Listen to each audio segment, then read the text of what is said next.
Okay, there we go. Only 3 hours late. It's fine. Everything's fine. Don't worry about it.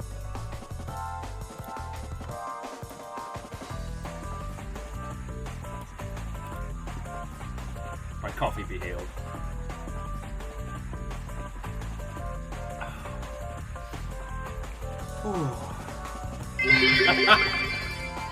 Terrors, the lot of us, just like the dags.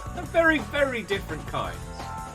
Very different kinds. Though they're being surprisingly calm right now, so I'm not going to bloody jinx it. They're taking turns kind of like sitting out in the sun and then coming in here where it's nice and cool. So River's behind me, Amos is on the balcony. Doing alright. Doing alright. How are you all doing, friends? How are you all doing? Tell me your tales. Yes, exceedingly different terrors.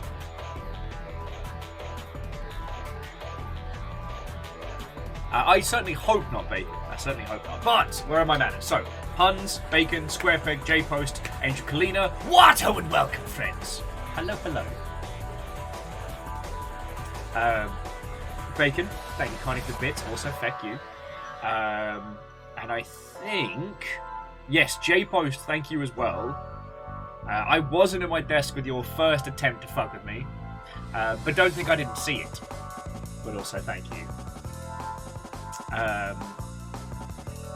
Yeah, it's not so much like a wizard veto or a bad times, but I'm not going to be getting into the whole Twitch nonsense today.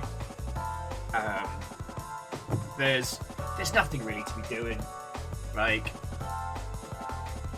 you lot keep my dumbass alive. I'm fucking grateful for that. If it gets to the point where some villainous corporation wishes to pour hundreds of thousands of dollars on the longship, then I might have to worry, but... Let's pour more coffee for myself. But yeah, how you all been doing? I have, since I last saw you, I've played video games, I got whoops drunk, there was a shootout, like, 6 or 7 blocks away. Which, let me tell you, when you're watching Gundam, and you're like, wow, it's a bit weird, like the sound effects are really good for my shitty speakers. No. That was wild.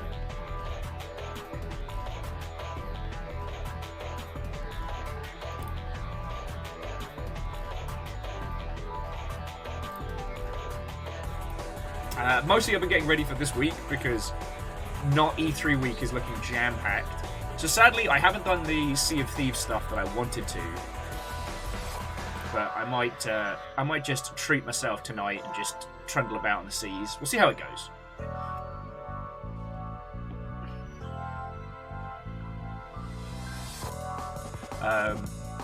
Yeah, video game-wise, I have to warn you all about the Battle Grid game I've been playing because, oh boy, it is hitting all of the right buttons in my tiny brain. So yeah, I've been playing this game, Battle Grid Prologue, that is what if Vampire Survivors meets Teamfight Tactics, but with giant robots, and it's so good. Raikama, Watto, and welcome. It's janky as all heck, like, there's bugs, it's rough around the edges, but it's been really good for kind of drawing me back in. I've been restarting on 0K, which is the free Total Annihilation spiritual successor on Steam. If you haven't heard of that one, it's a free strategy game. It's brilliant. Like, the story is as you will, but gameplay-wise, it's everything that was brilliant about Total Annihilation and what we all kind of hoped that, like, Supreme Commander and stuff was going to be. And Dustin and Raikama, Watto and welcome, friends. Oh, and I did play the Alone in the Dark prologue, which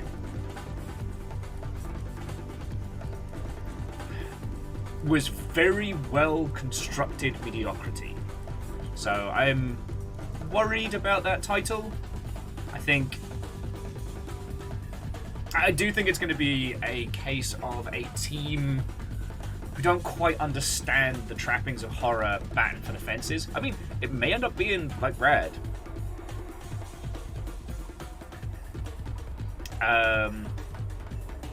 And Dustin, the garbage wasn't hot. Alone in the Dark prologue puts forward a really interesting concept, which is kind of using a child's imagination in an almost Jumanji-like way as a title, which I think would be a lot of fun. But yeah, the reason I have concerns is like they're putting their Hollywood talent front and center, but they don't have the tech to get any of the performances through. And the VO is very, very flat. So it means they don't have a good VO direction. They spent a lot of money on Hollywood talent. They don't know how to utilize it. So I'm not filled with confidence, but I'd be happy to be wrong. Like I said, the Alone in the Dark prologue is fascinating because I think it's supposed to take place well in advance of the game. You play as a little girl just trundling around the manor with a letter, and it doesn't come across as you're trapped in a spooky manor. It comes across as you're kind of seeing the world through like a little girl's imagination. And that's kind of cute, you know? I mean, we don't need giant robots in everything. They're not quite as good as grapple hooks. But again, if you need something to just tide you over as like a lunchtime break game, give that a bang. It's very good. And I haven't even started to like unpack the synthetic super weapons and things like that. And Legend, Watto, and welcome. Hello, hello. Coming in, friends, coming in. So yeah, I've been doing things. Sadly, I can't talk about all the things I've been doing. At least not in the immediate. But I did get my schedule done early, which was very good. If you're not watching Gundam Witch from Mercury, you should watch Gundam Witch from Mercury. It's very, very good.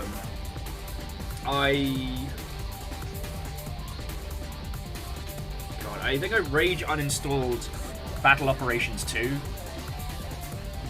God, such a disappointment. And that's really been the long and short of it, friends.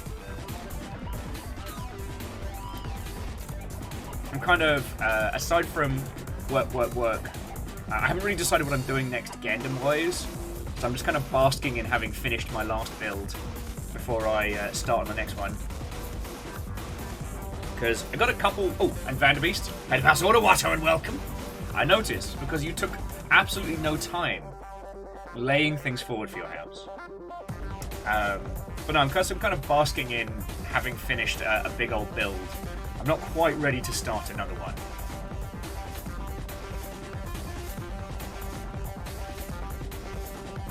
I know, at Brightcom, like, I'm not going to say anything. It's very, very good.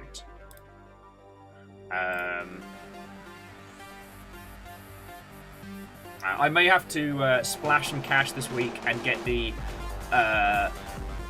Plastic Duck Simulator Hippo Space download, which seems to be a space-themed map for Plastic Duck Simulator. Now, since we found out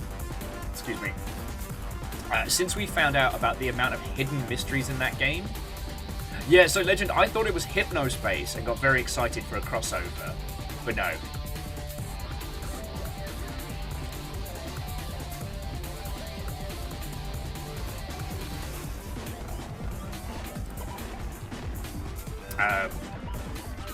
In fact, what I'm going to do is, especially for Thursday, I'm just going to have Plastic Duck Simulator ready to go for like in between sessions and when we're like discussing video games and stuff.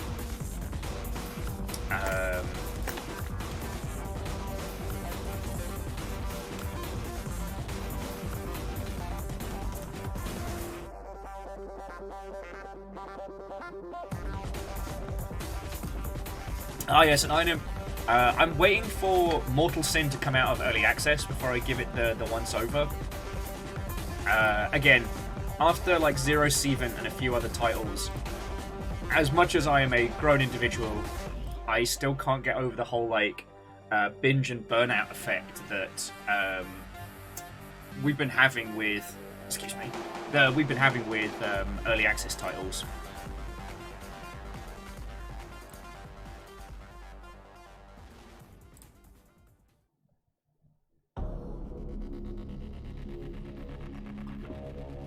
Okie dokie Lokies. But anyway, how are you all doing? Like I said, I guess I do actually have stories for a change, but... Oh, and Crux, thank you for filling the pint glass as well. I'm entirely okay if this is a house order day. But yeah, I've been prepping for the not E3 week, because there's a lot. I'll probably put it up tomorrow once things start popping off.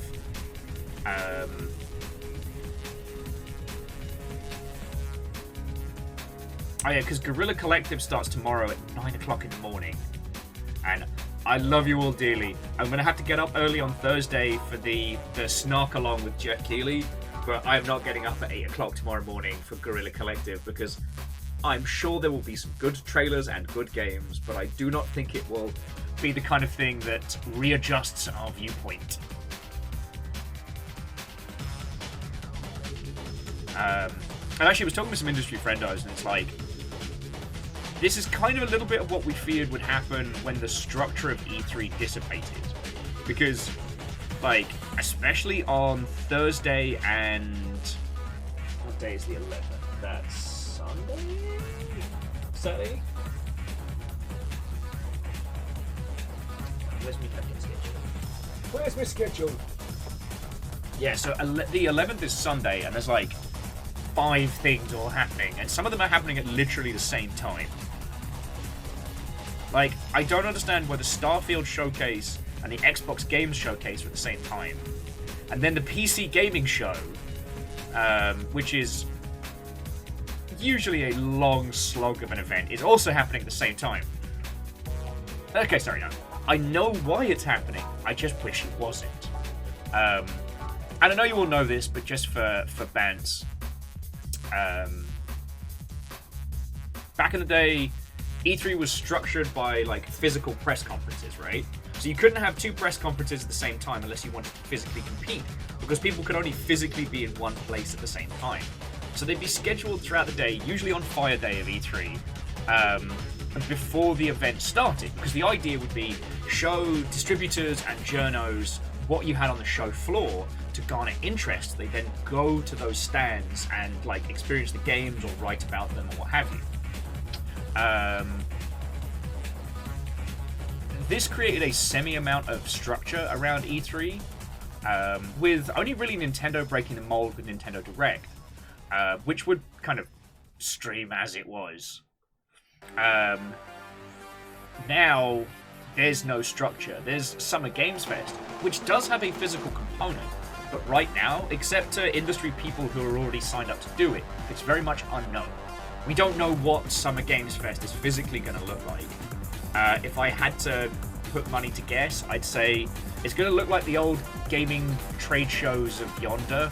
There's going to be lots of flashy stands, there's going to be lots of things for consumers to spend money on, and ultimately it will be emotionally and artistically bankrupt.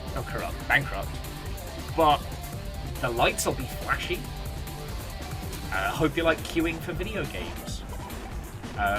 But this change in the ecosystem has meant that all of the press conferences are just wherever the fuck they want to be. Day of the Devs and Devolver have locked into Summer Games Fest, creating Thursday as the most structured day, right? So you have Summer Games Fest starting. That goes from... This is where I've got my little schedule.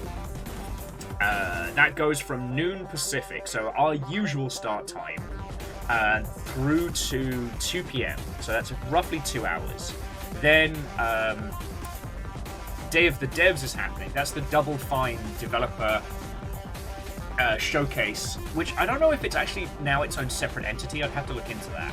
And then immediately after Day of the Devs is the Devolver Digital setup, which, while we've been making a lot of jokes about Volvi, the Devolver mascot, it looks like it will not be a continuation of the Nina Struthers saga. So I find myself conflicted. Unless it is, and they're doing a bait and switch, which is entirely possible. But none of the usual team that do the Devolver stuff have posted anything about it. So yeah. But that means from noon until like 4 or 5 p.m. it's gonna be nothing but like showcases, announcements, and trailers. And some of those might not even be a traditional like announcements type press conference. Like Day of the Devs could just be a bunch of wonky interviews. The Devolver Digital set might be a bunch of cartoons of weirdness. We don't know. One thing that we definitely saw last year before the E3 return is that not everyone was ready to host a presser, or at least host like a digital showcase. So who knows? The fact that the Future Games show and the PC Gaming show are two separate things is fascinating. Wholesome Direct does have its own block of 9 a.m. on Saturday morning. I don't think I'll have that one in the tank. And Journo and Legend...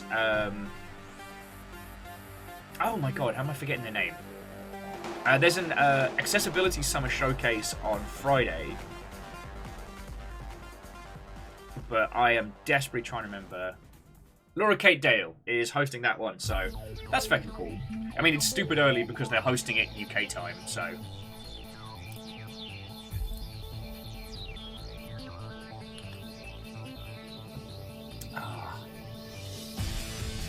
Oh. So yeah, it's going to be a little bit busy this week. The hits will start coming and they won't stop coming, so... I'm going to do my best to stay on top of it for you all. Just, if by the end of this week I look like a haggard piece of shit, right, be kind. So what else has been going down? So, thankfully it is not a sequel. Well, not thankfully, but the team behind Lisa the Painful have announced Lisa Definitive Edition, which will be an updated version of Lisa the Painful and... Lisa the Hopeful, the follow-up DLC, combined together with some additional content and some updated visuals and stuff like that. I am afraid of that game. Okay, no, afraid's the wrong word. But I talk about art that is very important and is sometimes very hard to go through, and Lisa is absolutely one of those. It is still criminally under-discussed.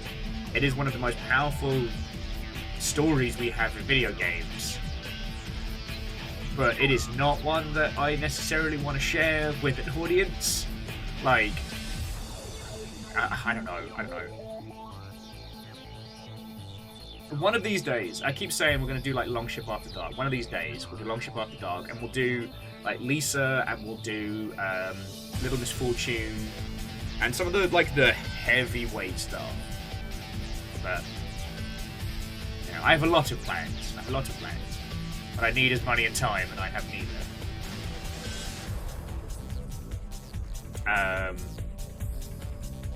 No, I mean, Einem, you're fine. It's going to be an expansion on the original. There will be new content going into it. So if you've played it before, there's a reason to, and if you haven't played it before, just know that there's more. But that was an announcement no one was expecting.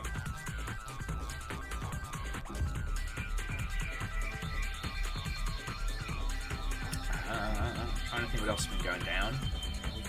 I don't think there's anything really to be saying about the Apple nonsense.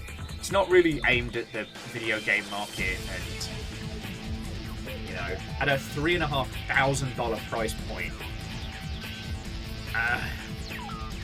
Shrug? Question mark? Shrug? You know, we'll see what happens.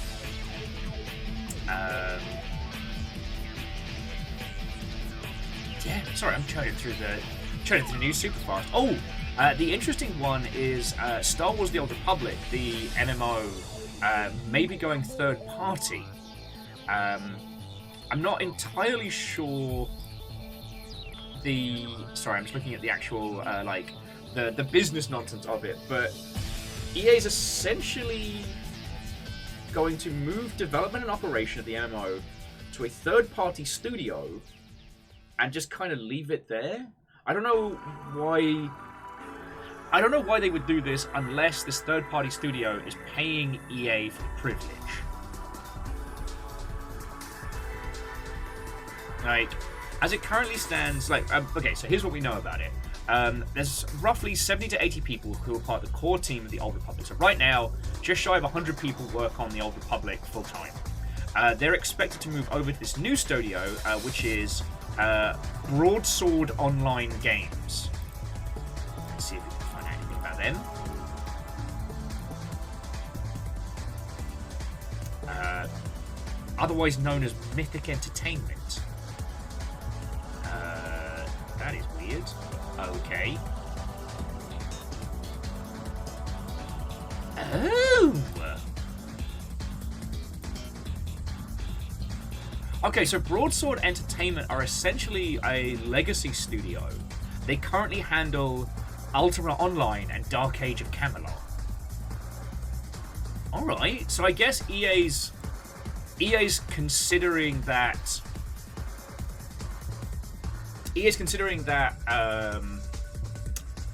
Star Wars: The Old Republic is going to be a forever MMO. By giving you these bits, you could say I'm sponsoring your content, and this moving image is taking more than 3% of your screen. I apologize for making you violate those. Ha ha ha. Quasi, thank you. Okay. I said I wasn't going to talk about it. We'll talk about it a little bit. So the Twitch made a whole bunch of terms and conditions changes today, including how branded content is sponsored and shown on Twitch. It doesn't affect us, but the thing is, you can't have a logo or a brand logo on screen. Hey! So Quasi, again, thank you for 200. Wolfcrad. Not only thank you for 100, but the Yalden is yours. Biggs, I hope I said hello. So yeah, TLDR, you can't have baked-in video ads. You can't have a logo on screen that's larger than like 3% of your layout. It's very arbitrary. It's going to get changed. But the thing is, we don't do any of that, so we're fine. Like, for the most part, I can't say entirely these days, but like 90% of the long ship is you lot going, oh, that's pretty cool, here's $1. That's it. Like, bits and donations is literally what keeps us going. We've done sponsorships in the past, but they've been like sponsored content, you know, like Anacrusis and stuff like that. And even then, they're games that I feckin' love.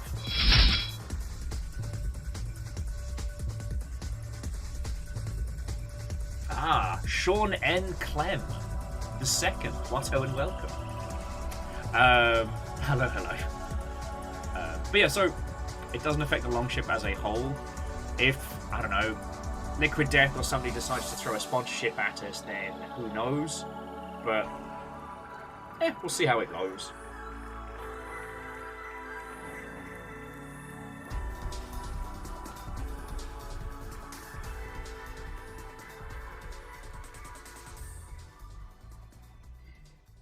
Right. I think it's going to be a long time before we're such a large entity that we've got to worry about that. Hey, Nip Fearless, enjoy your mid-afternoon nap. We've only been going for 20 minutes. I do not know what's going on with Dinobot, and I'm definitely going to log in and stab it in the EEPROM, because it has not been doing well.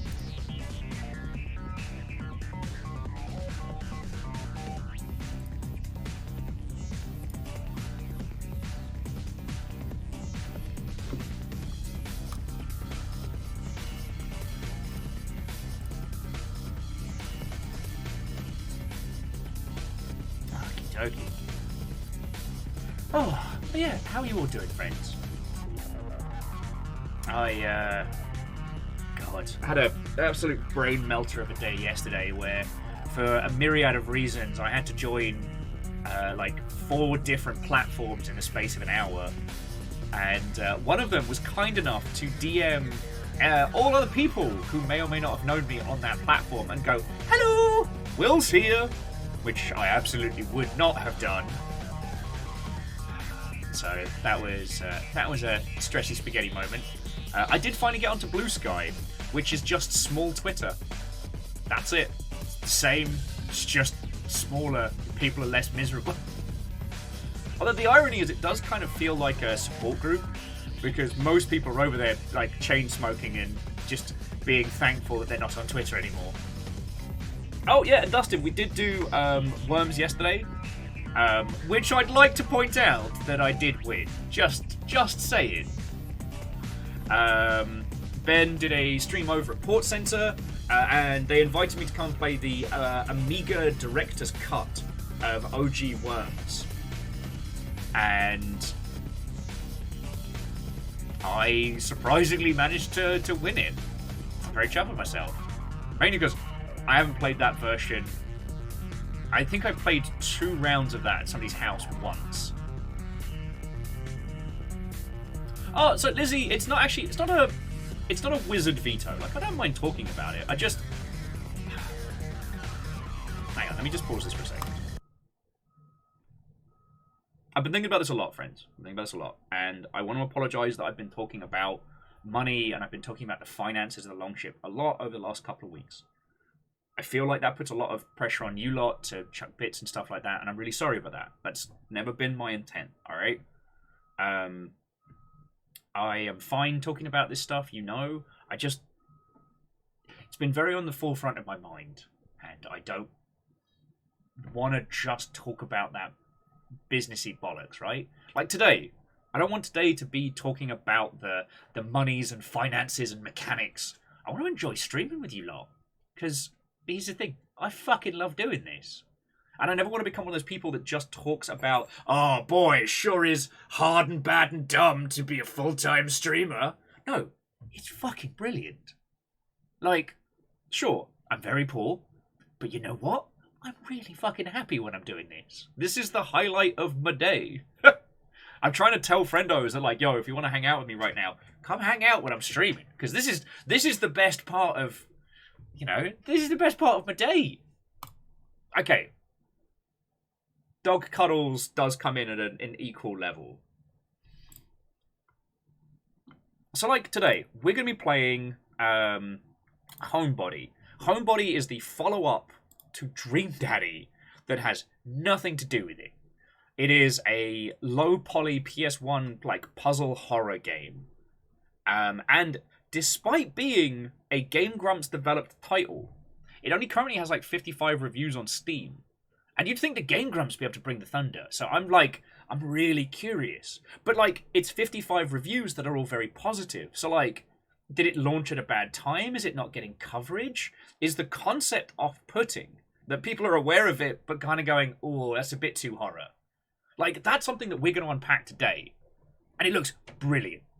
So we get to talk about that. We get to talk about not E3 and the bizarre mess that is right now.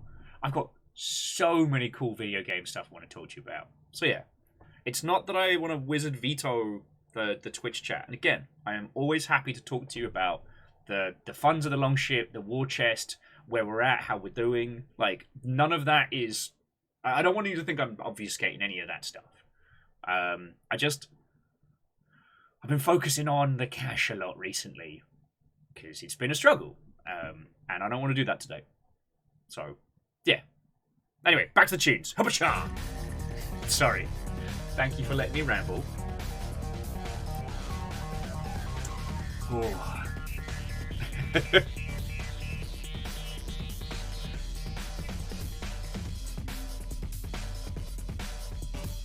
That sounds good, Fearless. That sounds good. Specifically, you know, staffed by monks who say things like, "Oh, it sure is peaceful and lovely here." Oh, Brother Maynard, put that huge thing of gold over there while we're being all pious and peaceful. Sorry, no, Quasi, you've nothing to apologise for. You've nothing to apologise for. Like I said, I don't mind talking about it. I want to focus on hanging out with you lot. That's why. And the thing I was talking about there with Fearless is if you haven't seen the TV show Vikings, the first, I can't remember if it's the first or the second episode, where they go and raid one of the monasteries in Britain. And obviously a famous historical moment. But the way they film it is so funny. They keep cutting between like the Vikings on the ship, and they're cold and they're shivering. They're not sure if they're going to make it. It's the first time anyone has sailed this far out to sea before. And they'll splash cut to the monks being like, oh, and peace be with you, brother. Oh, and peace be with you. Oh, look at all these golden artifacts I have. Oh, clumsy me. Back to the Vikings were sharpening his axe as the sprays of the sea flit into his face. You know, one lass inspecting her shield, you know, ready to go to war. And once again, like, having a little sip of some wine, like, drawing lovely calligraphy in a book. Like, the sun is shining, the animals are happy. It's some of the funniest comedic timing, unintentionally. And I can't tell you that all of the show Vikings is good. It did lead us to say, damn it, Rolo, more times than I care to count, but...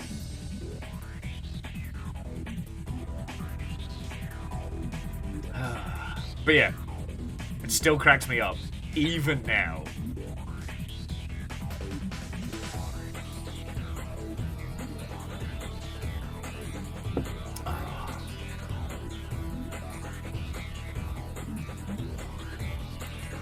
So IRBNB, the whole situation around the body cam horror game has been kind of fascinating because there's two that are doing similar techniques. One is like you start off as a cop and you go into a building and it turns into a horror, and the other one is like you're home alone, there's spooky shit type. But they're both using the body cam style. And they've got just like the right combination of like shaders and effects to make it look scarily real. Hell, I mean, you'll remember that when the shooty gunbang one showed off their trailer, everyone in game dev went, nah, it's faked. So they then literally showed it running in engine, like in the Unreal editor. It's gonna be interesting to see how that pans out.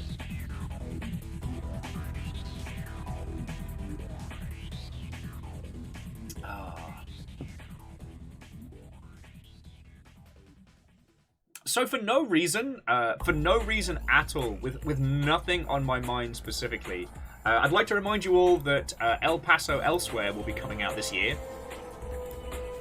And that you should absolutely, positively wishlist and pick it up.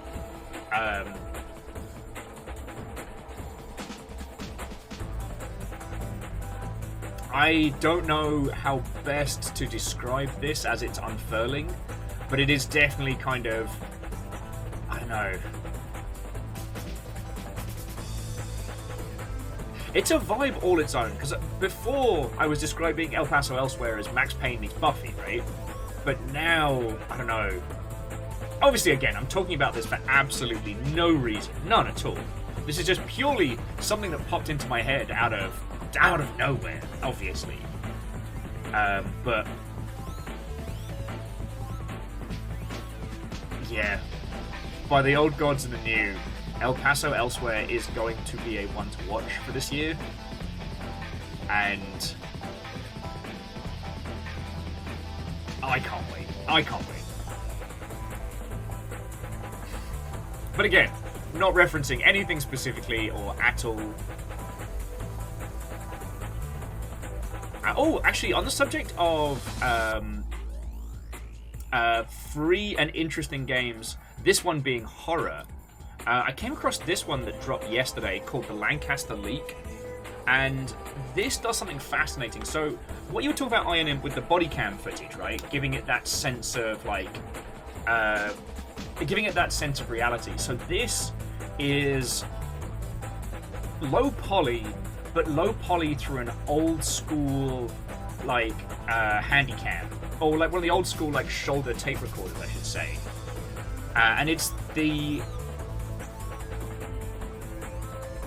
tapes are part of an FBI investigation into a bunch of people that have gone missing.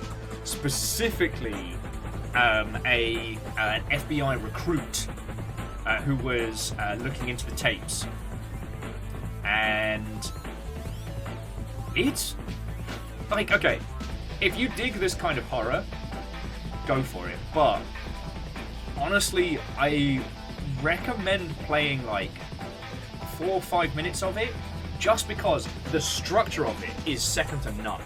Like, it absolutely leans into this, you know, you're in a fucking meeting room in Langley, and they're showing you this tape. Alright.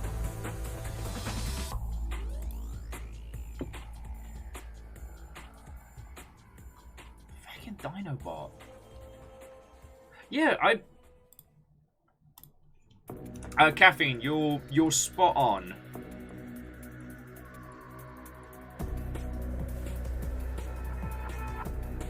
I'm just gonna give Dinobot a quick poke.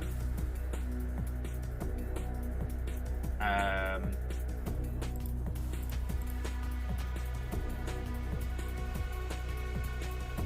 just gonna give Dinobot a quick poke, and then we can do like a.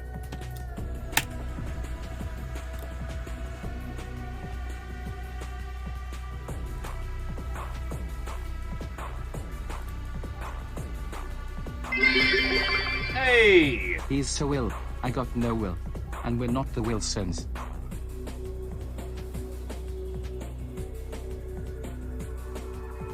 Oh well, Akira Zero, I apologise that the bit has gone right over my head, but thank you. God, 14 months. Time bloody flies, I tell thee!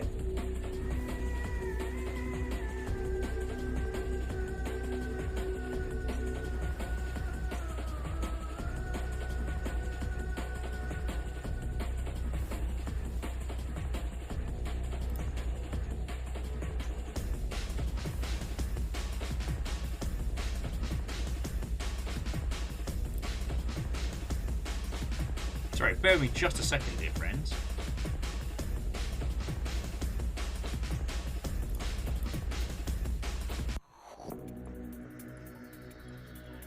Okay, I'm just going to assume Dinobot has fecked up once more.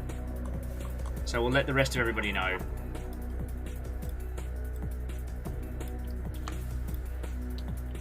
Reactor online. Hey! Sensors online. Weapons online. All systems nominal. Happy Volvi Week to those who observe. Yes, indeed, it is the Volvi celebration this week. The Volvi community comes together finally after years of neglect. All right, give me my smooth jams. God,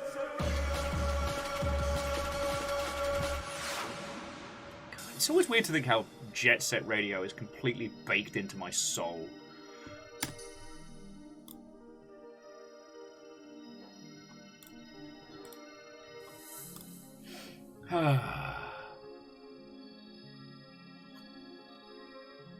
And Caffeine, yeah, thank you for the reminder. So, everybody, how are you doing? Sorry if I'm a wee bit... Whoa!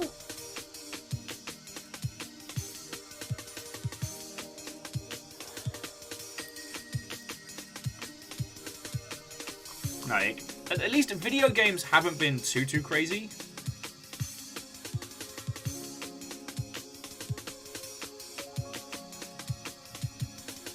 But that's because everybody's saving all their big nonsense for right the heck now.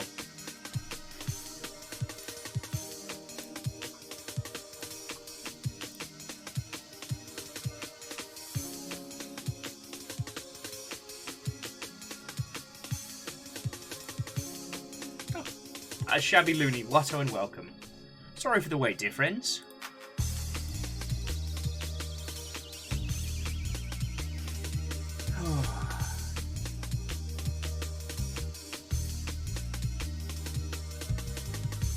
Okay.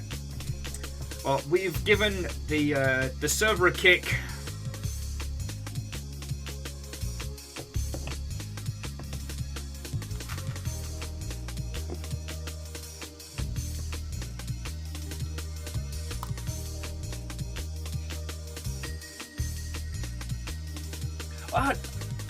Sorry, Fearless was mentioning a game that I have very strong feelings about, which is Mark Echo's Getting Up, a stealth graffiti game where you kind of sneak and parkour your way into places and spray paint it. And I've been thinking about it. I've been thinking about it a lot. Mainly because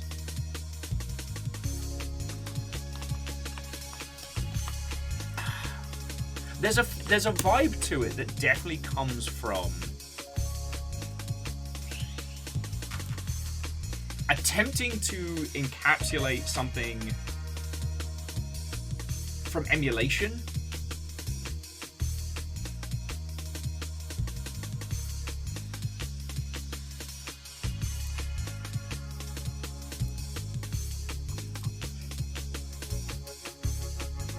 Okay, sorry. Let me bring it back. So, if you haven't seen it, Mark Echo's Getting It Up. Hang on, let me bring up some images for you all. It's one of those you'll recognize it when you see it.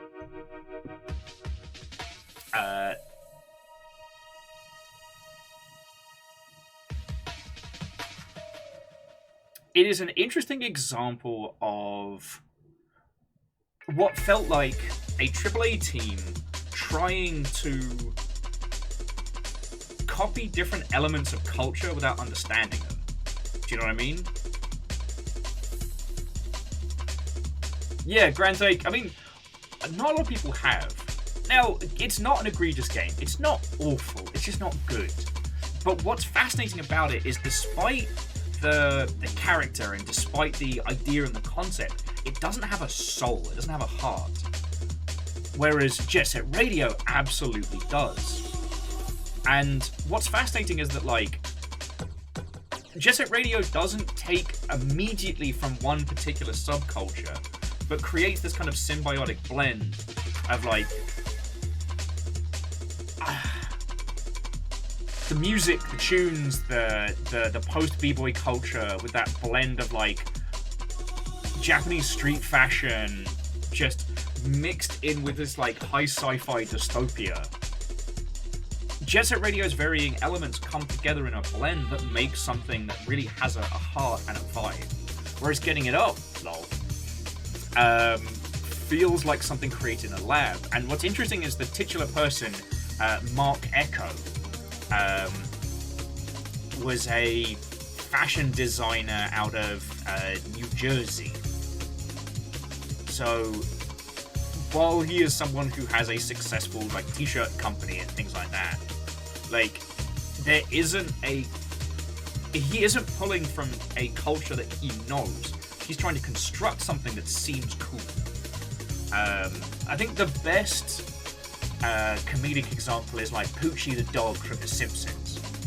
Like, unfortunately, this game is very much that. Yeah, sadly, Mark is undolphin.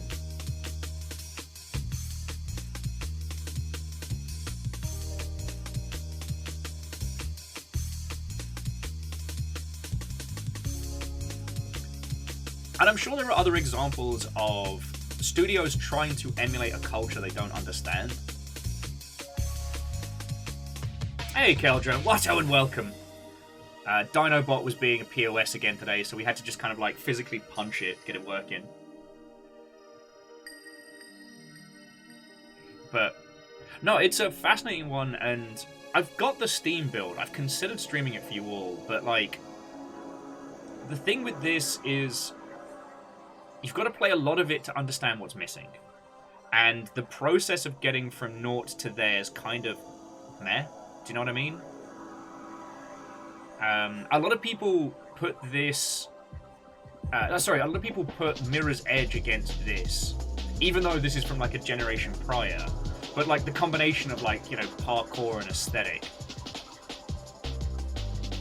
It was too obsessed with trying to present the idea of cool that it just didn't understand.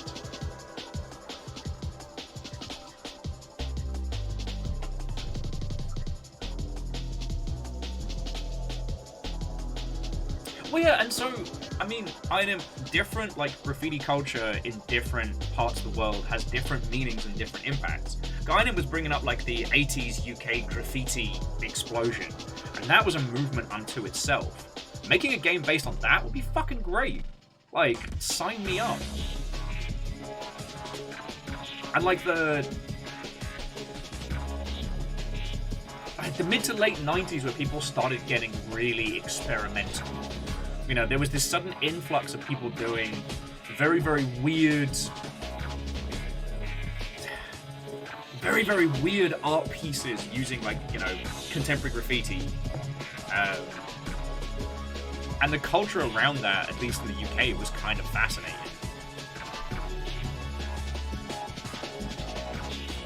Oh, actually, you know what, Fearless? The Tony Hawk series is a very good example of the loss of soul when emulating a subculture.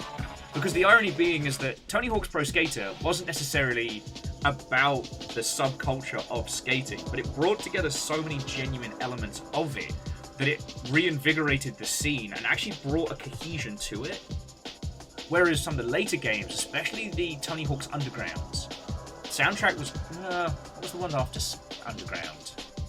Hang on, let me have a look at the series. Sorry, get me talking on one of my special topics.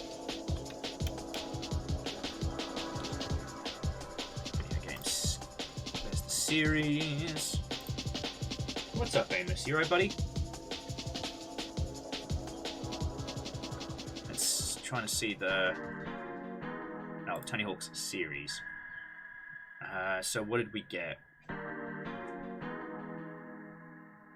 Ah, okay, yeah. So once it hit American Wasteland and Project 8, yeah, those were bad times bears. Yeah, one whole dag.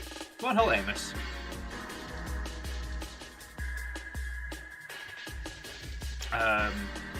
But I do think that it was kind of fascinating. Because, like, especially Tony Hawk's Pro Skater 2 solidified what it meant to be part of the skate scene for a time in a way that nothing else had done. Like, it became the cultural nexus of skateboarding for a while. And I wish I could bottle the feeling of the first time we popped it in and, like, Rage Against the Machine's guerrilla radio whilst these people attempted to kill themselves on a plank with four wheels at high speeds. God. A snapshot in time I wish I could share. And by the time, yeah, so that was... So Pro Skater 2 was 2000, right? Project 8 and Proving Ground was like 2006, 2007. And those were Neversoft in-house as well. And yeah.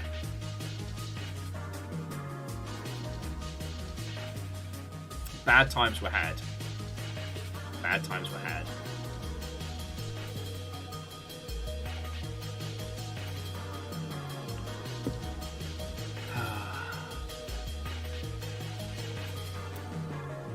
But no, sorry, I don't bring it up to diss on it. It's interesting that something that was the soul kind of lost it. And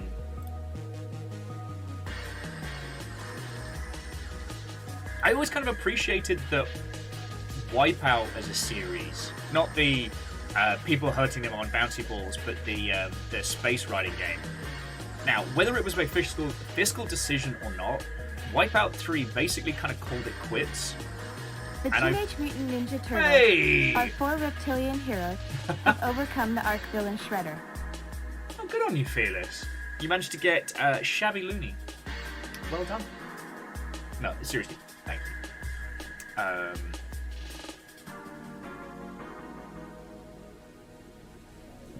Oh, excuse me. Wipeout was another game that was very, very artistically influenced. This time by the British Ministry of Sound. I'll make sure I'm not rolling over a dog when I roll backwards. The musicians and artists signed to Ministry of Sound.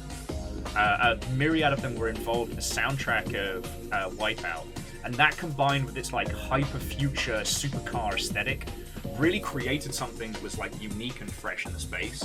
Yo, if you ever want to research like UX logo design or aesthetics, there are some incredible art books around the Wipeout series. Oh.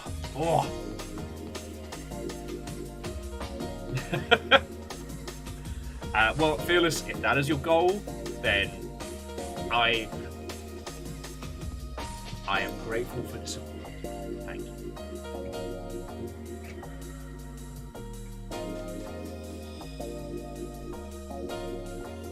Fearless, I do remember the prototype of Wipeout and Hackers. Good times, good times. I'm still obsessed with the idea of combining like live music and live games in that kind of manner, but that's a deconstruction for another day. But yeah, no, so Joe back. If you're unaware of Wipeout as a series, hang on, let me just... Like, don't worry.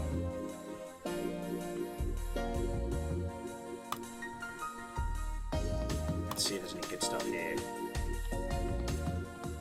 See, annoyingly, the video game of Wipeout, the TV show, unfortunately pops up. Actually, we'll go 2097, because that was really when they mastered it. So yeah. While it's a little bit chunky around the edges now, just due to like high poly sizes, Wipeout 2097 is a game you can study. Aesthetically, it is incredible. None of this is taken from existing real-world stuff, and yet everything feels like it could be. You know,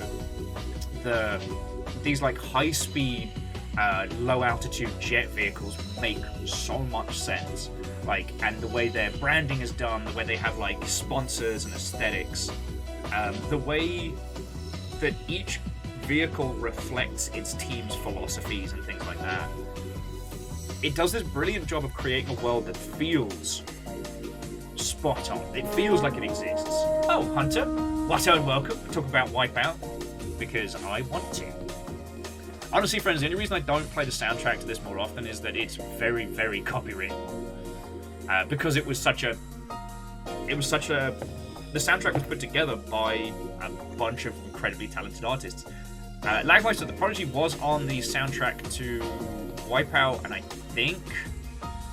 No, it was the Chemical Brothers who were on Wipeout 3. Now, I remember this game vividly because it was the first time I got given a game that needed a graphics card to play. But Wipeout 64 was solid. Let me just make sure it's the one I'm thinking of. Yeah. They had a lot of fun with that one. Unfortunately, this was one of the points... sorry, not unfortunately, I don't want to make it sound like a negative, but what's really interesting is when you put Wipeout 64 and Wipeout 2097 next to each other, it shows you that at the time, the difference is what people could do with cartridges and what people could do with CDs. So it was obviously poised to be one of PlayStation's like absolute big bangers. Oh, well, Real Hunter, sorry you had a hard day. Now, grab yourself a beverage, kick back. It's my turn to entertain you. Gotta earn my keep somehow. But no, seriously. If you like graphic design, if you like UX UI, or even just world building, you need to do a deep dive on Wipeout, because for what seems like a very simple premise, Space Cargo Zoom Zoom, they went fucking hard. Like, they even had their own version of like a Kuma, which was the Piranha, which was so fucking cool.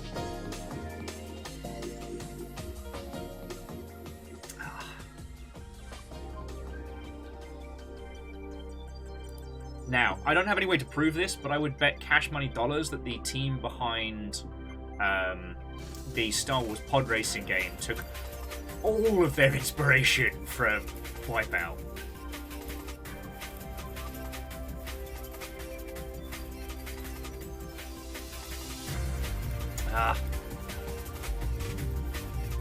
Yeah, Fearless, one of these days we'll work out how we can do Heavy Gear 2, because such a good game. Heavy Gear 2 definitely encompassed the whole you have to prepare for every scenario, which I always like when it comes to like giant robot games and stuff like that. Like, dueling and brawling's fun and all, but it always means biggest gun be always. Oh, sorry, if you're wondering what the bloody hell I'm talking about, I'm going to shock you with some information. If you're not sitting down, make sure you are. I like giant robots. I know. I should have done like a formal video announcing this. I'm so sorry that you had to find out this way. But yeah, I love the MechWarrior series. But I did find that both MechWarrior Online and MechWarrior 5 Mercenaries fall into the brawl and duels trap, right? Where the gameplay loop is essentially you find another mech, you beat the crap out of that mech, and then you go to the next mech and you beat the crap out of that one, right? Which is fun. Like, who doesn't like putting 2 PPCs in somebody's fucking cockpit? It's brilliant. AC-20s? AC, yes please, thank yous. But one of the things that Battletech as a franchise and other games were always based around is the idea that, like, you know, the reason why people throw these mechs around and they don't just put 2 AC-20s on a tank is because of the versatility. Like, there's no situation a battle mech can't handle except for another battle mech. You know, they have anti-air, they have anti-infantry, they have all these, like, tools and gizmos and gadgets at their disposal. And I always like that versatility. MechWarrior 3 did a very good job, but that let you do refits in combat. You had 3 little trucks that could give you repairs, could change your equipment on the fly. You had a mobile mech team to support you. And I still think that's one of the fucking coolest things. Like, the whole point in MechWarrior 3 is that you're meant to be a lone mech, like, actually I can't remember if you're supposed to be on your own, but you're meant to be like a special forces team dropped onto a planet to just run disruption and destruction.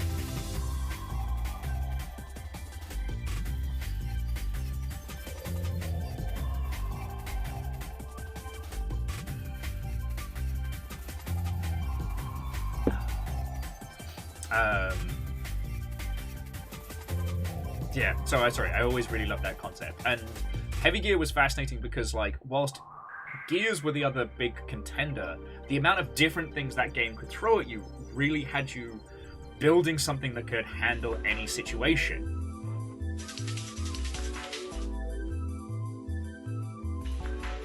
Yeah. But I'll be honest with you, Fearless and people, I agree with all you're saying. I don't think I'm going to have the bandwidth to try and get Heavy Gear 2 working before Armored Core 6 comes out. And that's going to be a big one for us. I understand it's a big AAA title. Everyone's going to be playing it. But very few people are going to be playing it who understand it. So my goal is basically to be mech dad throughout that. And it should be fun. What I'm really hoping, friends, is when Armored Core 6 drops, that you'll all consider doing like a play-along. So we all get a copy, we all hang out, share tips via stream and stuff like that. Yeah. Whew.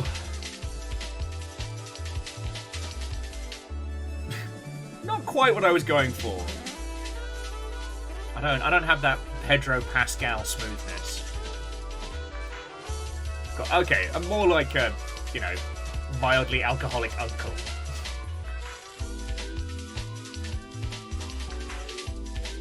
But no, I see my role in Armored Core's launch is to help people get over early frustrations. You know what I mean? So that'll be a lot of fun. I mean, like, I managed to get over myself. So at this point, like, I'm just looking forward to everybody getting a chance to experience what I got with, like, Armored Core for Answer and stuff like that. I'm really hoping for that.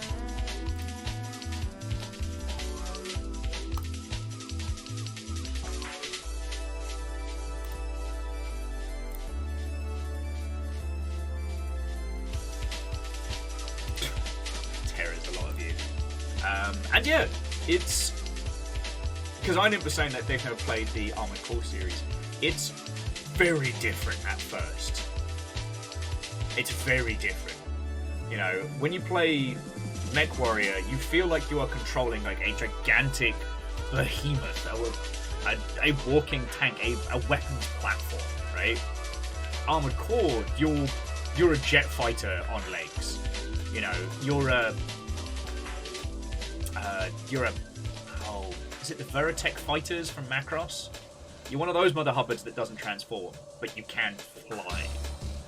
You know, when you get up to like top tier play with Armored Core, you're almost trying to, you're not trying to find people, you're trying to anticipate where they're going to be, because everyone is moving at the absolute rate of clackers.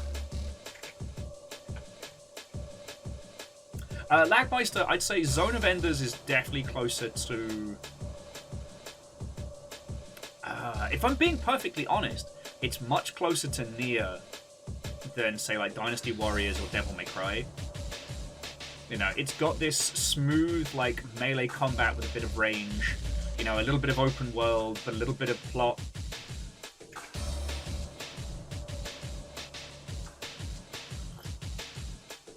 That's what I'd say, Lagmeister.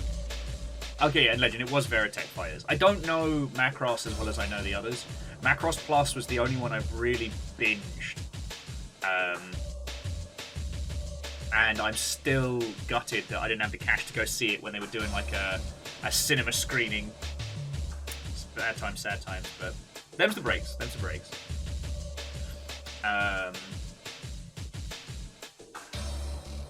No, and Fearless, I do agree with you that Heavy Gear did hit a different beat. At least Heavy Gear 2, certainly.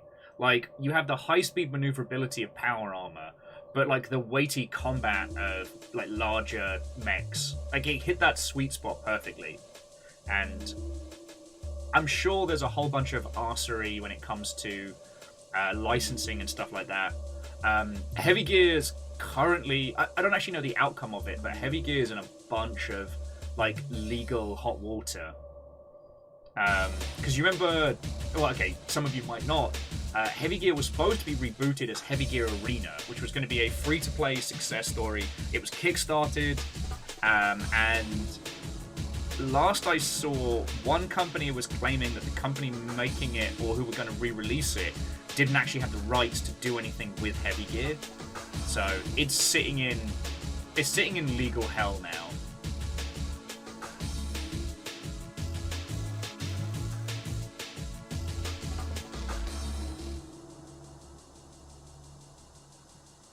Yeah, I will say, I mean, Hunter, Armored Core 6 may allow us a little bit more maneuverability, but yeah, with Armored Core, unfortunately the middleweights die out fast. You know, you either want to be fast as all hell and cap stable, or you want to be, like, tank treads, regret you've ever seen me. Like, unfortunately those are the only two places to really be. But then again, you know, in Armored Core for Answer, as soon as I unlocked White Glint, I just lived in that mech. And that thing's just a high-speed firefest.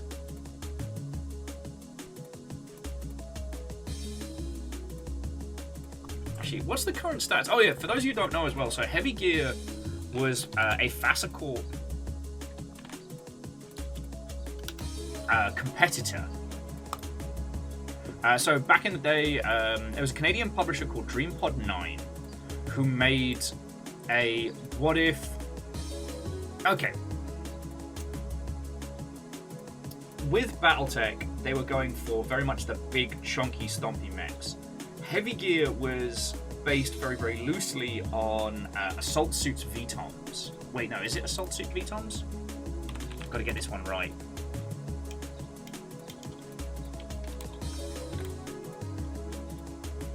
It's not Assault Suits. No, that's the game.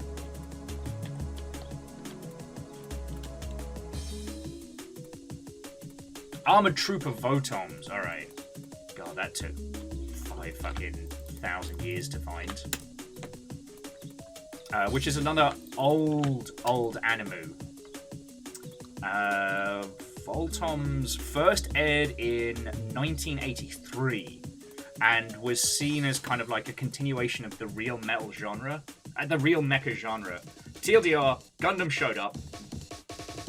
Gundam did alright in terms of its reviews, but made a fuckload of money in model kits and toys. So VTOMs was the goal to create something similar. The mechs were smaller and chunkier. They had a little bit more of like a power armor, bucket suit kind of vibe. Hang on, why am I not just showing you pictures of robots? It's like I don't have all of human knowledge at my fingertips. Sorry. So check these mother hubbards out. So they had this kind of chunky aesthetic. Let's see if I can find one with a person. Ah, the Scope Dog. Oh, come on, give me a good picture of the Scope Dog. Iconic mech. No, that's a chibi one. Come on, give me some good pictures.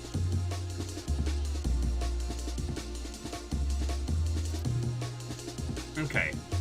So that at least gives you a sense of the scale. Like, you know, the torso is also the cockpit. If you ever got into like Sakura Wars and stuff like that, it's that kind of scale. This would then go on to inspire DreamPod 9 to create Heavy Gear.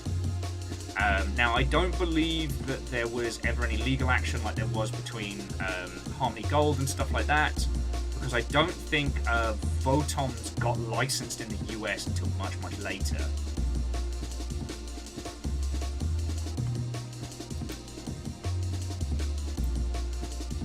And yeah, so you can see from here, like, there's the aesthetic of, like, Heavy Gear.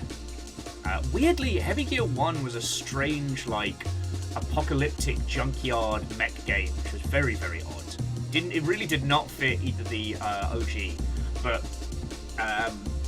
the goal with Heavy Gear was to have the same success as MechWarrior. Take a tabletop, had a fan base, convert it, make a buttload of money. Also, the same team that did Reboot, thank you, I had to think about that, would go on to do a 3D animated cartoon of Heavy Gear, which was shown on, I believe, Toonami and a bunch of other places, which, it's bad, friends, it's really bad, but it existed.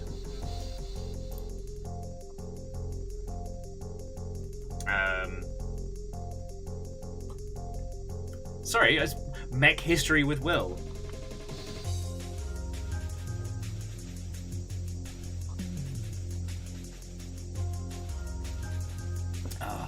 Anyway, the story of DreamPod 9 and Heavy Gear, the TLDR is sadly Heavy Gear 2 didn't sell well, which is stupid because it's fucking brilliant. Someone biffed it.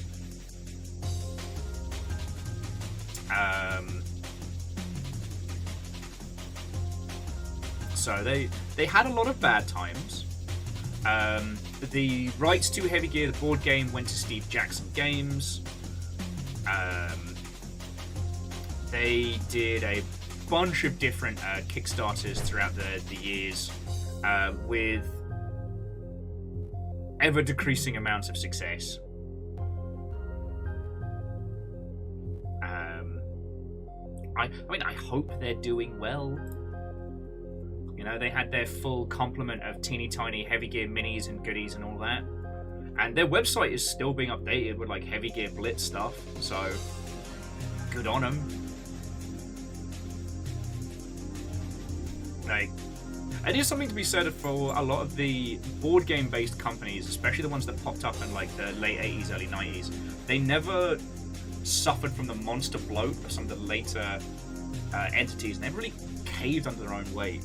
Like, again, I know I've said this multiple times, but it does bear saying. Like, Fasacorp didn't go under. They just stopped.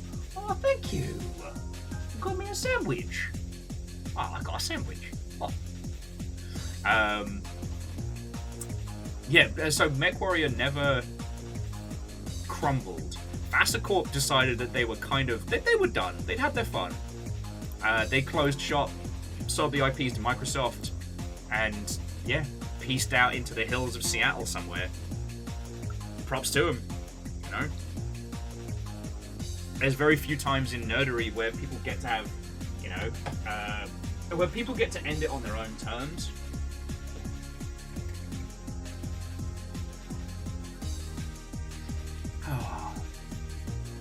See, this is why, friends, I get so fucking cheesy about enjoying.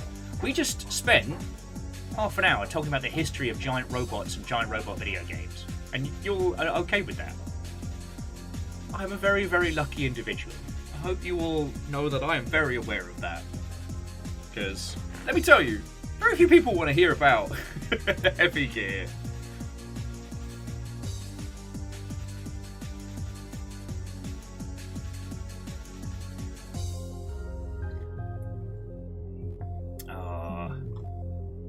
Sadly, INM, Molyneux did not get the chance.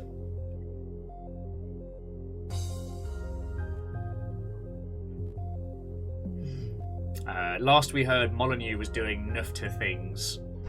Got consumed by the insidious tech side. But we gotta remember that Molyneux was never a piece of shit.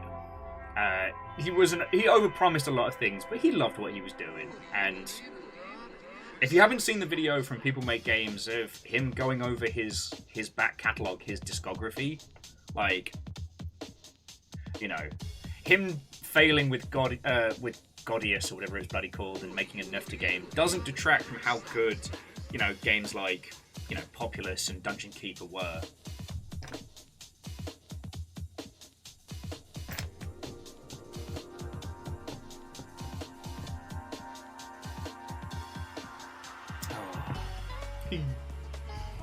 Apparently there's a rules system for turning Gundam models into a tabletop battle game, and I am afraid of it. Although I did have one idea for a potential Gundam contest over the winter.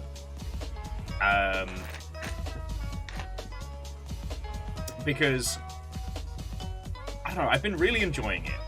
And especially with a lot of people's work here, it's inspired me to do better. Like, you know what, because some of you may not have seen it, but this is my latest works, and I'm very, very proud of this. This is my repaint of my very first Gundam, and I used lace and varying patterned material to do like this special little like marbling effect. Like, the camera's a little too bright. I'll tell you what, if I turn this down, can you see it better? Oh, you can. It decides to focus. And I'm really, really proud of this. And I will say, like, looking at like the work that Kimball has done and people like that really did inspire me to like step up my game. And it's been real fun. But what's been interesting with those is it's all just about the aesthetic, right? Like, I get the airbrush going, I get an idea, and I try and treat all the little pieces like their own little bits of art. So when it comes together, I'm like, yeah, Ballroom Blitz Barbatus. And again, I hadn't intended to make the Barbatus a yet another black and red Barbatus, but the paint I was trying to work with, I've still not worked out how to, well, get it working. So I ended up just using some like plain water-based red, and then using a gloss top coat to give it that like candy shine.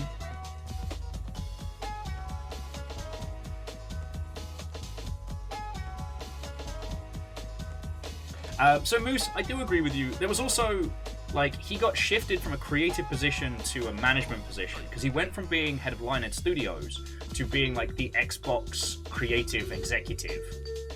And so, like, Lionhead's kind of got absorbed into Microsoft proper. And also, the way in which we talk about games changed. So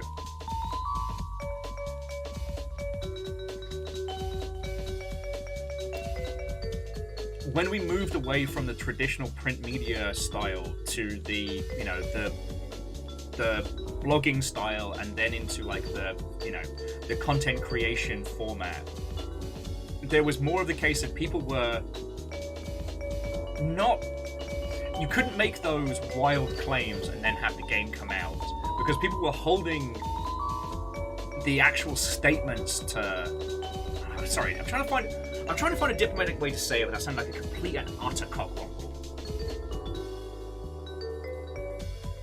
When Fable the Journey came out and Molyneux railed against the on-railsness of it, back in the past, if it was just coming out in a print magazine, it probably wouldn't have made such an impact. But the fact that everybody had the same statements from him, some of them recorded, some of them written and posted that day, and then when it came out and it was an on-rails Connect shooter, everyone was like, well, hang on, you said... And... I don't know. The thing is, when someone reaches a certain level of success, no one stops them and says, hey, the game has changed, you need media training again. Like, you don't do that because that's the person that can destroy your career with a snap of the fingers. How do you know if an aquatic mammal plushie maker is in the mafia? They make you an otter you can't refuse. How do I delete someone else's Twitch account? Favor 6, thank you very much for the bits. And thank you. But no, I think that's a lot of what happened with Molyneux. He got moved away from being a creative, which was his skill set. He got moved into an executive role, and without a way to ground him in the new manner of media that ultimately chewed him up and spat him out, you know. But yeah, I was more covering it because it doesn't detract from his successes. The fact that nobody else made Syndicate before he did, just boggles my mind. It was there, but you know, his team did it first. Oh, to the Mayor of Albuquerque, I didn't even say Watto and welcome. Anyway, to those that may be interested, get this in your noggin. I want to try and do a team of 3 contest for the winter. I haven't decided. Obviously, you know, it's reliant on a lot of variable factors, but it's an idea that's been popping around in my noggin for quite some time. The idea of designing and painting a team of 3 mechs. So the idea is that it's both the theoretical team composition and the artistic endeavor. And I think that would be quite fascinating, because there's been a few concepts I'd love to expand upon, but one mech's not enough. And it would definitely open the door for some like wild kit bashing. Do you know what I mean? Because like, you know, in the good old Gundam universe, you've got, you know, space battles, ground battles. You've got, you know, colonies, deserts, dust, water. Like, you know, most of the planet is covered in ocean. Do you know what happens to a Gundam when it falls in water? You die. It reaches a depth where it gets crushed like a tin can, and you're in it.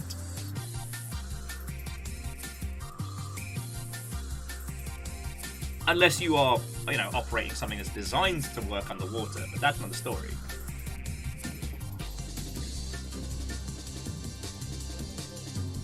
Up here.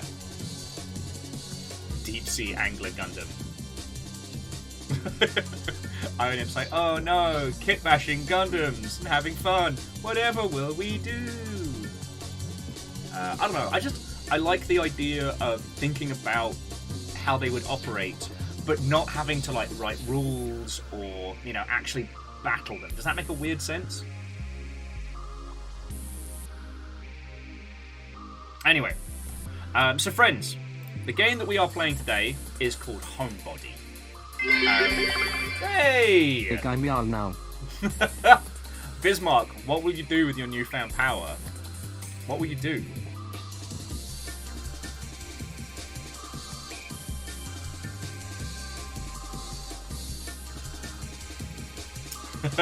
Maya says, I wonder why there isn't like Formula 1 but Gundams. Someone tried to do that as a show and it was bad.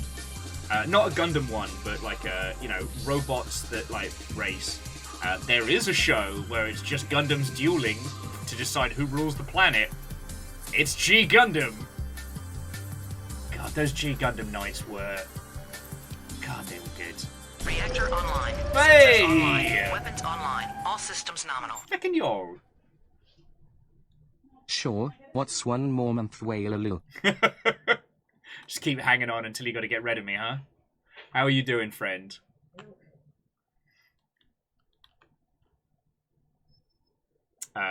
Wheel Dealer, have you been keeping up with Gundam the Witch from Mercury? Because, oh boy! That's a game that makes me feel things. Sorry, that's a show that makes me feel things.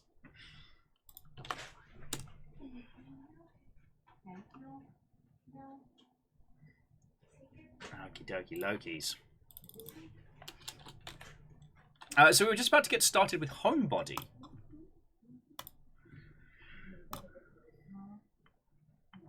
I'm trying to understand why Homebody is not selling faster. So that's going to be, I guess that's going to be our intellectual exercise for today. Where's my controller? Oh, hello, River. Well, I guess I live here now. No, it's fine, River. No, it's fine. I'll just... There we go.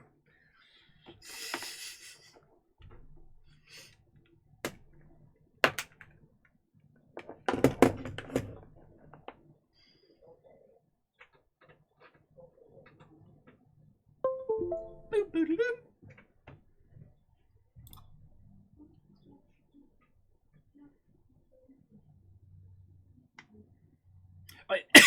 Excuse me. And yeah, Phyllis, it is interesting that every giant robot property has some kind of like arena or some kind of like dueling setup. I don't know if it's just something that just fits with the aesthetic, or it's something that that's just inherently set up with the formula. Sorry, I said the same thing twice. What I meant to say was, my apologies. What I meant to say was that it could be one of those guilt-free scenarios. Like, conflict is bad, right? That's, you know, war is hell. That's the whole point of Gundam. But the idea of, like, you know, of good triumphing over evil, of taking a giant robot and, you know, wailing down seas of bad guys, that speaks to a kind of a primordial part of our core as humans, you know, the power to use conflict to do good. That's just built into our squidgy, lizardy brains. And when you can take the human cost out of that, you can allow people to enjoy the power of it without the implications. Does that make a weird sense? So like in Steel Lancer Arena International and Phantom Crash, you have these dueling mech setups, but the mechs aren't piloted. You're not killing people when you win in the arena. So you can feel in-universe fine about it if you deep dive. And I think the idea of, like, you know, the pilots not being killed in, like, the Solaris 7 matches, or how Heavy Gear, the series, and the games shifted into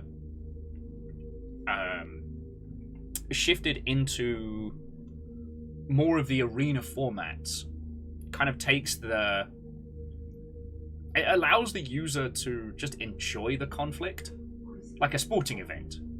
I mean, Robot Jox is kind of there, but, you know, people get killed off the field. And G Gundam has its own weirdness. And I'm not saying that we should, you know, only look at the good sides of war and conflict and stuff like that.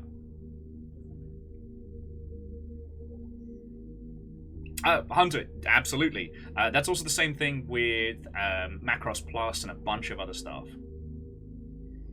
I mean, it's a running joke at this point, but, like, the whole point of Gundam is war is bad. War is bad, war is hell. We get shown these cool robots doing cool shit, and then we get shown the real cost of it. And there's something like that. But no, it's... Sorry. When I say, like, guilt-free stuff, what I do mean is, like, killing zombies, killing Nazis, things like that. Like, things that are thematically, morally sound, that allow you as the user to enjoy the experience without having to sit down and go, wait a second, am I a bad person? You know, we talked about this last week when we were talking about The Division, when the first group of people you fight is, checks notes, New Yorkers trying to survive the plague. They're just people. That's bad. Gunning down seas of Nazis in the Wolfenstein series, that's good. That is morally okay. And zombies are reanimated dead. I'm not the first person, obviously, to talk about this, you know, and it was something of the proliferation of the zombie game in that you don't have to stop and think, like, am I right for blasting these zombies? You're fine. It's a corpse getting run around by, I don't know, mushrooms or magical meteor powers or what have you, you're fine. Elders, war is bad. I saw the thing flying to bed. An iron imp, you are fine.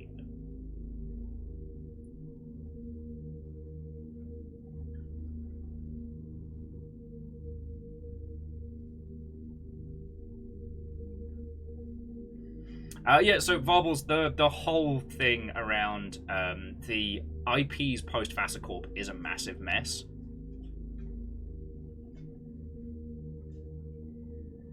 Lagmeister says, where are the zombie mechs? That would be in the awfully titled, awfully VO'd, but feckin' fun Knight's Nightmare. Hang on, what's it called? It's like Knight's Nightmare Mecha. It's got the worst name, but it's so fun. It's basically a slower armored core without jump. Mecha Knight's Nightmare. Blech. God, I hate the title, but yeah, check out this Mother Hubbard. You're in a high-speed mech. You fight giant, messy, damp kaiju. Very, very Attack on Titan-esque. Like, now it's not as complex in terms of like setup and display as Armored Core, but it does have a lot of the flavor. Just be warned, when I say the voice acting is bad, like it's like first gen Dreamcast cringe. Did you have to flex on us there, Keldra? Like, I'm happy of my... I have a Sani to look forward to. Like, I'm happy. You can't just be like, oh, sorry, back in a second, just getting some jambalaya and a couple of cheddar biscuits.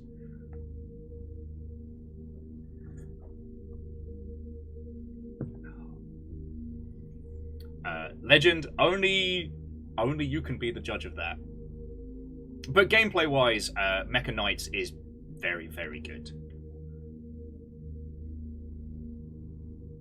Oh, so Lagmeister talking about putting zombies in a mech cockpit. Well, you kind of have the Devil Gundam from G Gundam.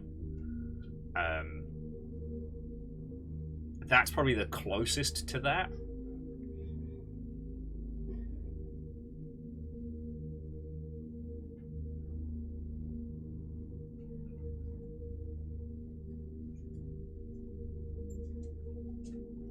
Whoa, whoa, whoa, whoa. I am. Shining Finger is exceptional cheese. Zombies and mechs. Did someone call the 40k dreadnoughts? You're not wrong, Alnus. You're not wrong. Ah, at least now that I have been slain in battle, I can finally rest and... Ah, come on! I only just learnt about the Imperial Guard Handbook, like in the last couple days, and 40k makes a lot more sense now. Apparently, and I hadn't learned about this until very, very recently, but all Imperial Guard are taught just the biggest buttload of lies before they're sent into combat, because so few of them survive to come back that they don't have to worry about them telling anybody. So things like orcs are small and weak, Tyranids are slow and have blunted limbs. What was it? The Tau are weak and their technology is antiquated. Oh, what was the other one?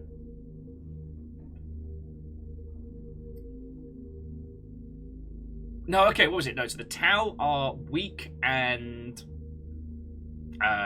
technologically inferior, and that it's the Eldar, their tech is antiquated and ineffective. Yes, Evil Geek and Fearless. I only learned about this recently, and I'm like, oh, okay, the Imperial Guard makes so much more sense. Okay, sorry. Let's get started with Homebody. Should I tell Twitter we're doing... Yeah, you know what? Feck it. Let's tell Twitter. Let's tell them. Gives me a couple more seconds to chat about giant robots.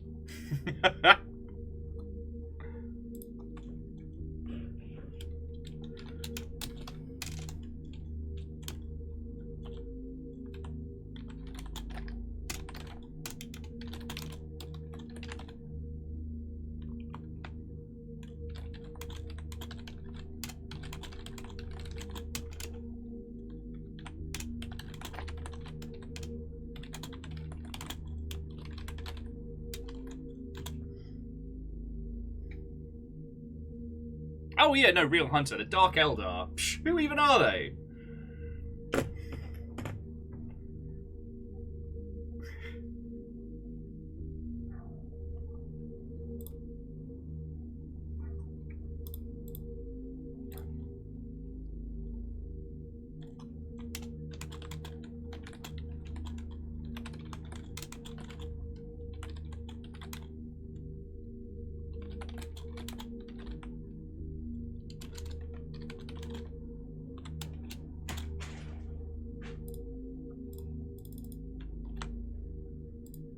Look at me, doing my job vaguely properly.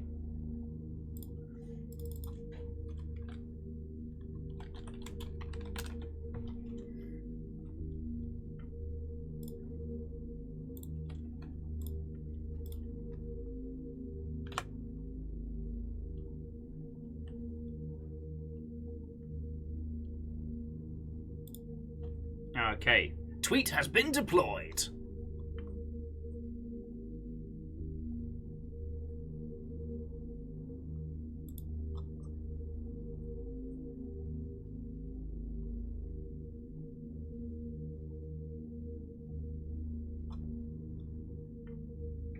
Okay, let's get spoopy.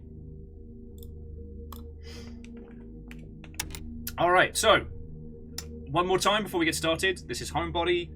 This is the next title from the team that brought us Dream Daddy. PS1 low horror, PS1-esque low poly with a snifter of horror and puzzles. I have played none of this, so we're all going into this completely clueless. So, yep.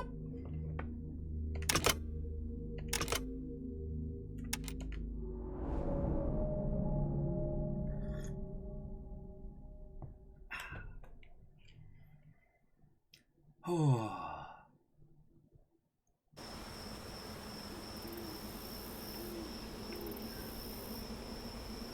The moon. Hello. One time, the sun go by, and I lick his back, and you don't even notice. I'm the moon.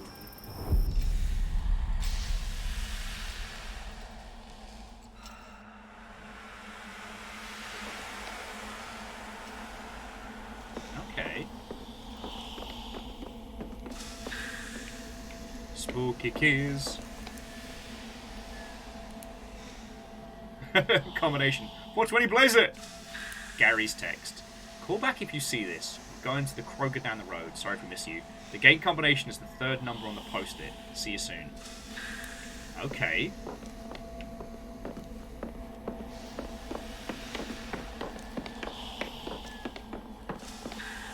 Sorry, just doing the old check the other way.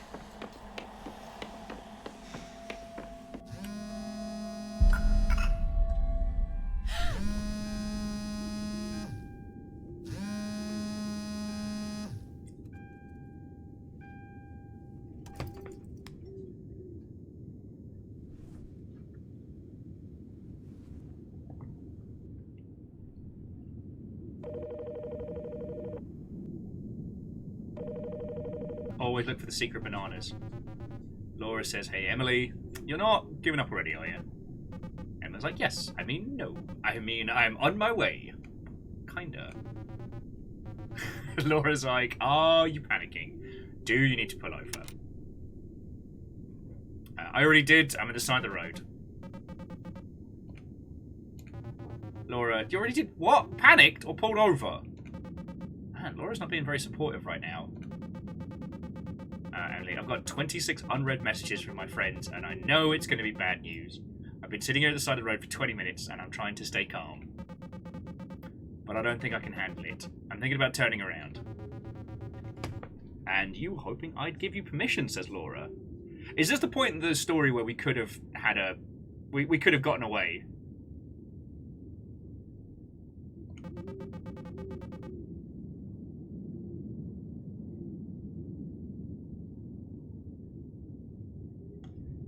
So, Hunter, it's actually one of the things I'd love to try and steal Aaron for an interview one of these days, because, like, okay, yes, you know, if you're working at if you're working at an operation that primarily does YouTube videos, scaring the hell out of your co-workers is funny as hell. The amount of times the Alien Isolation team would take joy in scaring the PP out of the the Total War lot during playtests didn't stop being funny. But with this one, like, Aaron's got a long history of doing deconstructions of video games. Like, back before that was really a thing that people outside of GDC really did. You know, we still talk about sequelitis.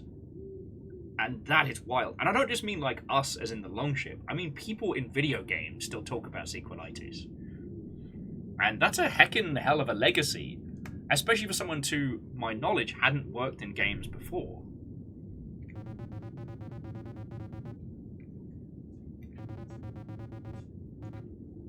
Okay, Laura's trying to bully us into coming to this house party. Hello, Amos.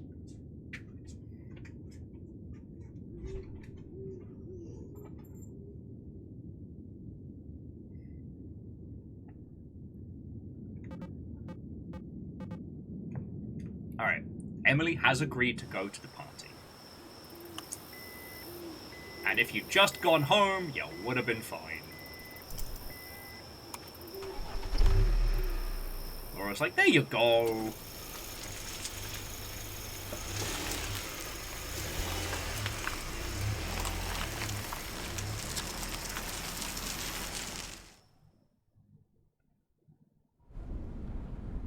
Going on a trip in our favorite piece of shit, doing 95. Gonna fucking die. Laura says, Emily, it feels like you haven't left the apartment in weeks. Being in the middle of nowhere and watching a meteor shower, it doesn't sound so bad, does it? Don't look at the moon. Emily's saying, it's not like that. It's like they're sending me these pages and pages of instructions on how to get to this weird old house they rented. Like, there's a keypad on the gate. Gary sent me the code, but I just know I'm going to get locked out somehow. I'm going to run out of gas trying to get back. And the cops are going to find me a week from now, a skeletal husk behind the wheel of my car, clutching my phone. Laura just stands. You're spinning yourself in circles. Em, you're fine. You're safe. They miss you. Lance, Watto, and welcome. I wondered when someone was going to bring that up. In my defense, sometimes I let the chaos gremlin inside of me take the wheel. Last night I tweeted that Blazeball was homestuck for lockdown. Because I don't know why YouTube was just recommending me like Homestuck retrospectives. Because it was such a weird and fascinating time that launched a lot of careers.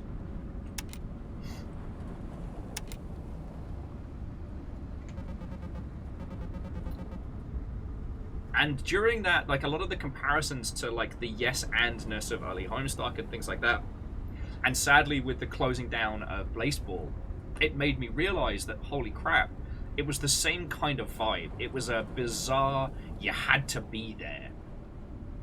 Oh, yo, Lagmeister, do you know what was fucking bizarre? Is one of these videos talked about Alex in this this tome of reverence that was bizarre. Like, I've never been a big deal to a fandom. So it's kind of... I can't... Yeah, it's wild. It's still wild.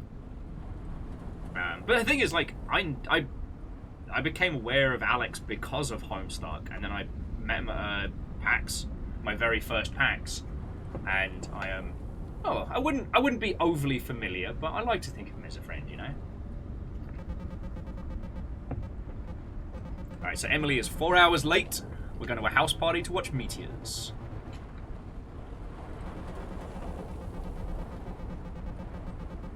Although this whole conversation between Emily and Laura, like that, trying to get yourself psyched up to go to a house party that you really don't want to, might be the realest shit. Emily, it's like, things are already weird enough. I haven't spoken to any of them in almost a year. You really think they won't forgive you for that? It doesn't matter what I think. I think I'm panicking. Oh, Emily. Though I will say, as someone who's, you know, come out of lockdown, essentially an unintentional shut-in, I feel it, you know? There are a lot of people that I haven't seen in well over a year.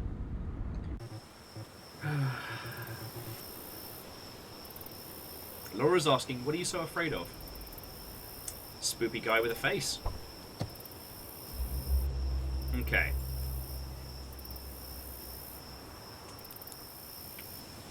So the combination is 420. Gay combination is the third number down on the post-it.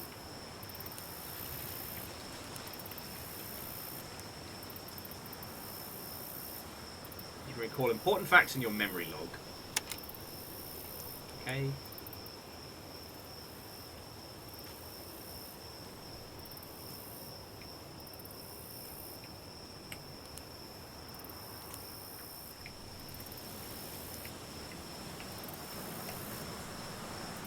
Oh, okay. So we can play this like a point and click.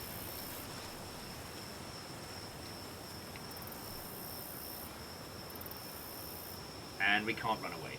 Alright. Yeah, it was worth a shot. So it's fourth number down? Third number down. Alright. So 8, 1, 2, 9.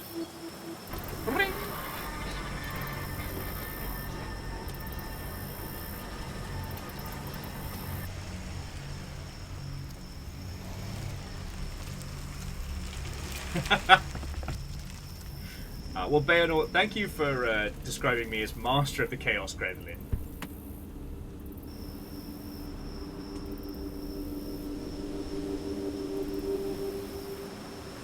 Oh god, yeah, and Lagmeister, jumping back, that stream where Alex had to rewatch his old Homestuck. Oh. Oh, fucking hell, it's Cliff.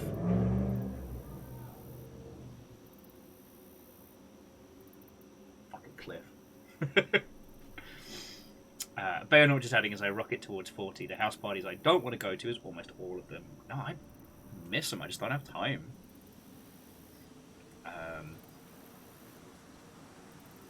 Well, so Fearless, it was actually, I played the Alone in the Dark prologue, before we played this, because I think this is going to do a much better job of capturing Alone in the Dark than the new Alone in the Dark is. But I don't have any way to prove that just yet.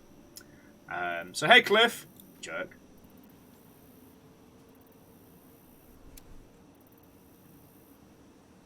He's an asshole. What an asshole. He's an asshole. Gary! Gary's like, hey, there she is! Star of the show! I don't know why Gary sounds like this, but he does. Francine says you're finally here. Fuck off, Francine. And Megan, yeah, long drive? Emily adds, well, it wasn't that bad. I think it was all like 3.5 hours. Gary's like, well, felt more like 6 to me, doopy-doo. We were getting worried about you. I'm Gary. I end my sentences by reminding everybody that I'm still Gary. We're getting worried about you. So lie, I got delayed by a work thing. Lie, my mum held me up. Lie, I ran into car trouble. Work thing. Sorry, work thing took up more time than I expected. Gary's like, oh, a graphic design convention. Emily's like, yeah. Oh, well, now, the work week is over and it's time to sit around and do nothing. You're gonna love it. Oh, yeah, no, Lance. Gary absolutely ends his statements with finger guns. And hey, I take it you got my text message. Emily's like, yup, all of them. Cool. We were worried you wouldn't be able to get inside. I'm Gary. Emily said, did Pete have any trouble getting here? Actually, says Gary, Pete isn't here yet. Megan's like, he is about 33 hours late. Yeah, he was supposed to be here last night. Worst of all, says Francine, the owner of the house didn't want to let us in before everybody named on the rental was here. So yeah, like a server... Gary's like, yeah, and like a server of Olive Garden, not waiting to seat us until our whole party has arrived. Finger guns from Gary. Francine adding that it took some convincing for them to let us stay. Could have gotten out of it. And then Megan adds, this is why Mr. Nest gave us an hour of instructions on how not to wreck the place. Gary adding, I think he would have done that either way. Doesn't strike me as the kind of guy who gets a lot of company. Not to be mean, obviously. Was that too mean? I'm Gary. Finger guns. Seems like you're fine. Anyway, come on in, Melly. Emily, sorry. Make yourself comfortable. Gary's like, for real, we've got some catching up to do. Oh, how long has it been since I last saw you? Like a year? 1,000? Francine, yep. Don't keep us waiting any longer. Fuck off, Francine. Fuck off. Gary's like, why don't I take your bag for you?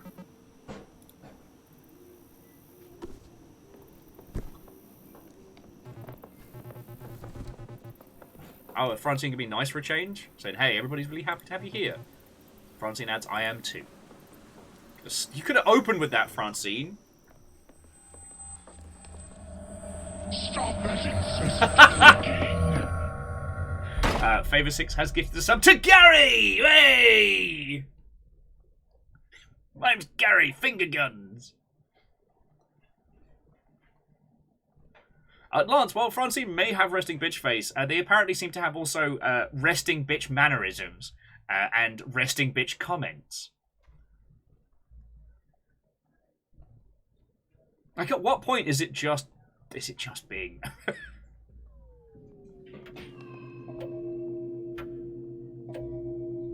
Ah, Hunter. Yeah, the old Scream Gambit. Alright, so check the suitcase.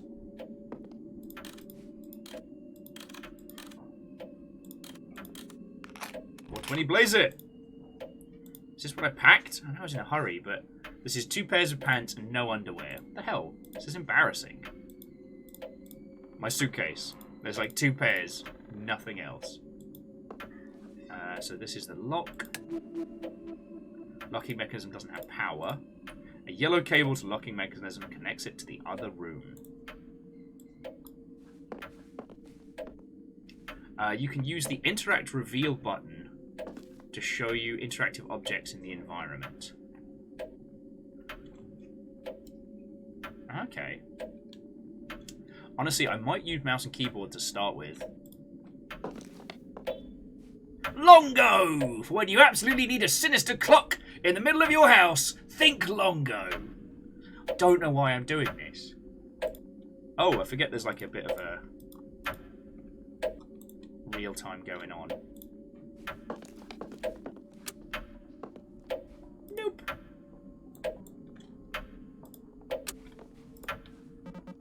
Hey up, Gary. Gary's like, Emily! Oh, I'm so happy you're here! Gary, I am happy that you're here. How are you feeling? Emily adds, I'm fine. Gary's like, fine? Well, that isn't a feeling, but I'll take it. How was the convention, aside from long? Oh. It wasn't worth it. I took a loss on business cards alone, and that's just the financial loss. I was expecting to make a killing or anything, but I was hoping to get, like, some validation or something. Gary's like, I mentioned how much I love your work, Emily! Oh, it's bloody marvellous, I'm Gary! Emily's like, oh, stop. Are you excited to get out there and see the Persades? As a... Obviously, me being Gary, not Will. I absolutely don't know how to... Fuck. I was going for a bit, the bit didn't work. Guess so, it's Emily. Oh man, I'm excited! I'm all shaky! I feel like I drank a ton of coffee. But I had to stop doing that years ago. Wow, you're pretty into space stuff now, huh? Oh, Emily, I don't know if this is the door you want to open. I've spent loads of time on astronomy and Wikipedia lately. Oh, it's a pestilence. Lie. I'd love to hear it. I hereby invite the Space Facts Vampire into my home. Gary's like, alright, so to start you out, you're probably asking yourself, what the heck is a Perseid? What we call Perseids are actually bits of junk that fell off a much larger comet, the Swift Tuttle. Which does sound like a horrendous sex move. Oh, friends, I tell you, my back hasn't been the same since the old Swift Tuttle incident, you know? You have subscribed to Gary Facts. The clock does feel like a threat, and I'm going to be interested to see, once we're done talking with Gary, whether time in-game has progressed. Because immediately I'm getting kind of like Night Trap vibes. Like, we don't know what's going to happen when and at what time, and that's going to be a big part of like understanding and progressing.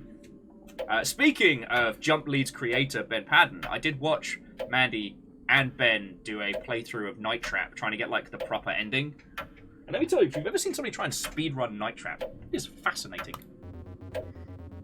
In fact, some of those little bits have been part of a cloud for 1,000 years. Neat, says Emily. Isn't it? To think about how it went so far away just to come right back to us again. Oh, it's a kaleidoscope. I don't know why I've given Gary this voice. I am immediately in regret.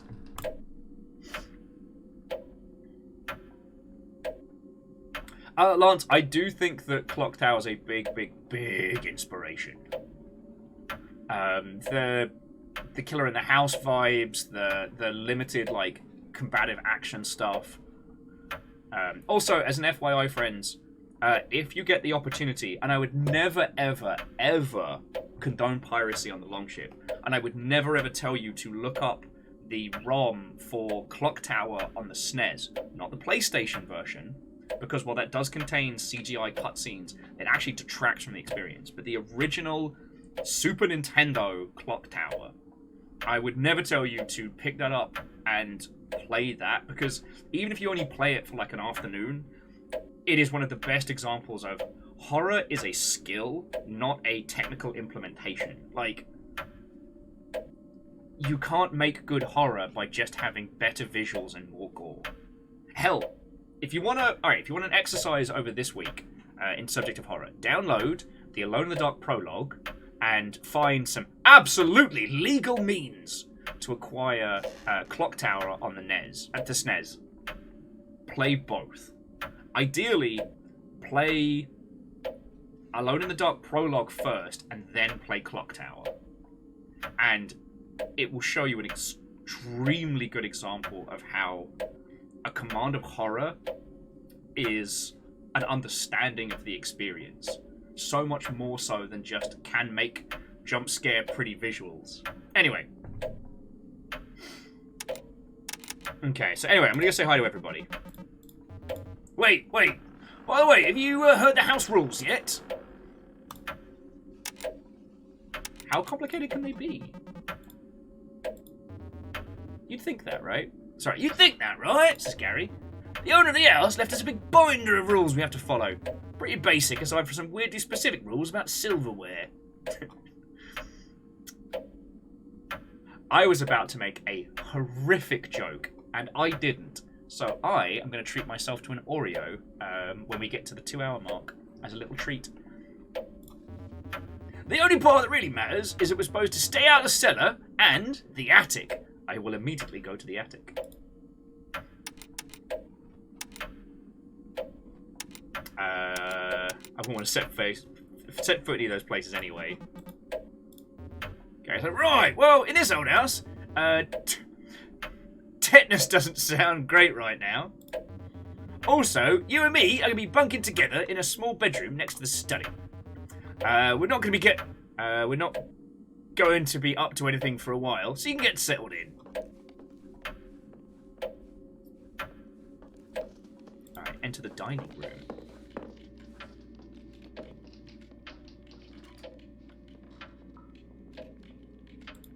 Examine in a glass darkly. By J. Sherwin Lafont. In 3 volumes. Volume 1, London.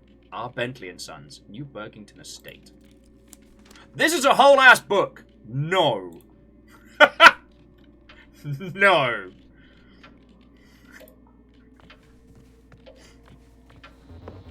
There's a strange power box mounted to the wall. It looks like it can provide power to one of 2 cables. And leave the box on the right side. But the box itself needs to be powered first. There's a yellow and black striped cable coming to the bottom from the floor. Okay, so there's a green cable and yellow cable. We can use this to power either the door lock or something else. And whatever that is...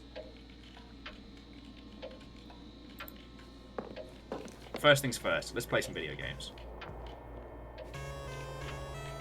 Bird Mystery! Push start to high score. Like Grubsoft. ASWD and jump.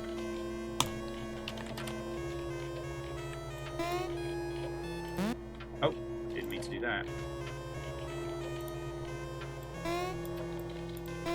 Oh, here's a quick question. Did anyone check to see if time was Did anyone check to see if time was progressing while we were talking to Gary?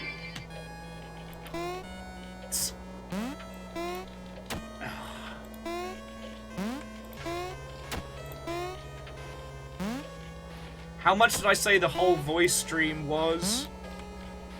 How much was the whole day?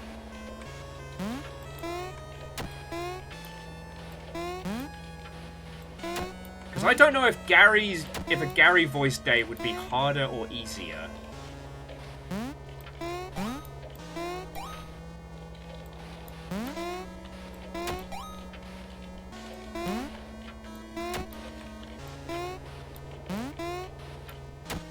To jump over the eggs.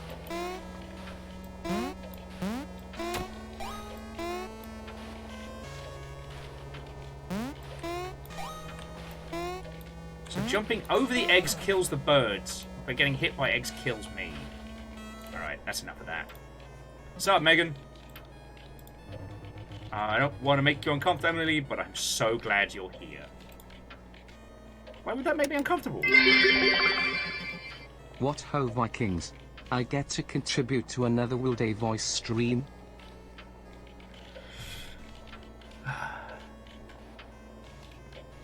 Oh, okay, sorry, jumping back into chat. So, Favor and Lyra, like, obviously, thank you for bits. Legend, I'm sorry you're having a shite of a day. We'll be here for fucking ages, so if you need to come back and just have some strange low poly vibes, we got you. But, yeah. Oh, and Lance, it wasn't going to be cancelling myself bad. Just the kind of thing that would have left people fiscally confused. Sorry, and just out of my corner, Pippin's doing donuts in his cage. Like, just zooming around. Okay, Megan's saying that Francine was actually pretty worried that we weren't going to make it. Said you've been really busy with work lately. To which we had, I guess I was also worried I wasn't going to come. You know, deadlines for work.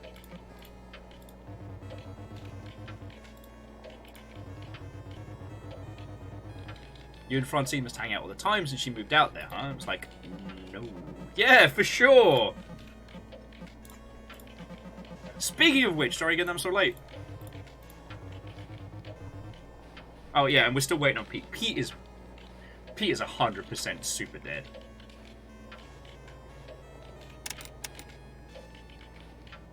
Alright, we're gonna go say hi to the other kids. Okay, so what have we got? Oh, examine the console. Amazing how these things feel so brittle and yet they last forever. Okay, so it doesn't look like conversations progress time, right?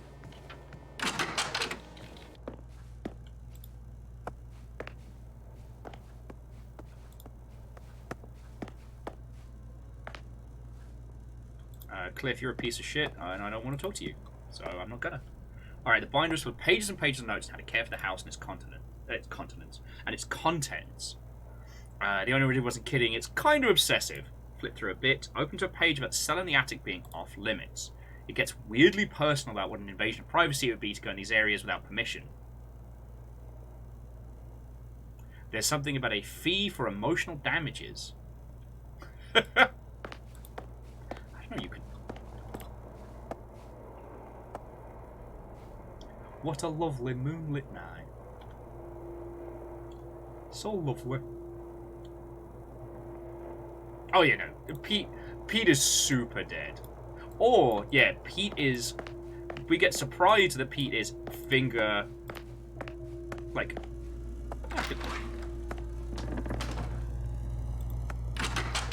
Mina, you are in the closet.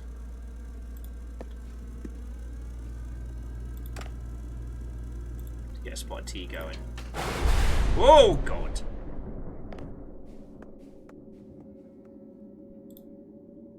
What is cooking? Safety fire in the kitchen.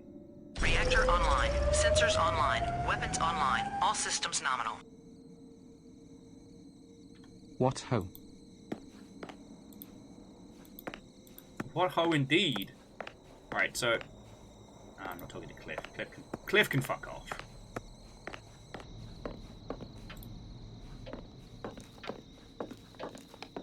Alright, so there's a keypad.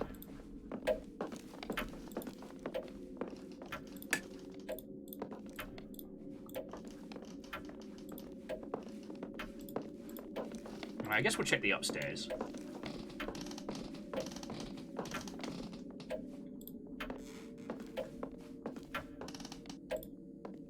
Try and find out which one's our room. Oh, good. Clown paintings. Love those. There's a book missing from the bookshelf. That is whole-ass Frankenstein.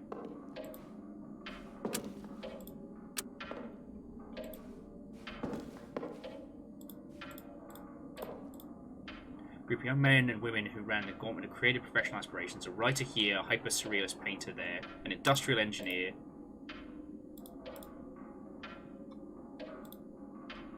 Okay. Manuscript, examine Dracula, check drawers. Just a whole-ass book. Although this could be one of those ones where, oh, sorry, where are my manners? Hang on. Yeah, tab does pause it. Chroma Capybara. Thank you for 4 months. We've just started playing Homebody. We're playing as Emily. We were late for a house party to watch a meteor shower at a weird Airbnb out in the middle of nowhere. There's bizarre locks on the door. The power's just gone out. Everything's fine. Everything's fine.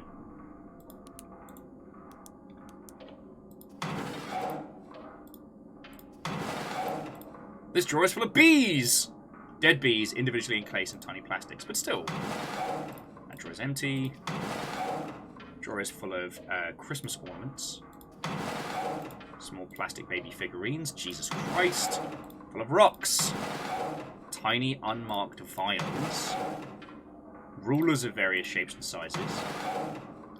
When I was in San Francisco, Star St. Germain took me to a pirate store where the whole store had this like nautical vibe, but it was filled with these kind of drawers, and you had to examine each one to see like what merch they had and what things were available for the pirate inclined. It's a drawer full of dirt. Some mysteries are best left unsolved. For various dice, 6-sided, 12-sided, 20. Ah, shit. All right, friends. Someone referenced the D20. You know the rules. All right. All right, friends. You know the rules. Okay. Roll for initiative on a system.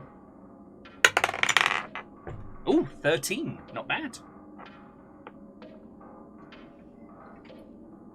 Oh, hardy bloody har, Vanderbeest. Hardy bloody har.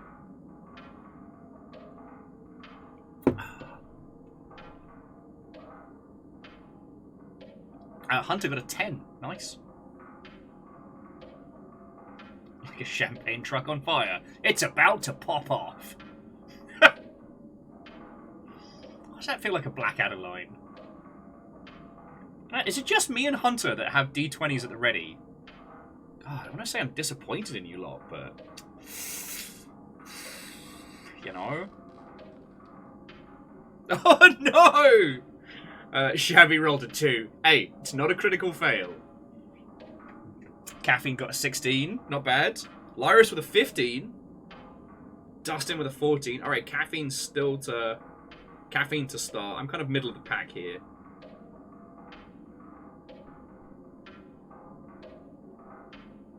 Dice says the current game doesn't use D20s. Oh no, I understand. You've got to have a D20 ready. You never know.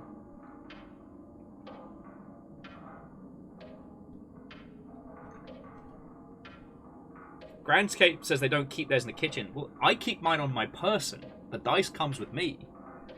And it's made explaining it to people at the TSA very odd more than a few times, I will say. Okay, so currently Caffeine wins the first. Inside Dwarf Tool, there's a ripped piece of paper, and it's page 110. The text is something called The Watcher. that the writer or protagonist is afraid of. Where is the book this is missing from? Okay, that's fucking cool. So it's page 110. Off-brand energy drink. Skulls. Probably mice. Let's go with mice. Alright, so page 110. So let's try Dracula first.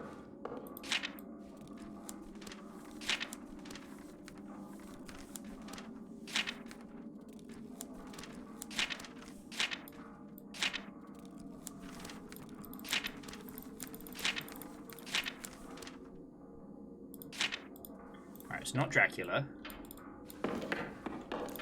Frankenstein, maybe? I have a feeling it'll be the one downstairs. Oh, okay. Durry and Dice got a 19. Okay. So I need a re-roll from both of you while I'm flicking through books.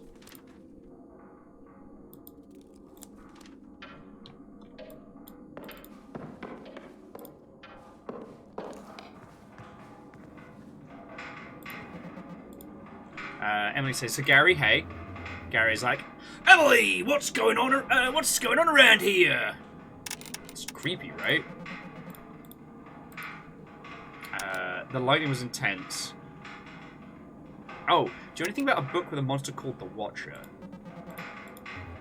The Watcher? Oh, I remember hearing that somewhere. Oh, crap, it rings a bell, but I can't quite remember. Oh, maybe you could ask Francine. She's good with books and the whatnot. Do you know what to do about the power outage?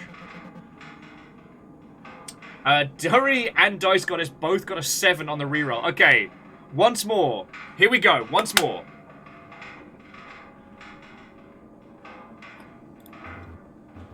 Oh, we don't need notes on what to do with the power's out. Just talk to Cliff. He knows stuff when it comes to electrical issues. Alright, I'm gonna try and fix this. Alright, Durry got 13 on a reroll. Dice got 14. Alright. So Dice, then Durry, then Caffeine, and then the rest of us poor buggers. Alright, the Song of Celestial. Oh, this might be it. Let's see if 110's got what we need.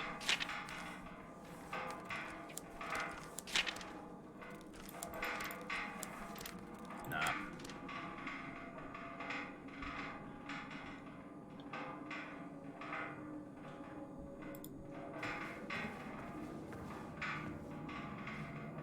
There's the car, there's an amiibo.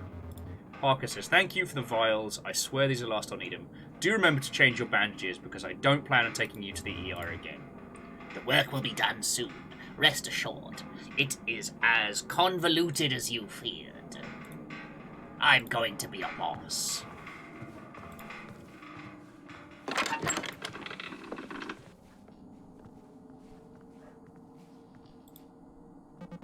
Hey, Francine, hey. Do you think you had a book with a monster called The Watcher?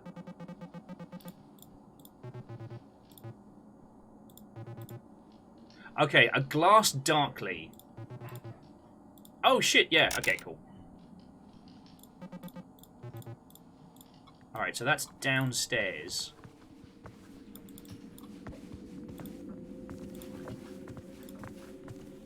The teal wire comes up from the floor and leads along the hallway. Is that the wire that comes out the power box in the living room? Oh, bloody probably. Nothing bad ever happens in the toilet! Classy. Introducing the Super Flush 9000. When you absolutely need to control the PSI of your poop and flusher. World's most high-powered bidet.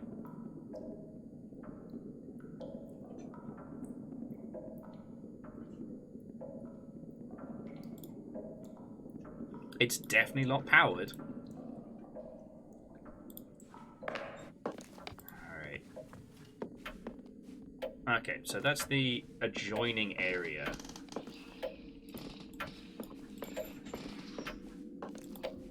Let's see if we can start tracking down.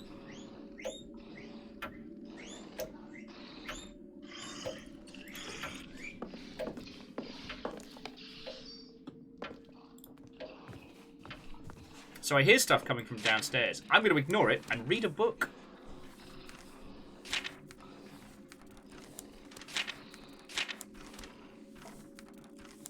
What sound, Fearless? Oh no, that was the guinea pigs. Alright, so this is where the missing page in the study drawer comes from. Now, what do these coloured bars mean? Blue, red, red, yellow. That's a memory! Alright. I guess we'll talk to Cliff about the power. Cliff?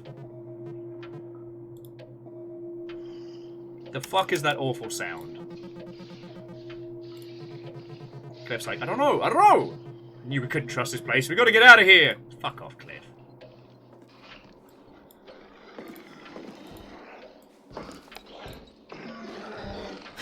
Oh, fuck a duck!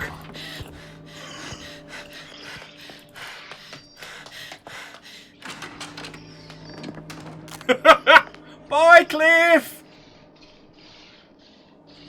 We live here now! Amos, there's no space in here, mate.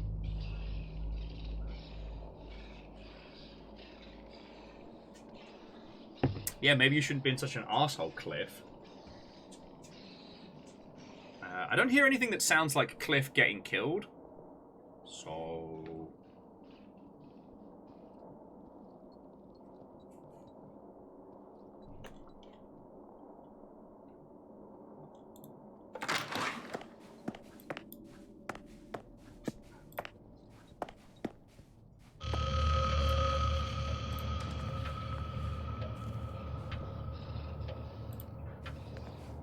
Oh my god, oh my god, oh my god. It's Cliff. He is dead. There is a knife wound in his neck.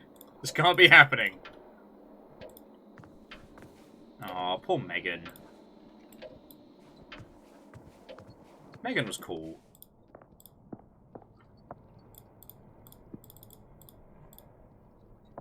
Cliff, less so. Have a quick read of the guest book.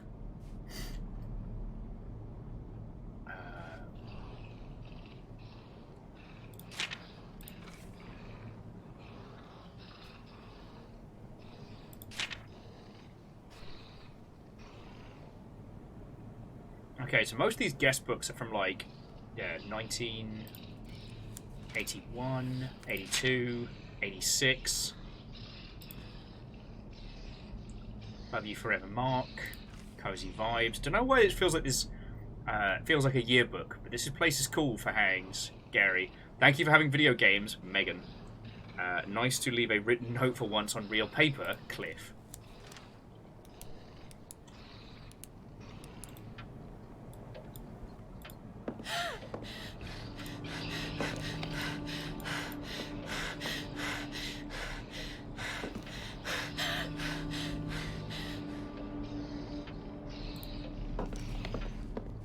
Okay, so Stabby Man's just gonna be doing tours. Ah, Beans. Ah, Beans, he's definitely saw me. So long, farewell. Oh, that's death.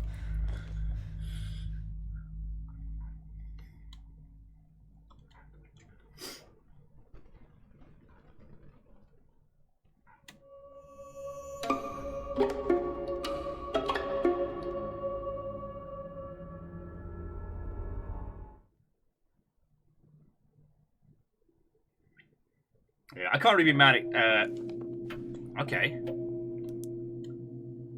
Ah, alright, so we're going to be going through, like, little mysteries and stuff. Unfurling it from here. So essentially, survive, don't die, survive, don't die. And try and progress all of these little threads and clues. Okay. Now, does our character have memory? Let's try talking to Gary and see if... Gary. Emily, so happy to see you. What is this? Gary, what the...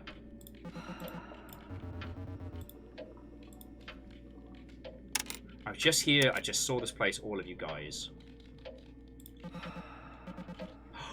Yo!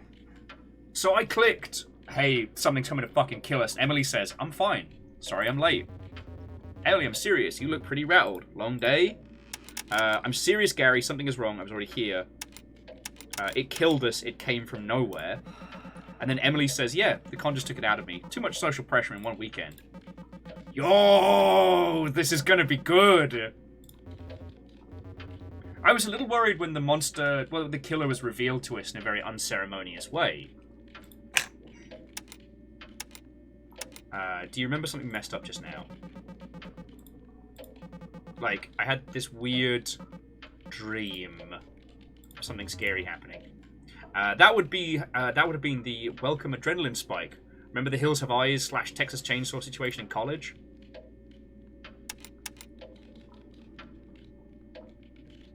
Yeah, I do. We were driving southwards the mountains following a sign to a rustic old family fun center we thought would be good for a laugh. Yep. Our smug, detached iron... Sorry. I have been doing Gary's voice. Doop-de-doo, apples and pears. Our smug, detached irony led us right into a creepy ghost town. It was cartoonish. Our car didn't stop for a second. We got to the abandoned go-kart track. Old man, a shotgun. Old man, a shotgun in his lap. Cliff peeled out there so fast, he barely had a second look at the place. Still can't believe it was a nightmare. Oh, it's an outrage. Are you feeling okay, Emily? You look like you did when we got out of there. You really can't hear me when I talk about what happened, can you? I guess it's just my imagination. Emily, maybe you should go lie down or something. You've had a long night. I'm Gary, haven't you? Like, we're supposed to be relaxing, Gary style. You just need to calm down. Okay. So, friendos, I'm going to go get that Oreo I promised myself for not making a horrible joke about sounding with the cutlery. And then let's keep going. This is already fascinating. So, to recap, we have a time loop situation, which I fucking love. We have the memory log progression of the plot, of the puzzles, very evocative of the Outer Wilds. And we have a situation where our character cannot convey to anyone else stuck in the loop that... Amos, what are you doing, mate? You just want the prime spot. God, apparently my room is the place to hang out today. Yeah, we cannot convey to anyone else that the killer is coming. So it's going to be all about conversation and knowledge and trying to move the memory log across. So yeah, friendos, I'll be back in a sec. Don't go anywhere, because this is fucking fascinating.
I have my reward Oreos. I have some water.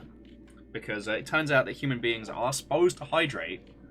I know, it's lunacy. But apparently, I have to actually consume water to survive. Coffee's not enough. Oh yeah, actually, let me... If we're doing this as a point and click, let me just unplug the pad. One less thing for me or Amos to trip over. And my Oreos of reward.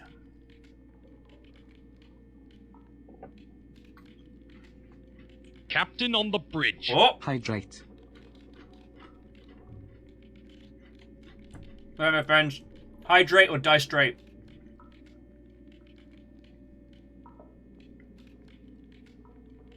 EXO happens to the best of us. I haven't downloaded Honkai Star Rail yet. I'm still mourning the loss of my Gundam game, even though it wasn't very good. Coffee. Not enough. Blasphemy. I know. Yet here we are, friends. Here we are. Okay, so to those of you who joined us, we're playing Homebody.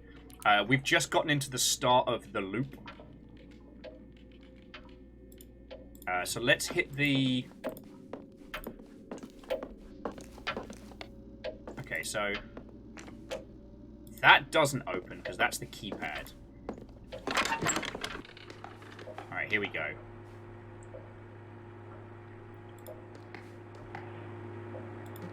Reminder, the fluid in this tank is the source for all the pumps in the house.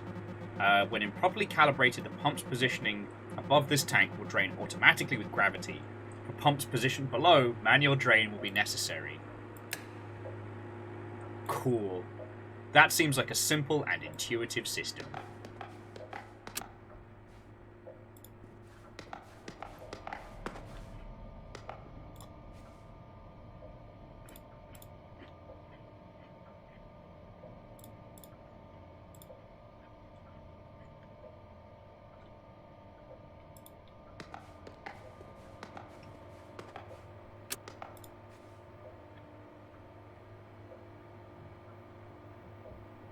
Huh.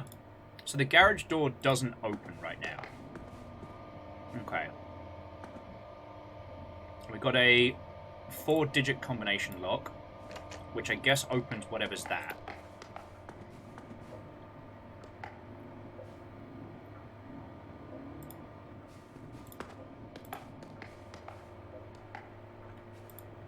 EXO, I see no way that would be a problem. Think about how many free pulls you must have. 2 heavy gauge cables, one orange and one blue, lead from the ceiling down to the floor.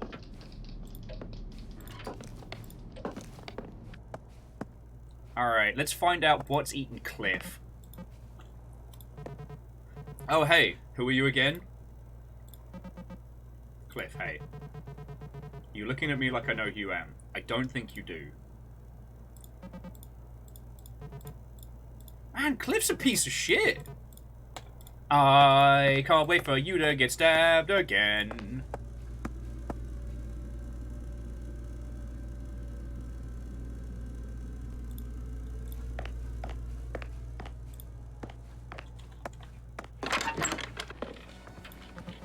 Hey, Megan. Okay, so Megan's still happy to see us. Oh yeah, let's ask Megan, what the fuck is up with Cliff? Fuck that guy. So Cliff was kind of shitty when I said hi to him. Have you noticed anything? Other than his whole deal? No, I haven't. You know how cold he can be. I'm sure he's just being shitty for shittiness sake. Okay, this is worse than usual. Yikes. Megan's just like, yikes, I'm sorry. But now that I think about it, he's been rude to me too. Hasn't been himself when he isn't talking to Gary. I guess I just chalked it up to him being a jerk.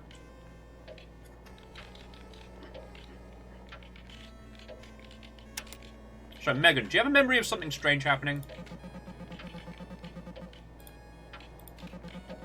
Oh, yo. What if everybody can remember it, but no one can communicate with each other?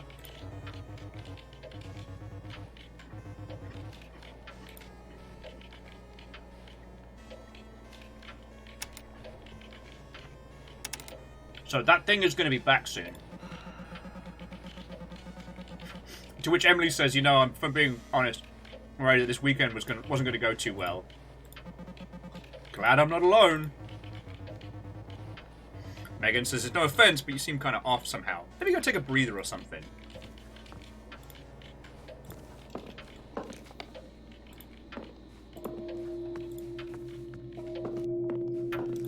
8 PM! 2 pills!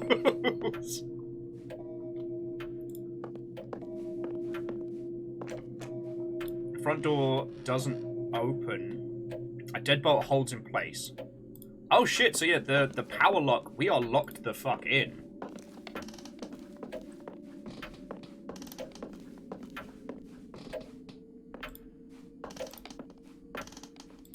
So here's the adjoining area. This was the bathroom.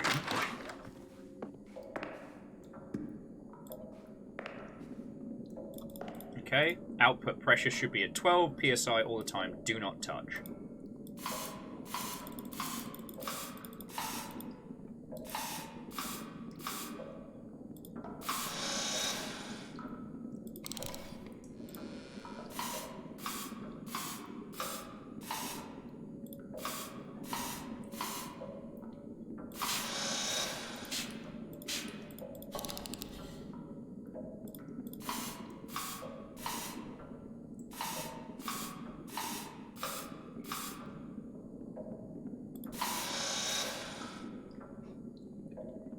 Okay, that is math puzzle nonsense.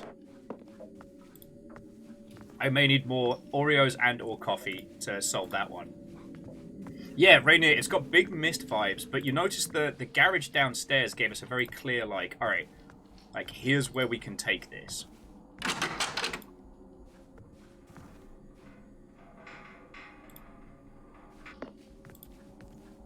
So here's the back hallway.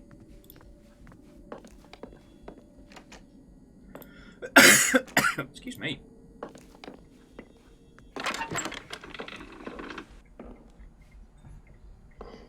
Alright.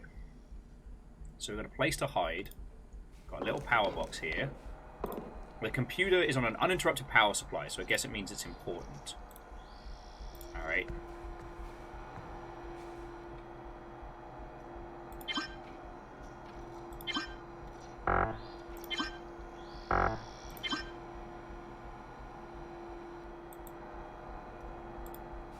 There's a creepy hole to look into. Oh, that's sinister. Let's have a look at some of these flyers. That flyer for an electronic lock. Let's read the handwritten note. Clara, someone will be coming from the electronics company to do the installation. Have them set the passcode to as a specified on the form in the lock schematic combination in the cellar cage when done. Do not let them in the attic. Parker, why are you suddenly so obsessed with security? I can't tell if you're working to keep something out or keep something in. Or I want to see you leave the house again someday. Alright. Don't like that. A safe guide to kids logging online. Got a manuscript page here. Eulogy for the chosen few. Holy lightning strikes thrice. You are baptized in the great gunshot of it all. A halo on your skull makes against the night. There is little to do but welcome it. That swallowing dark. Welcome what moves beneath your flesh. Greet the worms in your lungs. They are home. Look at that distant star. That cold, coy wink, and rejoice. A new you has risen. Emerge from your skin. Then discard the husk. You will not recognize the thing that you used to be. From the dirt and from the skies. We have made you whole. From the hands fall soft summer rain, and on your eyes a cleansing fire. Cherish your rewards, and look back upon the path you created to paradise. An altar, a chapel, a sacred place where you confess the things you thought you were better than. Alright. I'm gonna try and do the, it's a Minesweeper lock. Hang on. Never mind. Oh, so examine the post-it note. Next to the keypad diagram, the sticky note. All that's written on it is a number. 12. Okay.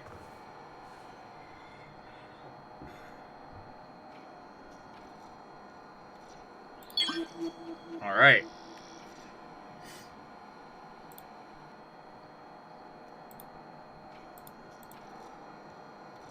So I solved Minesweeper. Now what? I think it's a little while before murder time, right?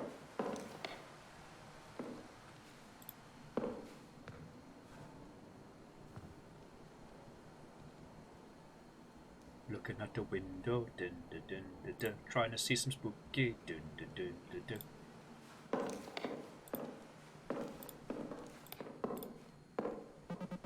Francine.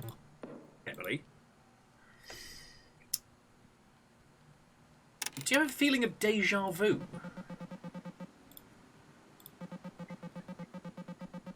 Like I have the feeling that we've been here in this room before. In a nostalgic way, you mean? No, like, literally, we've been here before. Francine was like, and then... No, are you doing okay? I just remember being here in this room before that thing showed up. And Emily just says, no, I think I just need to sit down. Are you dehydrated? Nah, I'm double fisting.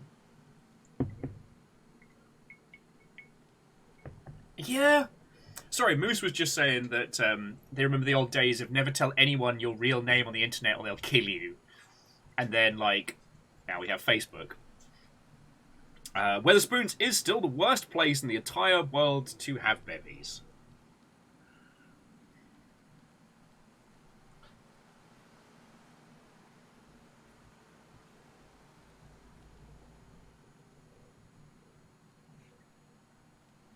Yeah, EXO, I'm sorry having to suffer through Weatherspoons. Also, the owners are the absolute feckin' worst. But I also understand that no one drinks at Weatherspoons because they want to, you know what I mean? Like, no one makes the active choice of like, of all of these venues in the British High Street, let us drink at a Weatherspoons. To Dreamer, Watto, and welcome. And Immortal Len, I don't know, this doesn't have Majora's Mask energy. This is definitely closer to an Outer Wilds, but we'll see how it goes. So the lock on the front door. What, did you try and lock in it? We're not going to be able to get away from that thing. The lock seems to need power. Uh-oh. So we're trapped until we figure the lock. Okay, no reason to panic. Absolutely several reasons to panic. So the power is we need to get the power back on. If we can't, well, I suppose we can still enjoy Perseids in the dark, right? Cliff was working on dinner in the kitchen, but I suppose that won't be happening for a while. The lightning was intense. It was upsettingly loud, and it's not even raining. Okay, I can't talk right now. I'm going to go say hi to the other kids. It's the differentiation between what we're intending to say and what we're actually saying. Okay, so the only other place we've seen the number 12 is on the big old... So Gary... Oh, Gary, do you know what's up with Cliff?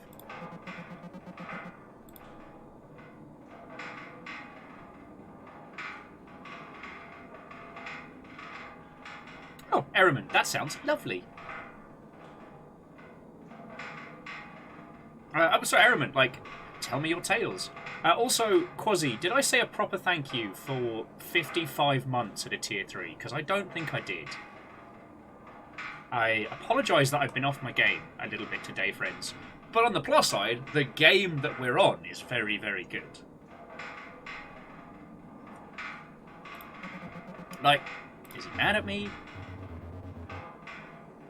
And Red Burning Dragon, I don't know if Oxenfree is the right comparison, but the combination of puzzles and social puzzles plus time loopery.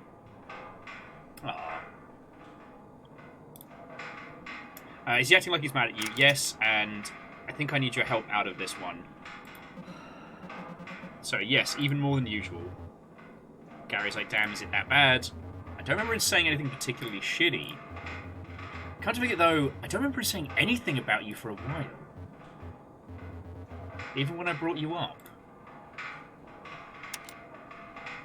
Shit, so you think he's mad at me?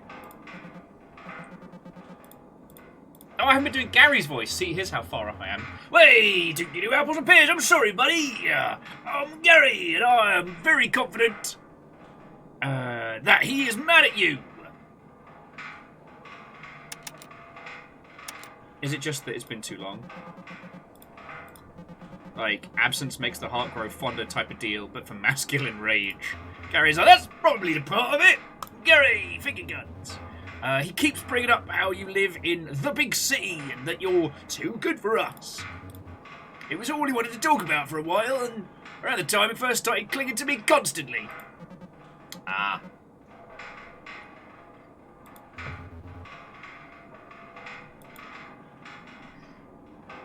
You two are still super close, right?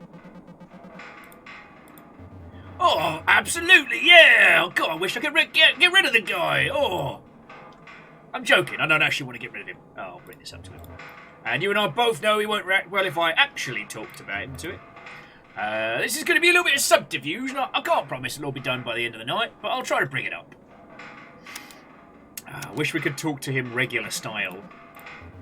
You and me both! You'll be okay. Oh, I don't like this, but we'll try and figure it out, alright.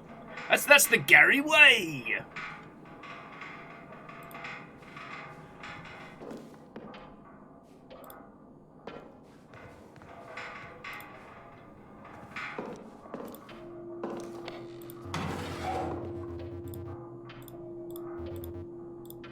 Okay, so this 12 sticky note led us to...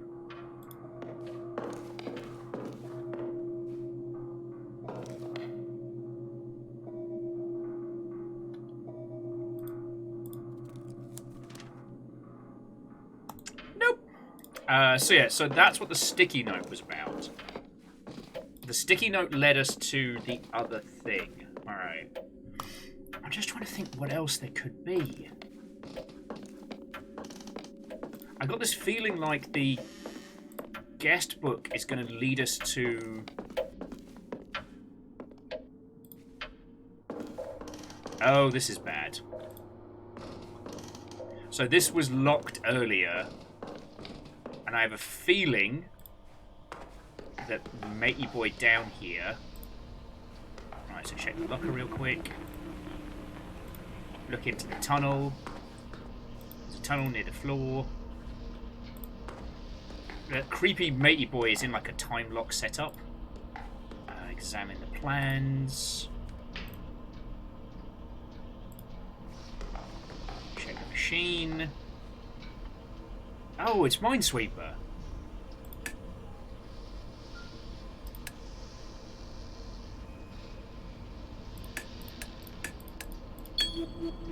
Haha!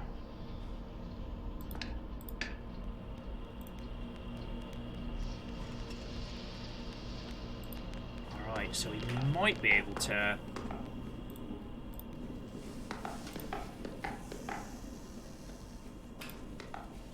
Okay.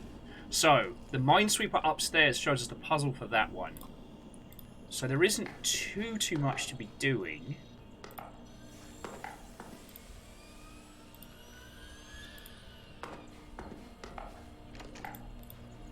Alright, locking mechanism controlled by this.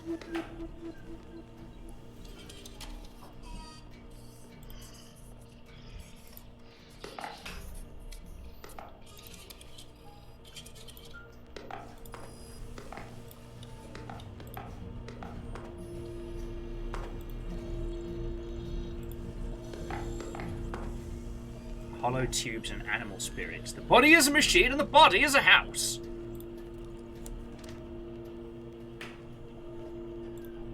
Okay, you're all getting very weird with this. I have to admit, not okay. So, like, we could hang down here, but I'm pretty sure we just set the power to the... We just set the power up, so we might be able to get the fuck out of here.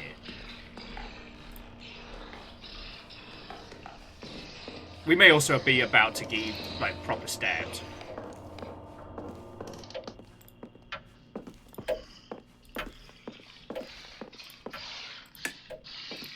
What do you mean it doesn't have power?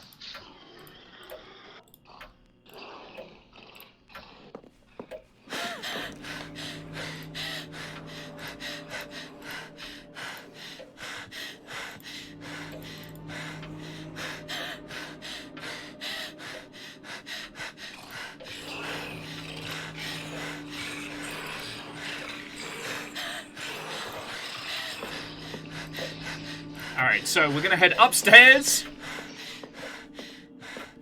and do some hiding.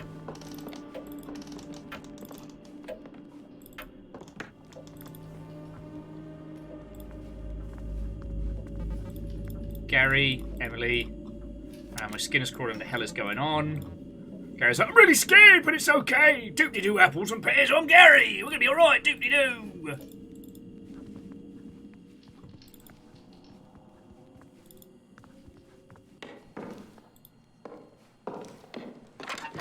Alright, it's hiding here for a bit.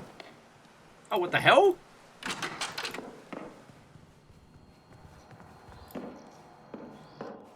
What the heck is this? Schedule, rise, cold shower, coffee, hot shower. River!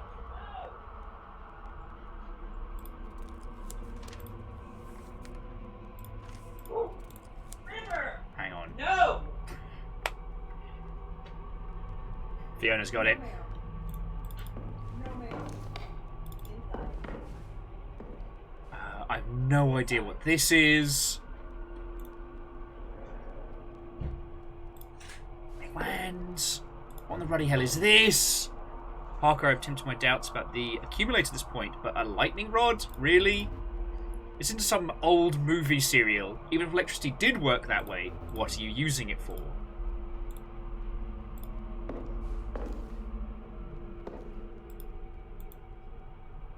We've got ourselves an underground facility.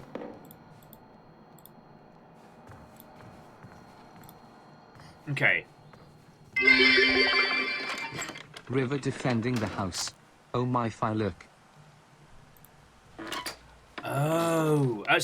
Bacon, feckin' thank you. Every time we use the same place to hide, it gets a little bit more broken. Sorry, I'm Bacon. Seriously, thank you for the bits.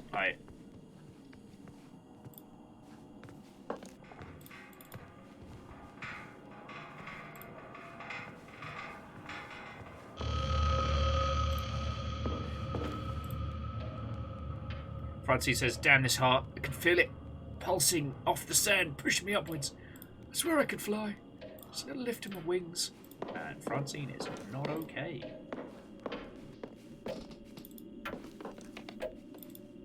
But if Matey Boy is not in the living room... How are you two not dead?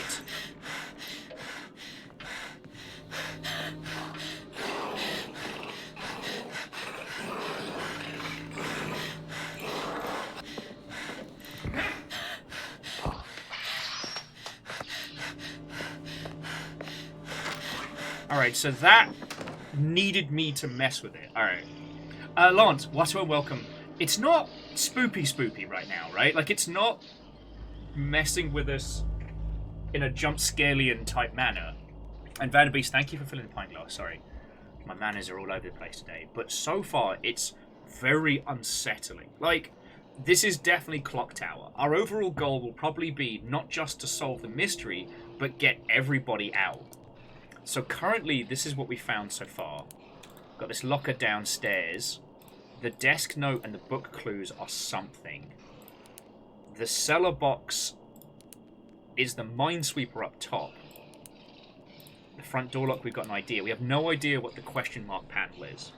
Like, but it's coming together.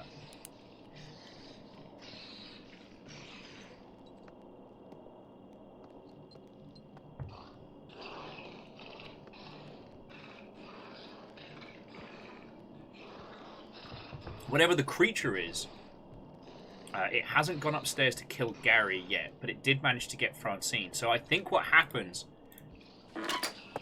is that it comes out... Oh, beans.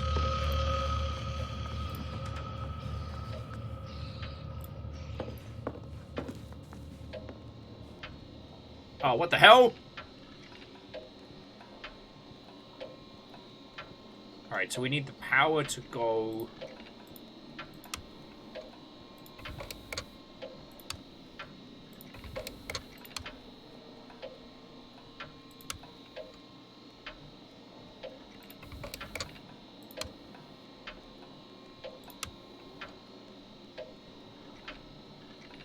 That one to that one needs to happen. Okay, we can do this. And then we need plus to plus.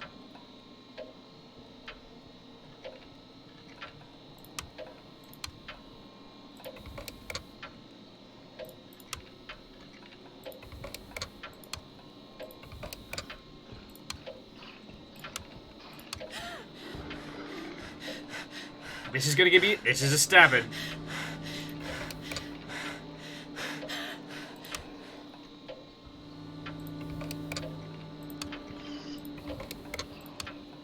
I'm trying to solve the puzzle in time. Right, that should be it, right? Yeah, that's to that. That kind of goes... There we go.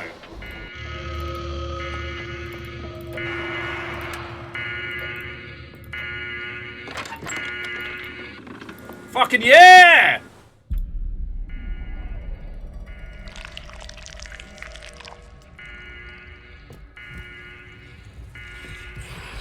What the fuck?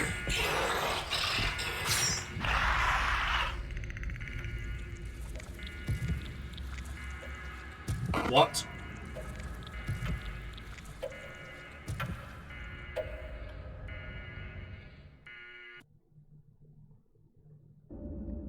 Fucking what?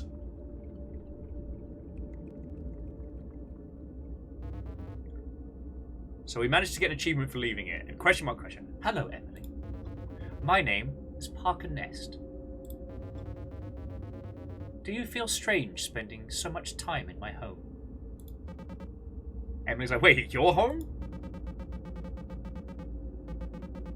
We're not really at a mountain retreat in Pennsylvania.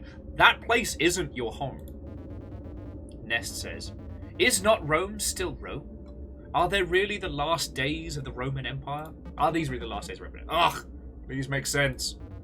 Nest says, well, tell me, when that creature, the homunculus, when it attacked you, do you feel it? Do you feel anything when you die?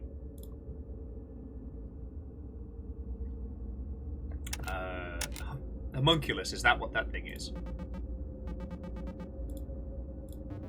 Nest says, I imagine you must blame me for what's happening to you. Frankly, I do too. Find to whom this cruel world appears, and you will know why it appears so cruel. In the attic, you'll find a device I built. Something the Burrows told me about sometime before he pissed off to Tangiers, called an accumulator, supposed to aid in cellular reassembly. I built it believing it would extend my halcyon days, of course. I was in my 50s. I should have known that time was already behind me. Still, I hoped it would help me regain some of the feeling I once had. Naturally, it didn't.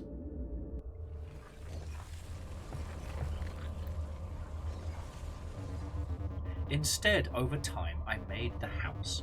It made you. It made that thing, the homunculus. And it made a liar out of me. The only comfort that brings me regarding the predicament is that I seem to have gotten into is that it keeps creating and recreating you. But it won't last forever. In fact, I suspect the mere fact that we're having this conversation is a sign that both of us are in some kind of hot water. The accumulator is the marker of the world in which we live. It alone can change it or unmake it.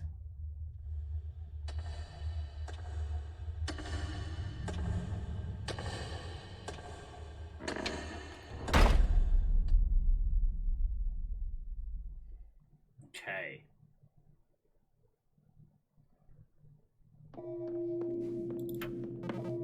Gary! Hey, Emily, I talked to Cliff about you. Oh, okay. Really? Thank you, Gary. Of course. The reality is, he misses you. He would never in a million years actually show it, but he misses you. Oh, I dropped the Gary voice again. It's Gary! Way! Welcome back! And no one person could convince him somebody actually misses him back.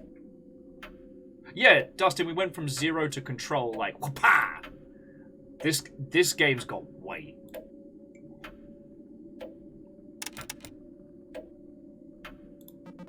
Gary, we haven't caught up in a while. Gary said, no, nothing's really changed, and that's a good thing.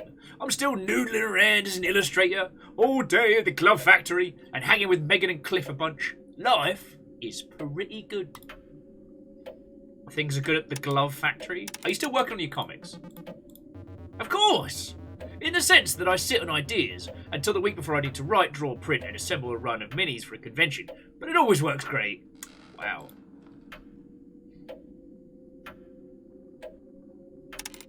It's hard. It's so hard to resist waiting until the last moment. Yeah, little procrastination never hurt anybody. A little procrastination never hurt anybody. That's a fucking lie, Gary! Anyway, things are good. Was out the other night with some friends. Went to a dive bar near a low-key celebration of my pal Ashley's lizard's birthday.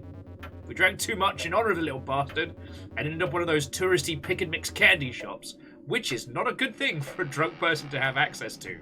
I'm very much feeling called out here. Thankfully, pick and mix is very uncommon in the US, but I've fallen foul of them in the past. You just get so excited, you start grabbing all the things you loved as a kid, and then you realise gummy cola bottles suck. And it's like, why did I get so many?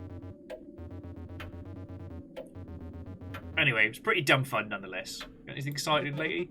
I went to breakfast with Laura last week. Fun. Does this house give you the Hills Have Eyes Texas slasher vibes, or is that just me? I mean, it's a little more austere than the Texas Chainsaw, but no, it's not you. There's something unnerving about it. It's nice, but it's like, you know, too nice? I've been looking around for hidden passageways, or at least a dumpster to hide in.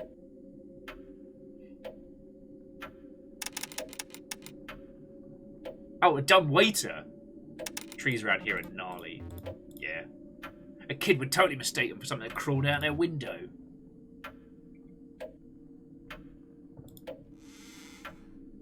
Now, we just need a wacky friend who never takes anything seriously to do a fake-out masked killer prank, you know, as a misdirect. Wait, would that have been Pete? Pete's super dead. Oh shit, maybe you're right. That means he could be here, dressed as a scary clown and accidentally at any moment.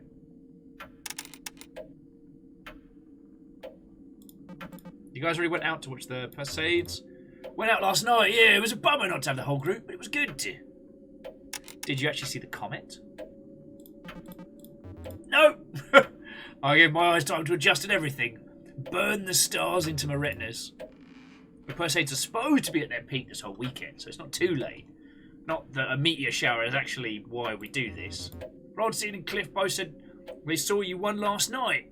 So both said they saw one last night. Lucky ducks. So the homeowner was weird about silverware. Let's get some info. Gary says he's weird about everything. He left us a huge binder instruction. Yeah, we know about that. Instruction on how to lock doors and close closets. Rules are made to be broken! Well, like, cool rules are made to be broken, but there's no joy in putting an egg spoon in the wrong place. I guess this place is just a whole word for long. Ah, butchered that one, sorry. Oh, we also found out Mr. Nest was really specific that he didn't want any knives in the house. Is that a normal Airbnb policy? Doubt it. But nothing so much of this place is normal. Alright, Gary's done talking to us. Okay, so conversations don't progress time. We can't... What was that? The fuck was that? You saw that, right?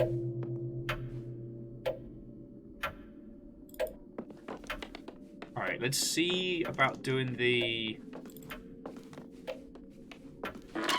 computer puzzle now.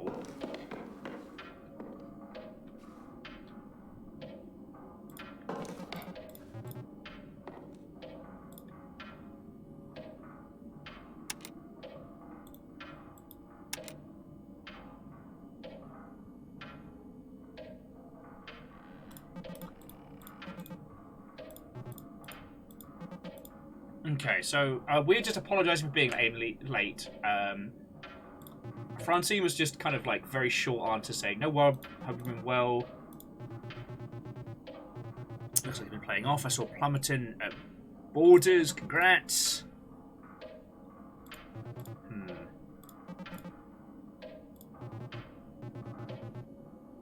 Francine's giving us these weird short answers. Since have you heard the house rules yet? The guy who owns this place is pretty precious about it, yeah. I think this place is just important to him, but I'm glad you're all caught up. Oh, and by the way, there's something wrong in the bathroom. That's not the start of a good story. Old pipes, and they get backed up. They work, but there's a big weird pump on the wall that's supposed to keep things flowing. Right away, Cliff came in and messed with it, and I yelled at him, "I'm not going to touch it again."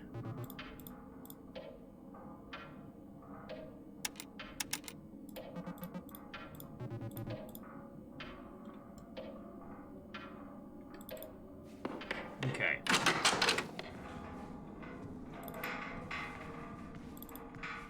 I feel like the radiator in there is going to be important.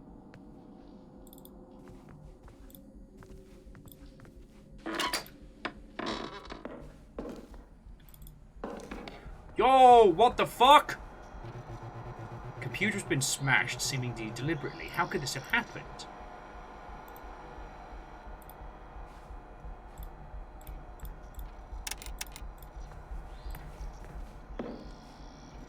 So that's not open yet. Yeah, no. So, okay, so if we check the tab... Alright, so we solved the front door lock one.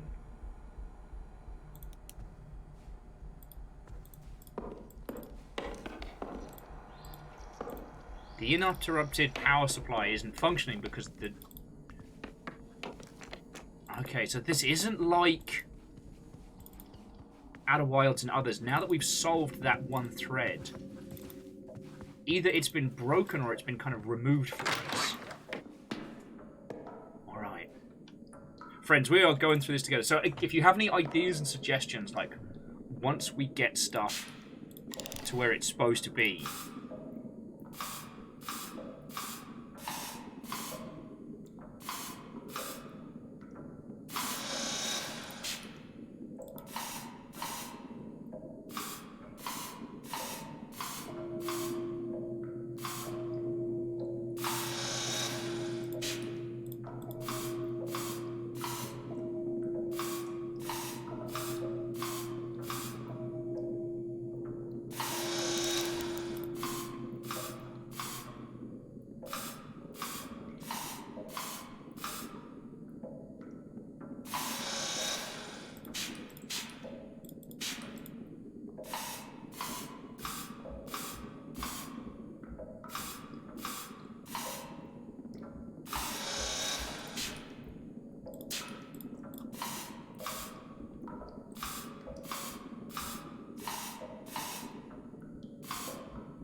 Bingo!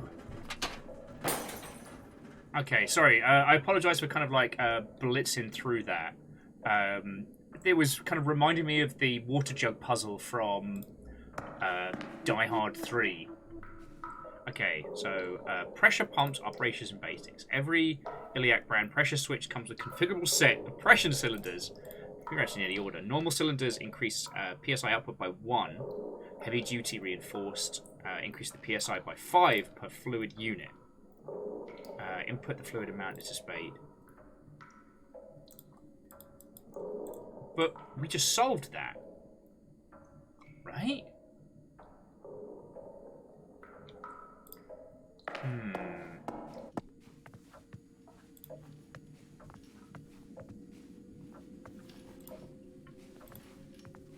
I wonder. Pressure puzzles seem to be in this year. Not that we're already under enough bloody pressure. Anyway, let's try talking to Cliff.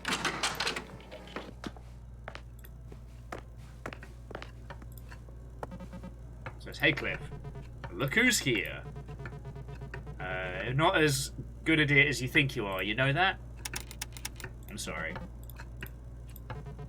You don't even know what I'm talking about yet.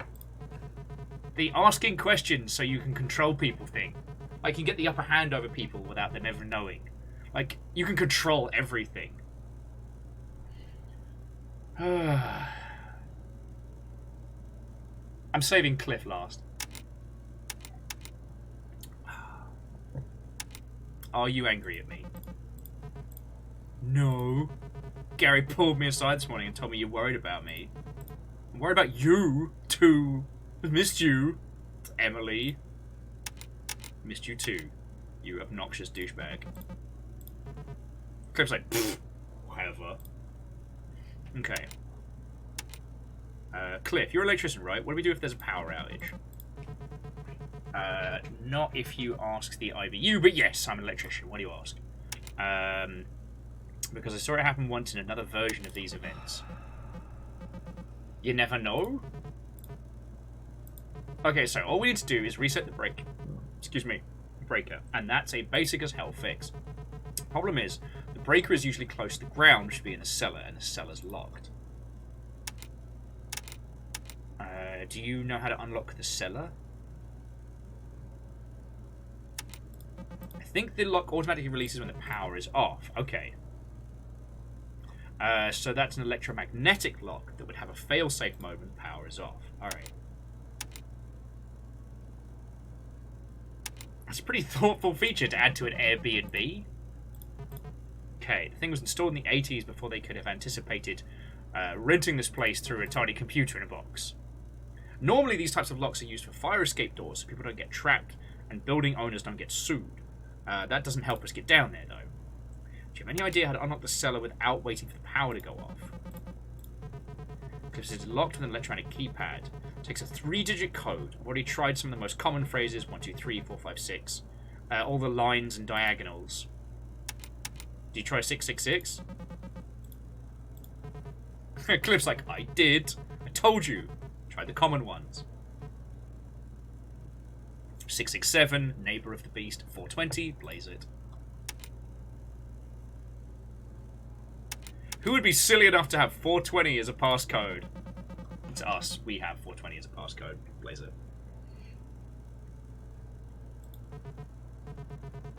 Oh yeah, also Aganatic yet.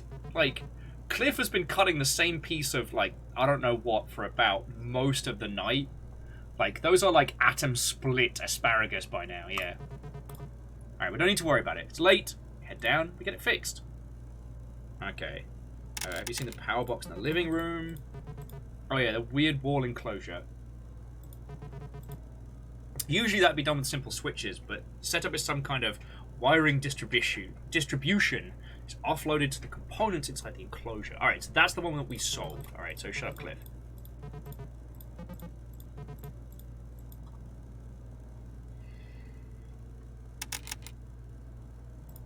I'll just ask him if he thinks that the Honor has made any other, like, custom stuff.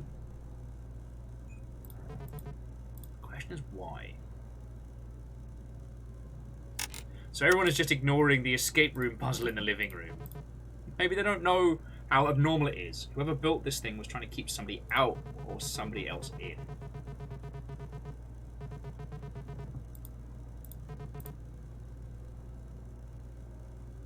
Okay.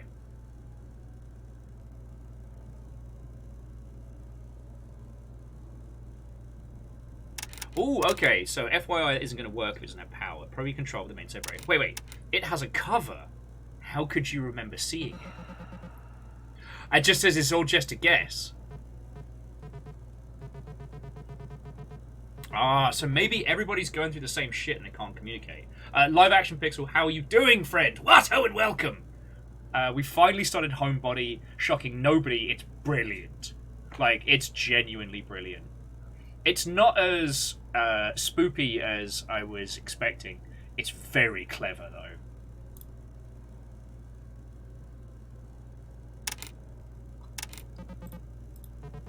So yeah, how's it going with your good self? Shit, when was... did you do MCM? When was MCM? Oh god, yeah, and like, the Twitch mockery today has been very funny. I'm not big enough or cool enough to have huge money sponsors, so I don't want to say completely disconnected from it, but I'm kind of, you know, I'm in a weird little corner of the internet, so it's a strange one, that's for sure.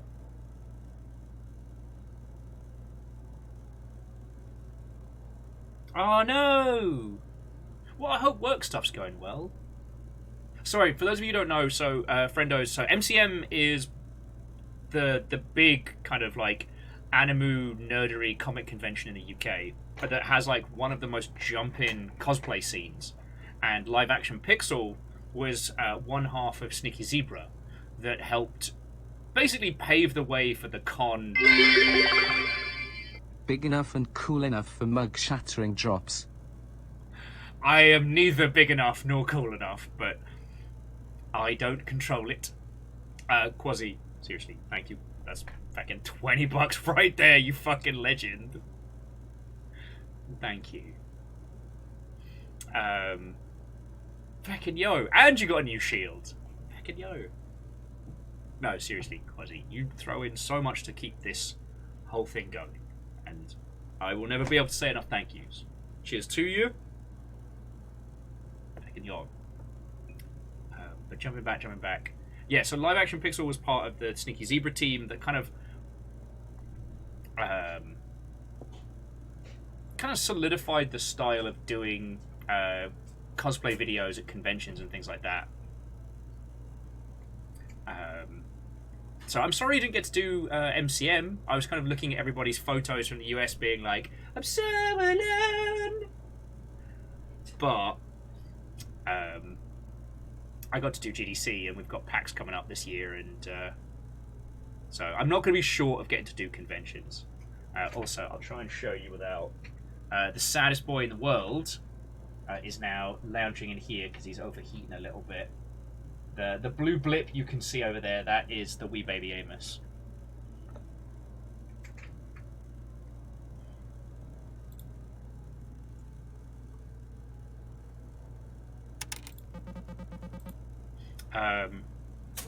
But yeah, no, I hope the day job's going well, friend.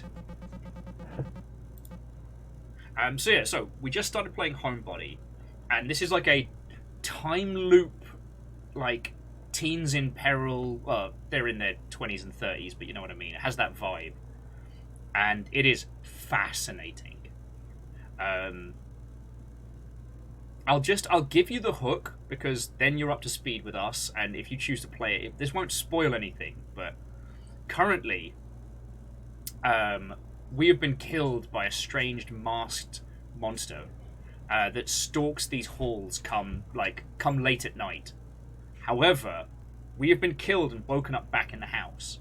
Anytime we try and tell somebody about the monster or about the killings, our character can't say it.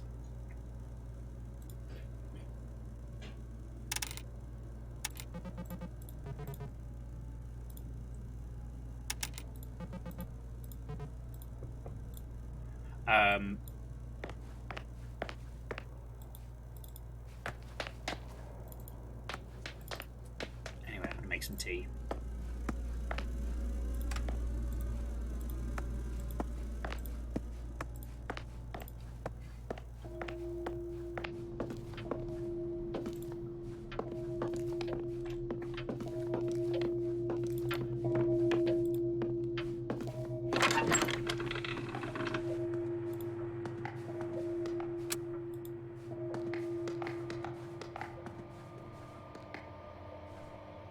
Okay, so we can't get behind the garage door yet. We can't get down into the basement yet, but as we progress, we should get those codes. Oh, fucking duck, that scared me. However, now that the power's gone out, we have access to the basement. But yeah, no, and so to our live-action Pixelian friend.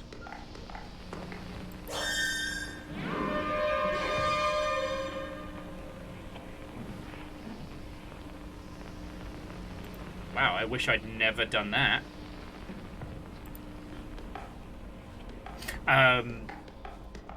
The other thing that's worth mentioning is this is by the same team that did Dream Daddy.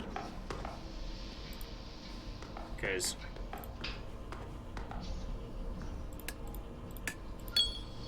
Oh, okay. So the machine up top is locked, right?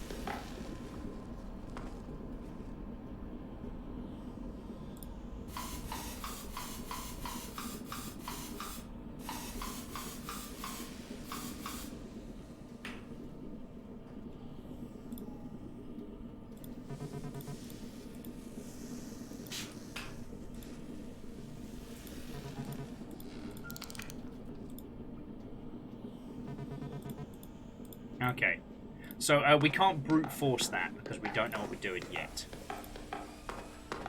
And sorry, the reason I bring that up is that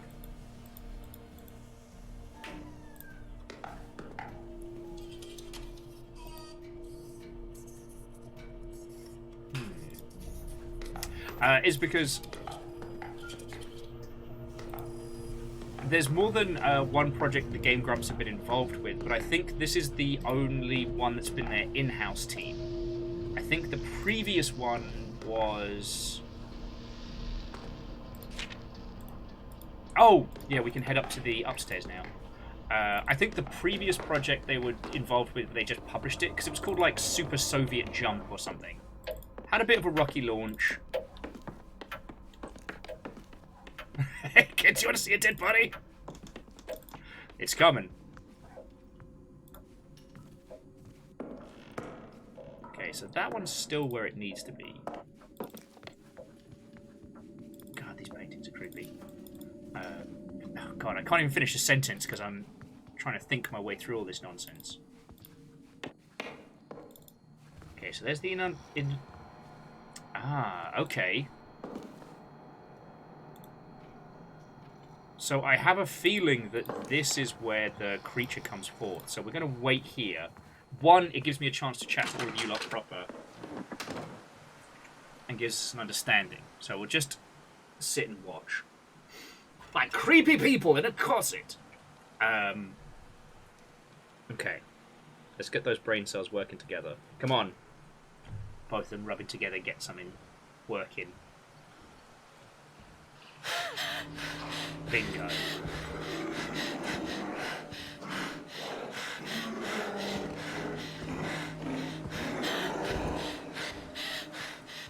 Okay.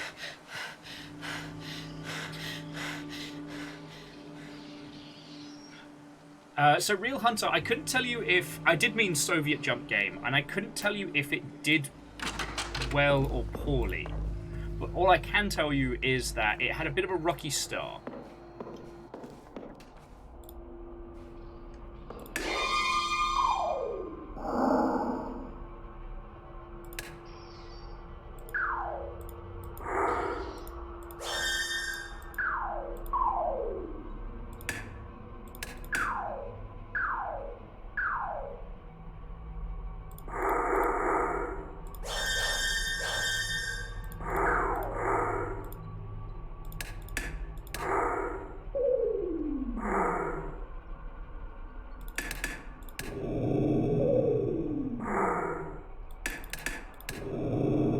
This is giving me big Mist vibes.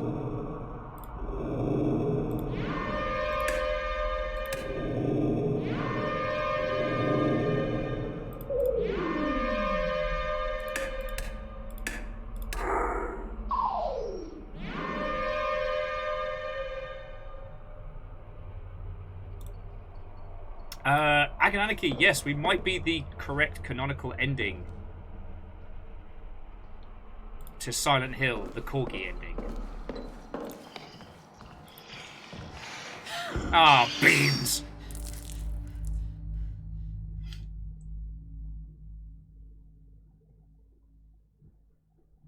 Well, Hunter, it was definitely one of them. Oh, hello.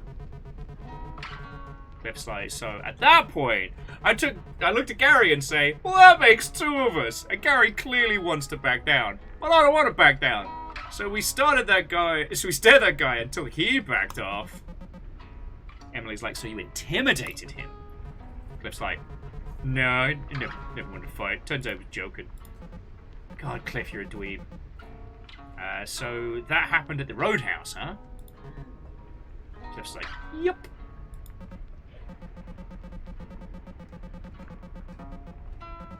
Emily adding that, haven't been to the Roadhouse since we were there together. The first time we watched the Pasades must have been like, what, 3 years ago? Cliff in a dweeby manner says, yep. Glad you had the occasion to grace us with your presence again. Jesus, Emily. Well, my grandma did die very conveniently. And you wouldn't have come otherwise? I thought that Pete was the flaky one. Pete's super dead. But being honest, I'm really anxious about coming back. Oh! Interestingly, Emily couldn't say that she's been feeling really anxious about returning. Just says, I've been busy. Clip says, so relax. We're supposed to be having fun here. We'll drink out of dirty glasses and watch some falling space garbage, and it'll be great. Emily adds, but isn't the bar just outside of town? Where are we going? Cliff says, we're going to be going to the site where I've been working. Emily adds, why? Why are you telling me this now? We get to the bar after everybody else.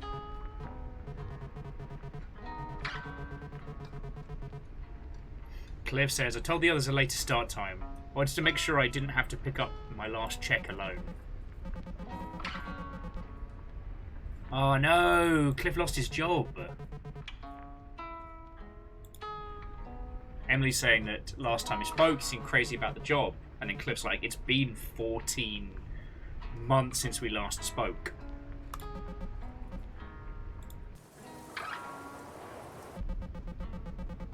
Wait, did we just pass the Riverside exit? Isn't that where you said the site was? Alright, Cliff's getting weird now. Do you know what day it is today, Emily? Emily's like, August 13th? Friday, August 13th. Friday the 13th? Fucking really, Cliff? God damn it, Cliff.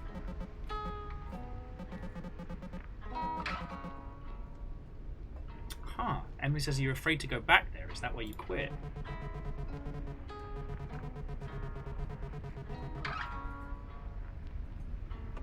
Cliff adding, nobody sticks around these types of jobs long. You either work a decade and tear your body up, or you quit before you're in too deep. Q, some 41. Buddy of mine. Martin, kind of older guy, wife and 2 kids. He's spotting another guy, Brian, as he's bringing up the dump truck full of gravel laying the foundation. The truck hits a bundle of rebar. The scaffold collapses and Martin falls into the pit. The truck just tips behind him. Just enough to dump all the gravel on top of him. He's chest deep in gravel now, but his arms are free. He's responsive, he's feeling okay. It's a miracle. But it turns out, I mean, that's 18 tons of gravel in there with him, right? All that weight, it's pushed all the oxygen in his blood into his brain. And below the waist, he's crushed. He's just one big bruise. When they put him out of there, all that blood's going to go racing to his legs, and he's going to go into shock, and his brain's going to die. So this is it. They bring in his family, explain the situation. Fucking hell, this is dark. They hug him, and they say goodbye, and when they winch him out, he's gone. Fucking hell. Wait, isn't that what happened in Signs? Sorry. I know that's a bit cruel to be an arse, but I'm really... What happened in Signs?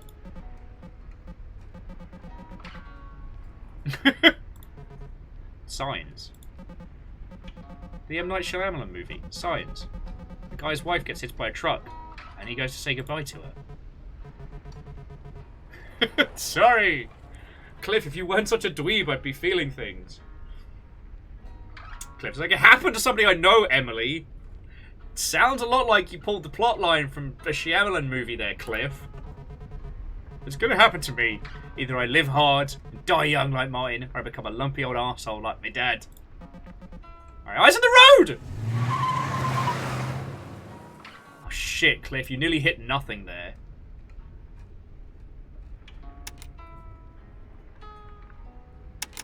I'm not gonna let anything happen to you. We're gonna get out of here. And Emily just says, sorry, Cliff.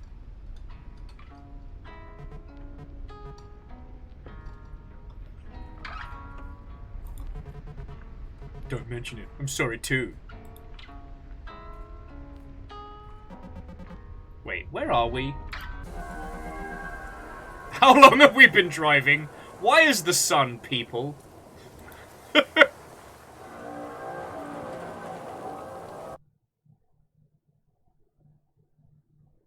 Fucking Cliff. Gary!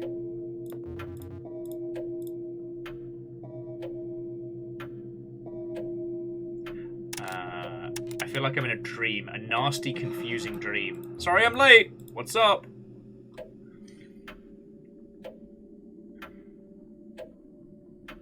Small talk isn't so bad, right? Maybe. I may be in hell, but at least I can talk to my friends. It's nothing! I want out of this place. This house is kind of wild.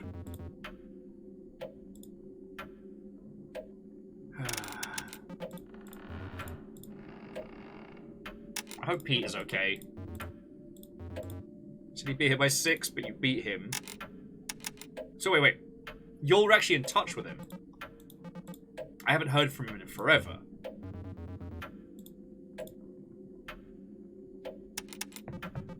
What's the plan for tonight?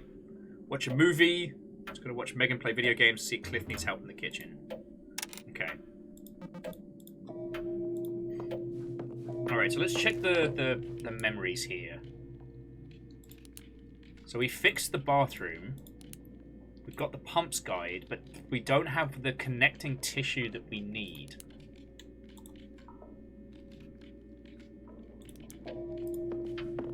Actually, let's check our suitcase again, because other things have changed. Right? It seems like with the computer, because we've solved it... It's empty now. There's no way I forgot to pack. Alright, a Russian doll scenario going down here.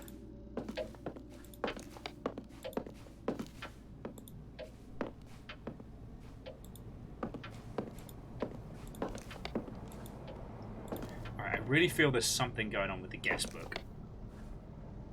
Wonderful year. So this was 1977. What a wonderful year I've spent living in this thriving hub. To bang your head against the wall over an album just won't come together. Painful, but when it's a group of friends struggling to write the creativity out of their addled brains, divine. It would be great if I could remember more of it. Maybe by the time the future guests read this, getting hot water in the upstairs shower will no longer require an intricate ritual of faucet juggling and prayers to God. Knowing Parker, I doubt it. My stay in this haven for hooligans has been a joy. Despite the best efforts from my inexplicable clangs upstairs, I was actually able to complete my manuscript in time here. My most humble thanks to Clara for her thoughtful critiques, and to Parker for his theories on my work, which never failed to entertain. I move out tomorrow, might as well leave an autograph behind. Maybe I'm just being sentimental, but it's hard not to like a place like this. Best wishes to all. Parks, you never did show me what you were working on in the attic. You live in a place so damn long it becomes a part of you, I think.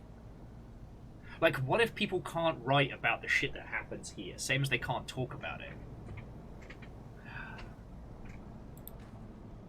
There's one more part of these elements we need to scratch at to start unfurling stuff.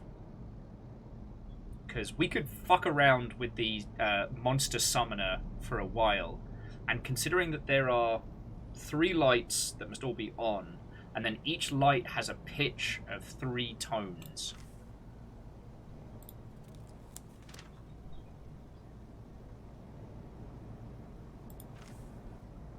Coolest Airbnb I've rented. Amy, summer of 06.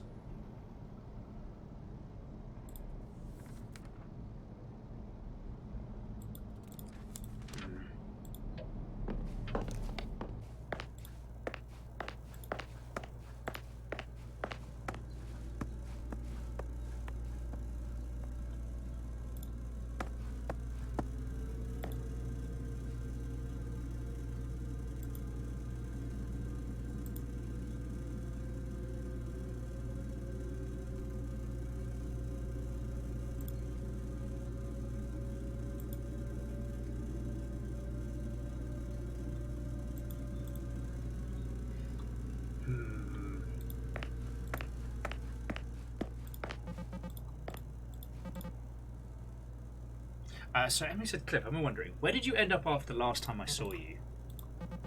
You quit your job at the old construction site, right? Did you end up getting a new job?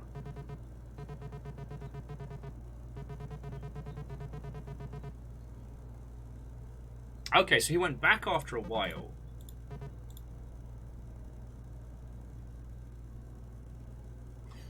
Okay. You really don't trust the guy who owns his house, do you?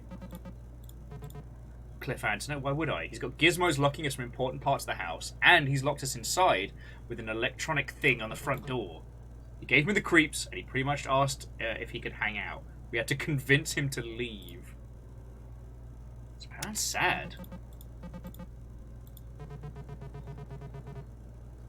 To which Cliff says, fuck sympathy, we're paying the guy to stay here.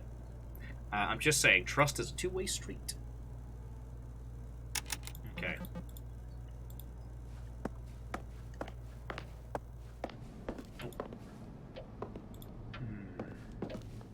What are we missing, friends?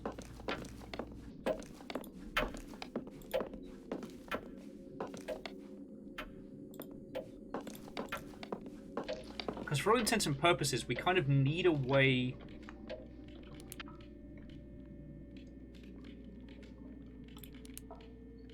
Blue, yellow, yellow. So blue, red, red, yellow. For all intents and purposes, yeah, we need a way to get into the cellar faster before the power goes out, right? Like, that's a big one.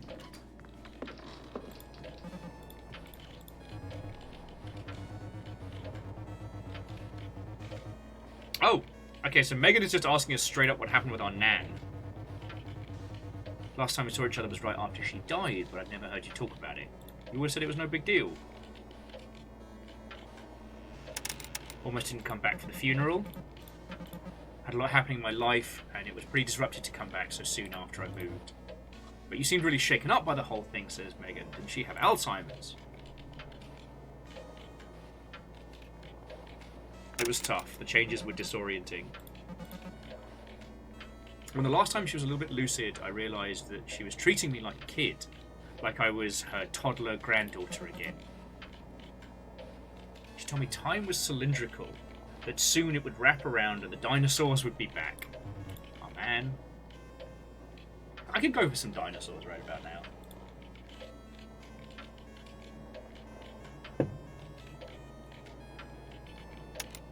She wasn't scared. Wasn't worried about the dinosaurs posing a threat.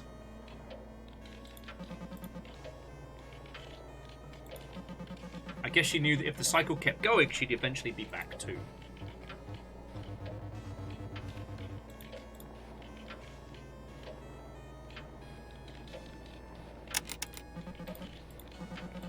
This is getting heavy. Anyway. Talk to you soon.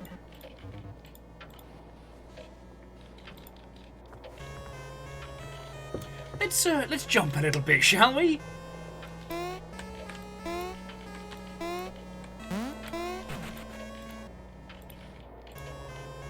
As I feck it up.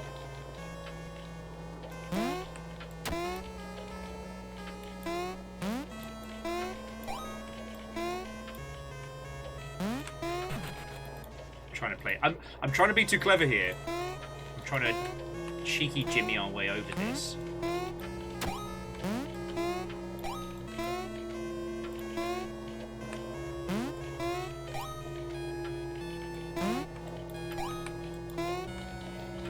Okay. So let's recap. The homunculus is released in the upstairs, which means that more likely than not, the big bad's coming from the attic, right? It also means that we can't get in up there. Like, if we work out how to open the area, we can't get up there until the secret door is open. But we also can't currently get down into the basement until the power goes out. But that does mean that if we... Okay, yeah, no, I've got a plan now. I've got a plan. So we wait for the power to go out, we go down, we turn on the power box, and we reconfigure it. Oh shit. Got a Chivo for getting a high score. Not so grump that, Mother Hubbards.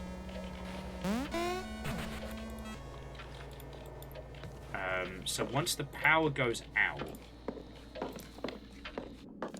we go down.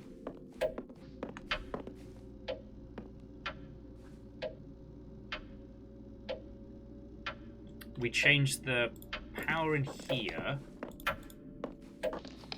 so that the... Which colour wire is that one?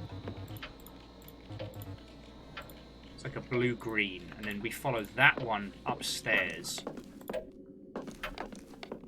And see if powering that once everything goes out gives us anything to work with, you know?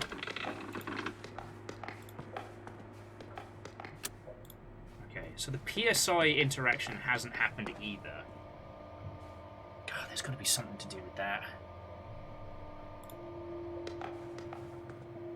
Alright. It's 9 PM. Do you know where your streamers are? Sorry, friends, I'm doing... this is almost like nervous rambling. What I've realised about this is they're not going for the immediate, like, oh fuck, oh fuck, oh fuck.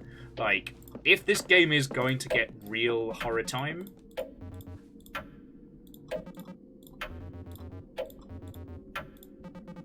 If it is going to get real horror time, it's going to do it later. Right now, it's creating tension through time, right? We know we have to do a whole bunch of stuff. We have a very small window to do it. And how we bring that together, the fail state means a reset of the evening. It's kind of like the 18 plus area from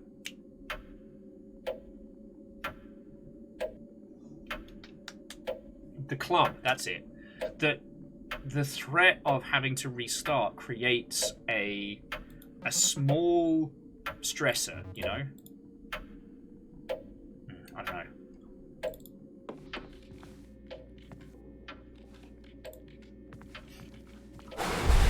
Ah.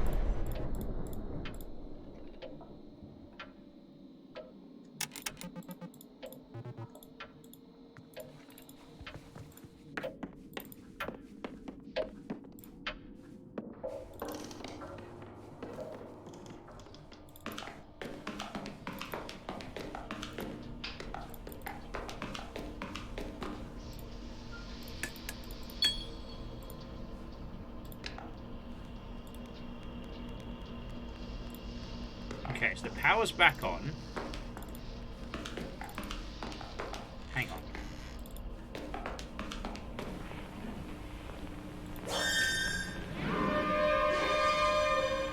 Oh shit, it's literally telling us the solution to the upstairs. And there's the settings. So it's... Hang on.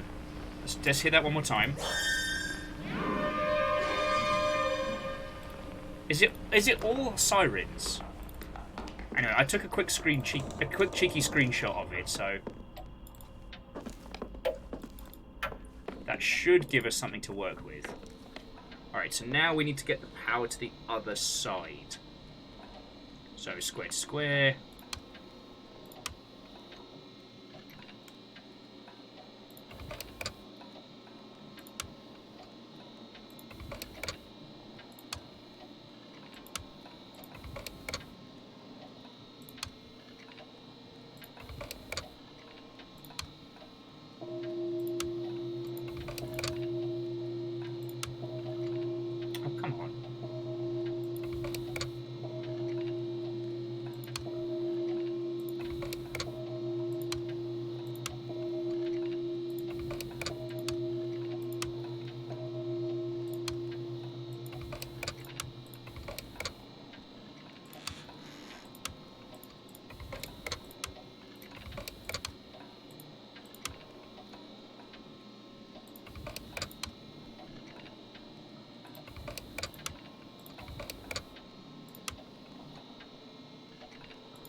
Whilst I was trying to solve the power puzzle and the internet blipped, we must have gotten stabbed while I was trundling around, and Pete, our friend who has not shown up yet, has just appeared. Pete says, "Hey, Emily!" I actually don't think I can do a voice for Pete, but Emily's like, "Pete?" Pete's like, I know that look on your face. You've been tying yourself in knots, running through this night, running in your head over and over and over and over again, trying to think of a way out. You see the house, with its door locked and power out, some kind of walking metaphor roaming its halls. You see me in the woods, with my throat slit. Am I right about the last part? I'm afraid you're dead. I don't know. You've got something to do with this. I don't know. Maybe you've got something to do with all this. Yeah, we haven't seen Pete dead yet. Pete's like, who's to say? Nowhere left to go but up, right? To the attic, I mean. There's a red door that leads to the attic. Is there anything around there that would help open it? There's a teal cable that runs to the attic door starting in the living room. Maybe you have to solve the right side of the living room power box first. Anyway, that's all I have for now. See you soon! Pete the helpful, I guess.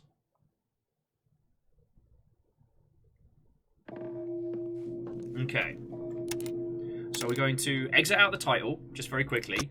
I'm going to bounce Steam to make sure nothing's broken. Because, like, Fearless, if you did send through a gift through Steam, that's very feckin' kind of you.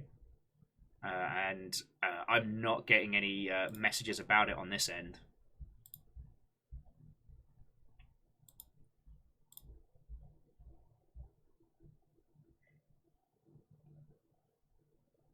I have found new Steam to be surprisingly... Hang on, let's put some more tunes on. Surprisingly grumpy. I'm still mad about the pad situation from last week. There we go. Oh, shit! Fearless, fucking thank you. I don't know when we're going to get the chance to try it, but... sorry, Fearless just sent us through a copy of Amnesia the Bunker, which is supposed to be very... Alien Isolation-esque. And I'm very down for it. No, seriously, thank you for that, friend. Everything I've been reading about it has been glowing.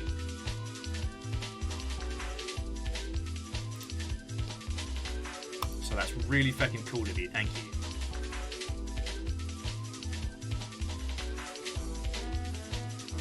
Alright, let's see if we can get back to Homebody.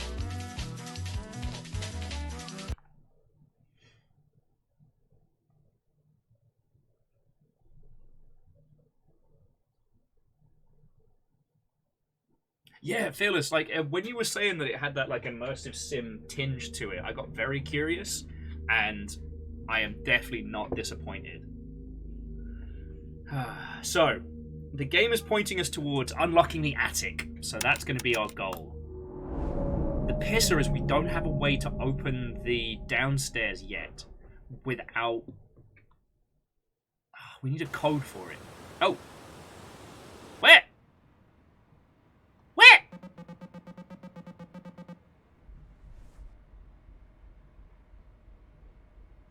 Okay, so Emily says, I hope getting out here wasn't too much hassle. Bearing in mind that with everyone here, so there's Pete in the background, there's Cliff, there's Skadi, and I think that's Emily. Sorry, that's long name. So this person we have not met before. So yeah, Francine's there. Emily, for real, the drive was fine. It would be like nothing for miles except for trees, and then once an hour we'd see cows.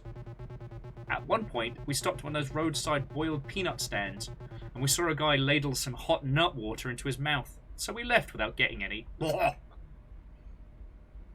Alright. Show of hands. Did any of you expect to hear the term, and I quote, hot nut water today? I did not. Emily says, it sounds to me like you saw something that made you feel funny. Francine, I should tell a trusted adult right away. So Laura's new. And Laura's like, did a joke just go over my head? Megan's like, I feel like this is one of those Emily Francisisms that none of us speak the language. And it's like, wait, you guys don't know the story? Emma's like, alright, so, you guys remember when the local arts council held that mini convention in spring, or mini-con? Emily says I got a booth and was crunching like crazy to churn out little paintings and zines, and while also doing homework poorly. And because I'm a good friend, I offered to help set things up and make her life easier. That, and I wanted an excuse to hang out with people to watch. Francine says, so Emily sends me to Kinko's to pick up a box of freshly printed, very glossy, nice autobiographical zines. Get them back to the con just in time for the show to get going. Emily adds that I was excited to see how the books came out because I was nervous about like full bleeds and whatnot, and when I opened the box, it's not my zines. It was instead fully packed with a variety of public safety and surprisingly Christian pamphlets, like the kind you get at Dare or the ones arseholes leave instead of tips. They were Chick Track adjacent, and people were already in the hall browsing. Emily's panicking because the print job was expensive and they were hoping to make their money back. And now they have a box of shit people try and hand you at the grocery store, and the booth next to us saw the whole thing and wanted to read them. And I'm standing there feeling like the biggest idiot on the planet for ruining my friend's show, says Francine. Then Emily fans them around the table, scribbles on the little sign that says $1, and those things start selling like hotcakes. Turns out, disaffected stoners really love Dare.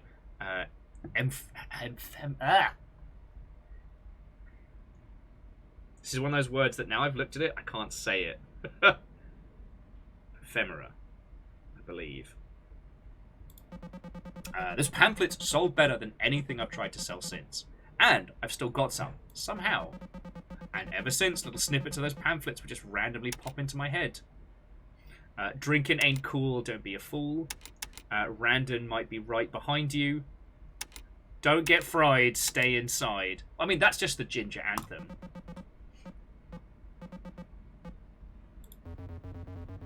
Gary's just adding like, what was that? Like, staying away from down power lines?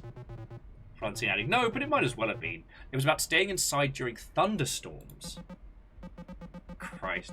As a kid, I loved swimming during thunderstorms. Such a thrill. Francine adding, and that's why you're a bad influence. Francine adding, you made the best mistake possible. You saved me from having other people see cartoons of me unsuccessfully trying to convince the Krispy Kreme employees to let me have some of the burnt up donuts that got stuck in the product line and having an inexplicable panic attack in the parking lot. No one needs to see that. So thank you for fucking up so bad. The writing on this is exceptional. Gary's like, wait, they let you have the donuts? They did not. Although, if you go at just the right time, you can get free Krispy Kremes. So I've been told, anyway. I did get free ones for getting vaccinated. No way I'm passing up free vaccine donuts. Anyway, so Cliff says, so wait, so you really took those old brochures, literally? Emily's like, what do you mean? Don't get fried, stay inside is almost literally something I've heard you say.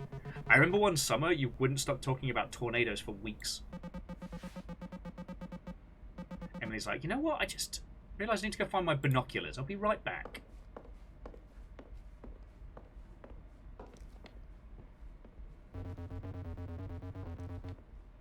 Gary's like, it's messed up they don't let you have the donuts.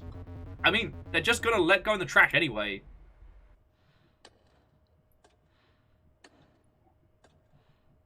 Big Regret, live in 2001. Laura's like, you doing okay in here? And it's like, yeah, I just needed a second.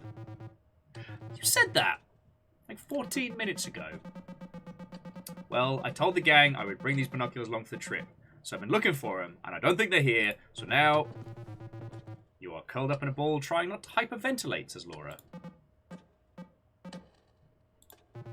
This is going deep into like the whole friendship squad thing, and I am fascinated. So like Laura, who we're playing as, absolutely has, you know, social anxiety. It's completely understandable. Sorry, I have to keep looking behind me because when he wants to be, Amos is surprisingly quiet, and I'm trying not to run him over with the chair. But it's strange that we're getting these snippets, and again, we didn't do anything different. I just quit out and came back in just to refresh Steam. And Horse Ninja, Watto, and welcome.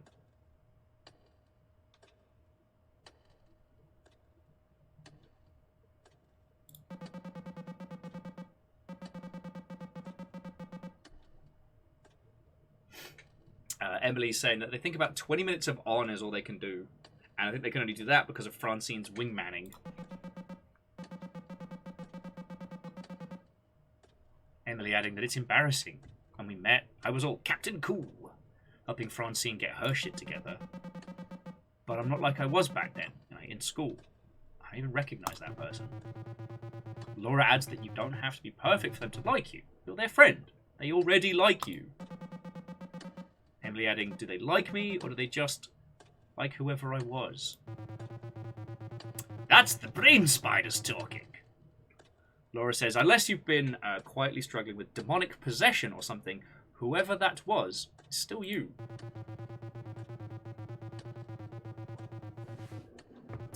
Laura says, look, I don't want to make you feel any more guilty about it, but I can only talk to your friends about data analysis for so long. You're fine. You'll see. They missed you. Even if they'll never forgive you for not being able to find the binoculars. Come on, I'm making tea.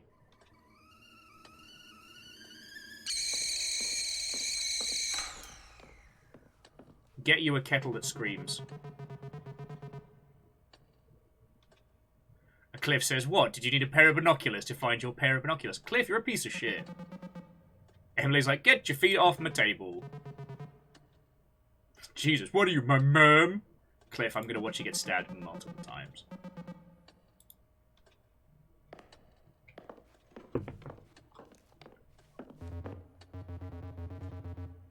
Cliff, we need to talk about that binocular joke.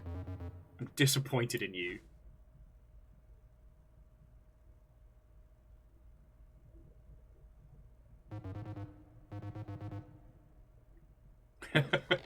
Megan adding Laura. It's okay. It's okay. It's okay. Laura, turn it off. And it's like, I know. Man, Cliff's just a piece of shit. Cliff's adding, like, you're really worried about this, huh? Like, you're worried about me ruining your table. Cliff, cool it, says Francine.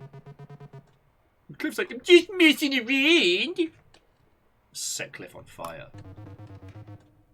And Megan, diffusing the situation, says, you guys' apartment is so cute. Seems like a really nice area. Laura's adding, thanks. We got super lucky. Lots of cool little shops nearby and a variety of overpriced cafes. Cliff says, we'll be able to see the shower here out here with all the light pollution. And Emily's just adding, that's not that bad. We're just like a mile out of town. It'll be fine.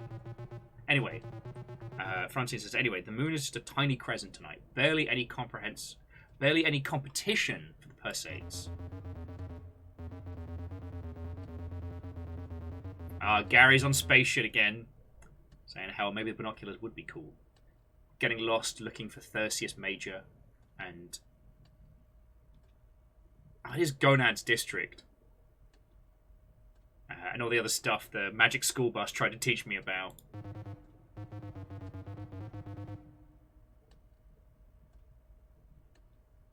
Megan's got to text the neighbours to see if they'll feed the guppies. Wait, did you take care of that before you left? Megan's like, I'm taking care of it now. Gary starts a sentence with, you know, hot nut water guy got me thinking. Gary, mate, friend, buddy, you can't start a sentence with hot nut water guy got me thinking. That the hot nut water would probably be pretty good. Cliff, I think you might miss the joke here. Super umami, yeah.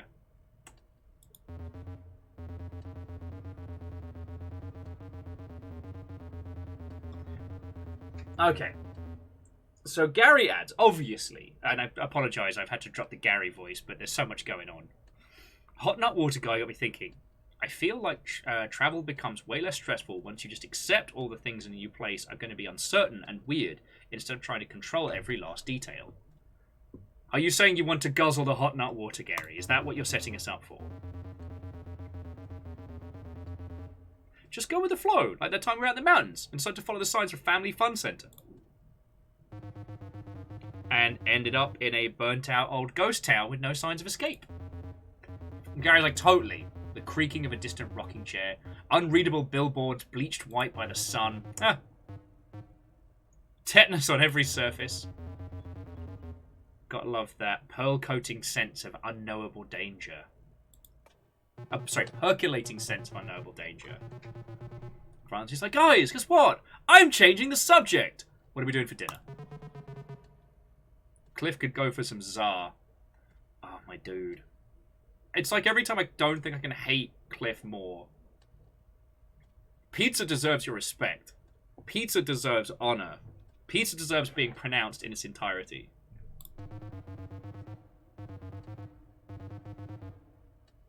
Megan's just adding we can do better than Tsar. Emily, you live here. Where should we get food? Alright, what do you... Ooh. Alright, so here's our choices, friends. There's a Thai place down the street. There's like an old school diner with like the rotating pie cases. Or there's an authentic Italian deli. I'm feeling Thai. What about you lot?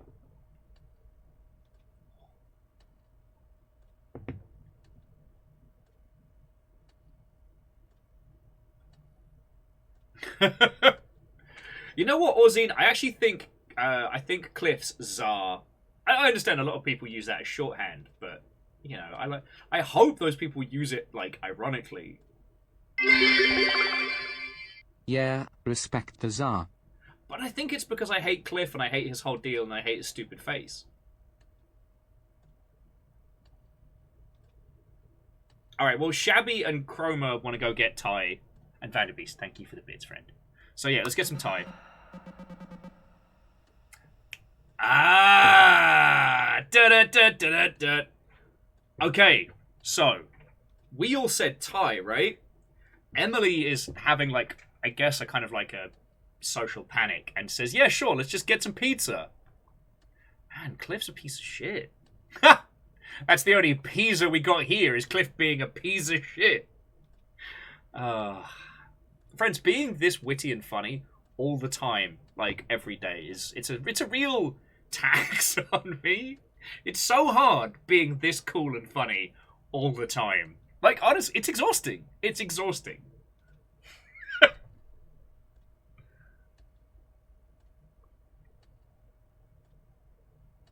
Well, actually, so Uberdan, I think that's very intentional. Sorry, Uberdan was saying that the only time they've liked Cliff so far is when they talk about their co-worker getting buried in gravel. It's the only time Cliff's been real with us this whole time. Like, he spent the whole first and second cycles pretending we didn't exist. Because he's what, grumpy we haven't seen him? Fuck off, mate. Grow up. Laura's saying, in that case, we better get going if we'll get to Domino's before they close. No, not Domino's. You can do better. So Emily's just doing a round of the apartment. And Cliff's being a twat again, saying, Emily, seriously, are you still worried about your knobs? I'm going to set your front bun on fire, Cliff.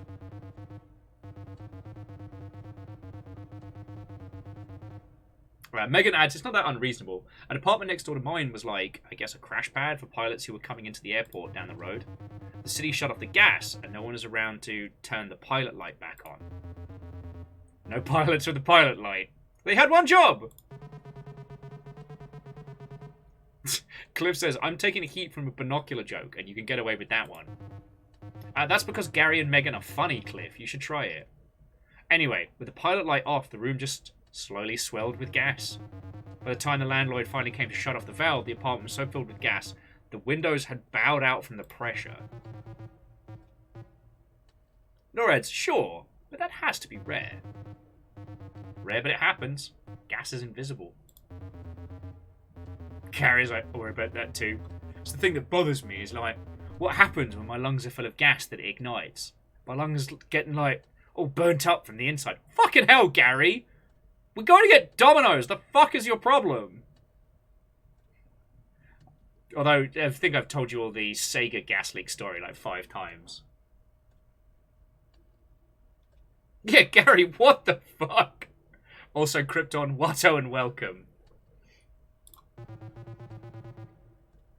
Laura's like, wait, excuse me, wouldn't it need, gas need oxygen to ignite. Gary's what's in my lungs if not oxygen? Francine's like, guys, think we should stop talking about this. The fuck is wrong with you? Gary went from space facts to like, boy, wonder if my lungs would explode. Fuck, Gary.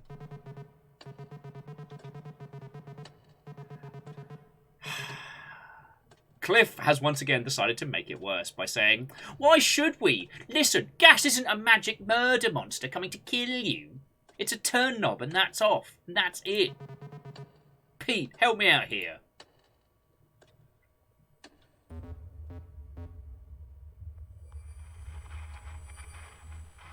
I don't like this.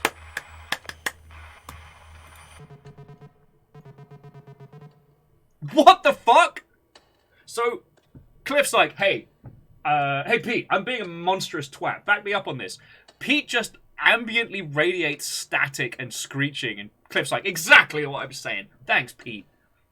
Either our poor Emily is having the worst breakdown of all time, or this isn't Welcome to Night Vale shit, and that's just how Pete talks, and everyone accepts it. Hey, Pete, what's up? Static noise. Ah, Pete, you joker, mate.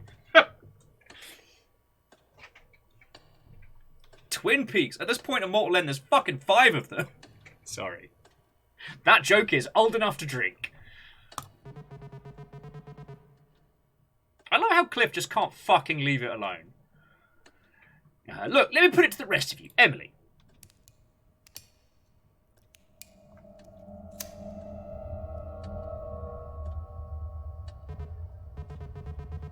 See? And did we all die in a blazing inferno? No. So you can relax now.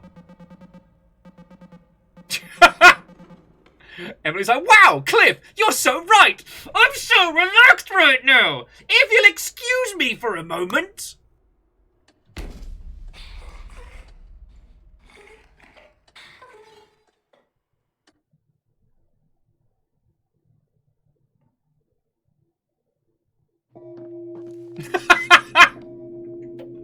Sorry, just Krypton with, hey Pete, how are you? Oh, Pete. Same, mate. Same. Maybe we can just set Cliff on fire. Alright, let's see if this is changed up. Because when we started the game, our suitcase had, like, extra shirts but no underwear. Now it's just empty. See if Gary's got anything new to say. So the wood of this place going to give you the heebie-jeebies? Like the colour? No, I mean like the wood itself. It feels like hollow and brittle. A little soft. Oh, Cliff mentioned it might be termites. Said that to me too, but damn, it feels worse than that. Like if I stand too long, I feel like I'm going to start to sink into the floor. It's like, it's soft and damp. Ew. Gary, stop being weird. Still nothing from Pete, huh? God, I hope he's still alive.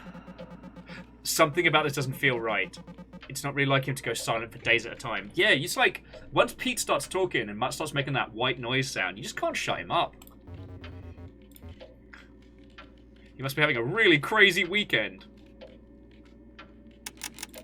Talk to you later. Okay.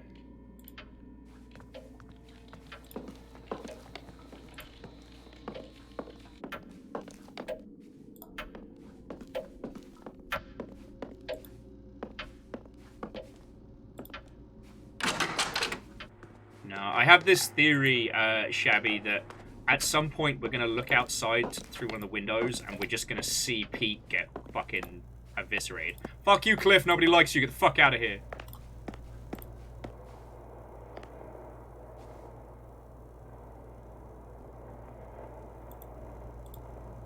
I don't know why I keep looking outside. I'm trying to... Oh!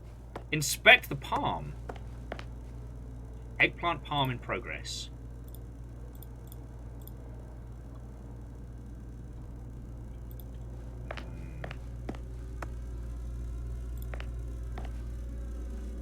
Also, that's the paint from downstairs. And there's the donuts. Oh man, there's so much to this that's... Fuck you, Cliff. Sit in the dark. Sorry.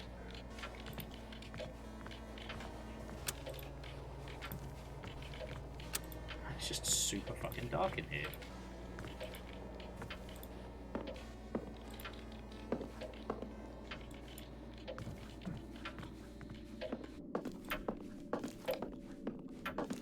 So Red Burning Dragon, things have definitely changed. So when we solved the initial... Oh shit, does anyone remember what point the power goes out? It's like 9 PM, right?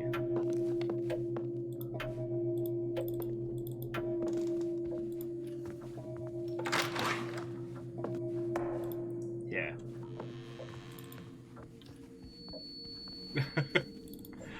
Hey, Uber Dan, I'm absolutely not going to apologise for telling Cliff off. He knows what the fuck he did.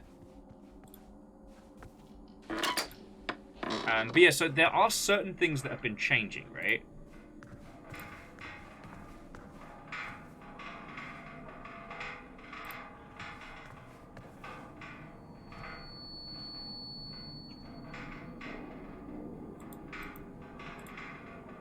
What the fuck was that? Just a dude hanging out in the fucking car.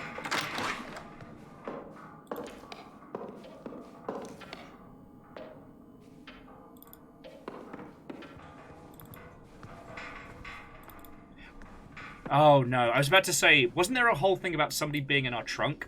And I was like, wait, no, that's a thing I can't talk about, but is not related to this game.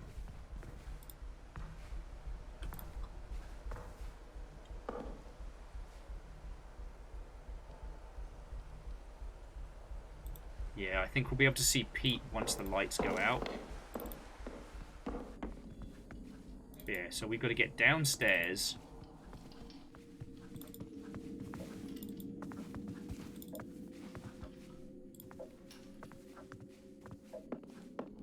Oh, I can't talk about that anymore, Len. However, the discussion of the contents of my my trunk. Alright. So let's see if the power goes out at 9 or if it goes out at 10. No, it goes out at 9. It goes out at 10, alright. Try talking to Francine?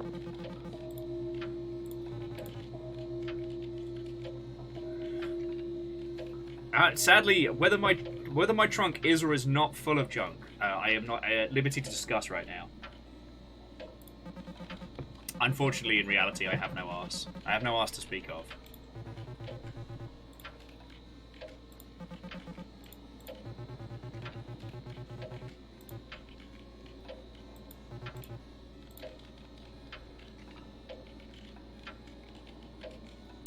So, Francine, I heard you actually saw the comet this time.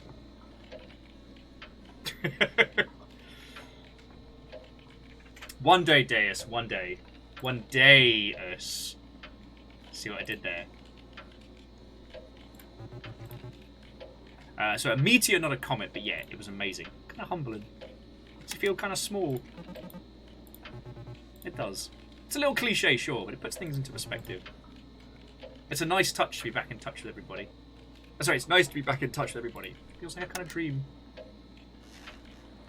I'm glad to see you in one piece.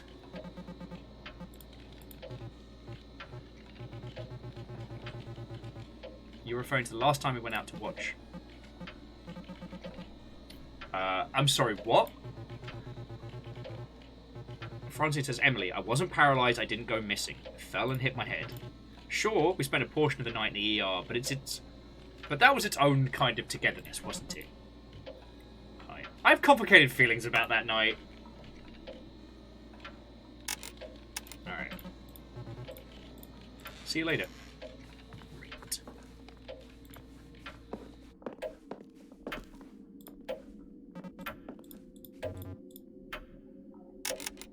Oh, Cliff said the homeowner was hard to get rid of. And, okay, so the homeowner was excited to have company. Alright, so Cliff, once again, fucking everything up for everybody. So he didn't have to, like, they didn't have to shove him out. It's just, he was excited to talk people's ear off. It seemed like he was worried about something. Yeah, like he was dreading something. I don't know. Maybe he's just afraid of leaving us alone with his house. Why don't you go catch up with the others? Alright.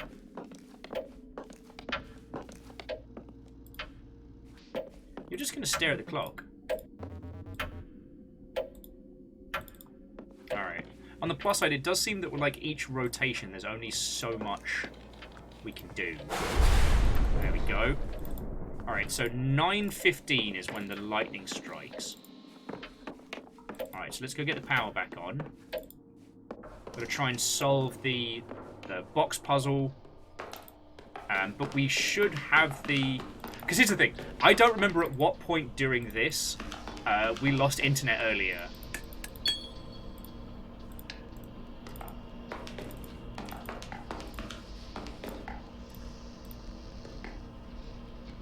But I'll tell you what, I'll play this for you all, so maybe you can memorize it.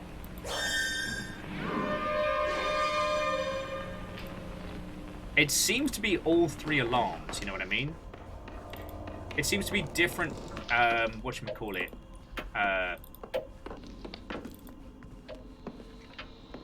anyway, so...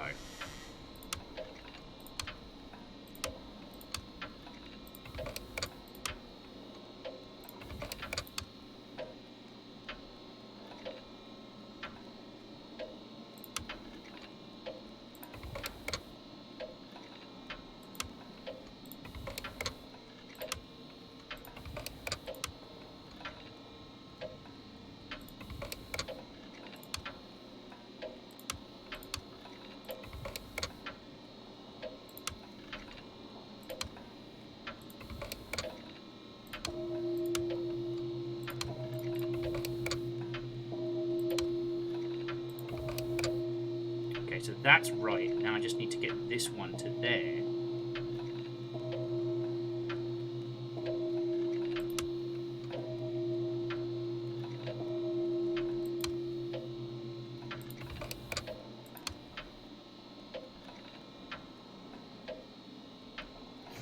Ah! Yeah, so it was while I was mashing on this that we lost internet, and I think it's partially because I was focusing so ruddy hard.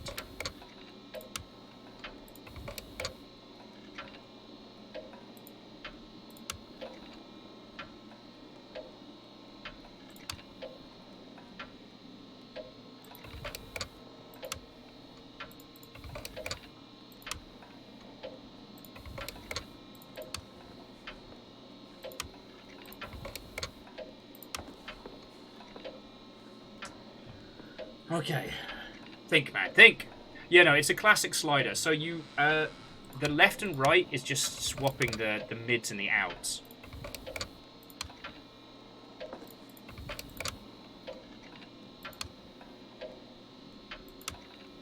So yeah, an absolute classic humdinger of a bastard.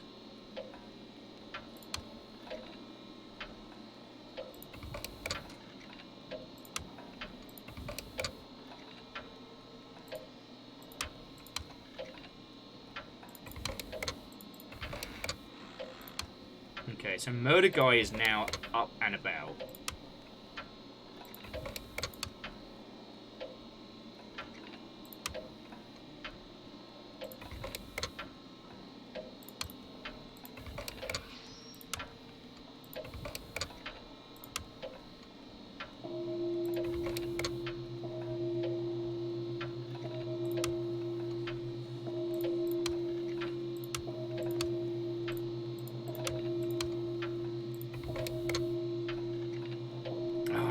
It when it comes to this one.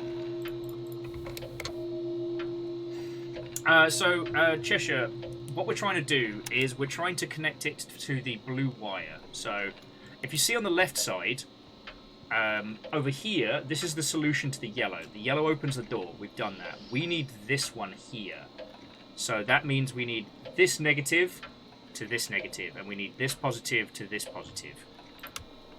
And so I wouldn't say I'm necessarily brute forcing this right now, but I'm also not exactly being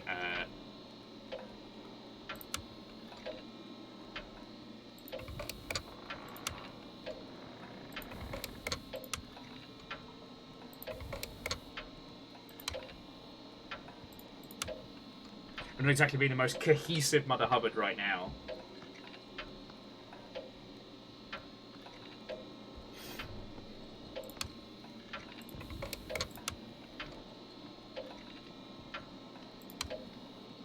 So yeah, so there's plus to plus. That's connected now. So now trying to get the negative to negative. Here comes Stabathina. Sorry, kids.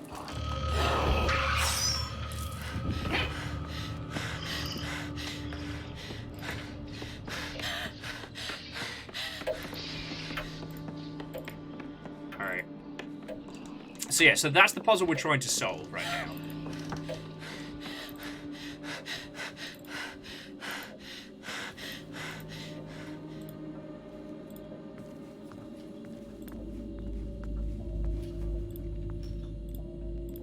It's Gary, he's super dead.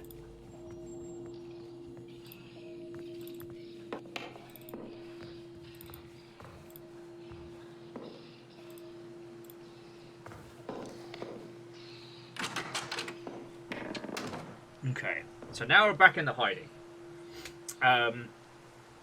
Yeah, so that's where we are right now, puzzles-wise. If we bring up Tab, it's got this great feature not too dissimilar from Outer Wilds, which tracks each of the little clues and the things that we've worked through.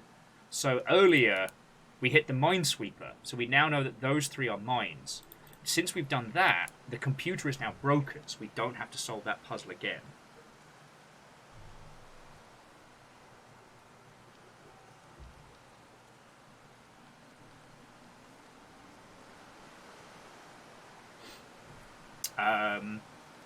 Oh yeah, so Cheshire, on the next cycle, what I'll do is I'll make a beeline, and then y'all can do like a screen cap. Because, again, we're in this together. Oh yes, while we're here, we can try this thing.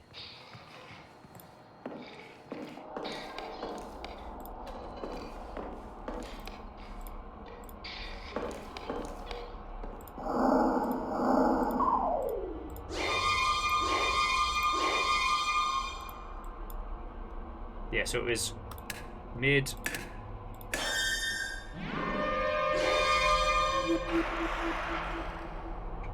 Okay, so we definitely just did something.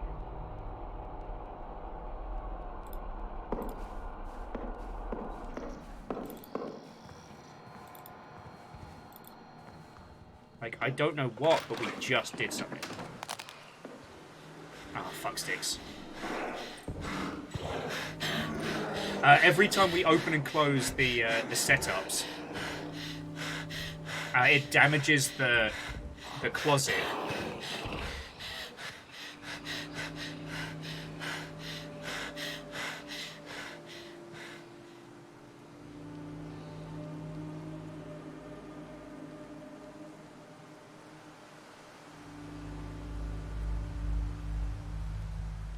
It does mean that we have 2 potential things that we can use to...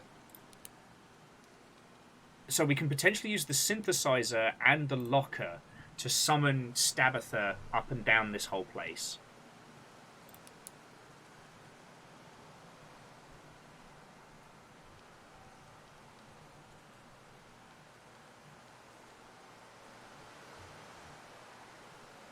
And we can try waiting out the clock as well whilst we're having a chat, so that's also valid. Oh. So, played any good video games? Deus, how's your new place? Is there anybody that hasn't got a Watto and welcome? For those of you who just joined us this evening, yeah, I haven't got any like super whooper bombastic news. I am now working on 3 different things alongside streaming. They're all fucking cool. I played the Alone in the Dark prologue on Steam, and it is interesting, but it's not good. Ozine tried Dissidia Opera Omni on mobile, and just made him want to play old Final Fantasy games. That's fair.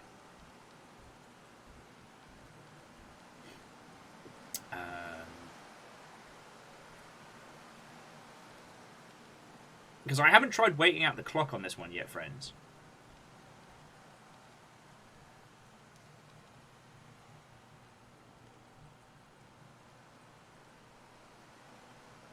Oh, Crowy Capybara has been playing Dredge and having fun so far. God, that was such a good game. Do you know what's fascinating about Dredge? Is it succeeded in doing this wonderful thing of, like, the seas are horrifying and fearful.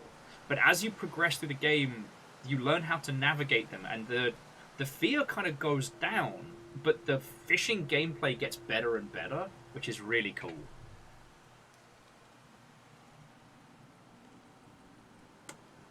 Wait, they did a sequel to Lobotomy Corp? Limbus Company, you say? Hang on, I'm gonna fucking bookmark that. Because, like, Lobotomy Corp was exceptional. It had a... It could have used a better translation.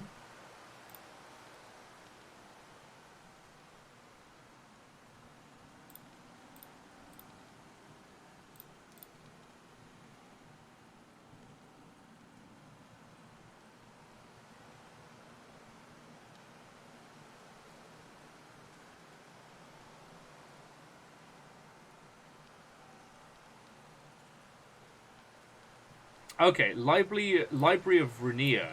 That's the next one in it. Okay. Oh, okay. No, I did bookmark Library of Runia. So, go me.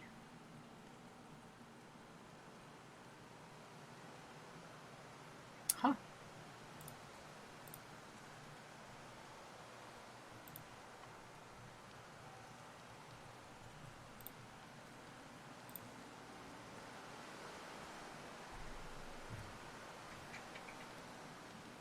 Oh, Orzine, that sounds fucking cool. We've done a few raids over to one of the Rain World community who's been making, like, rigged animation models for various Rain World slug cats.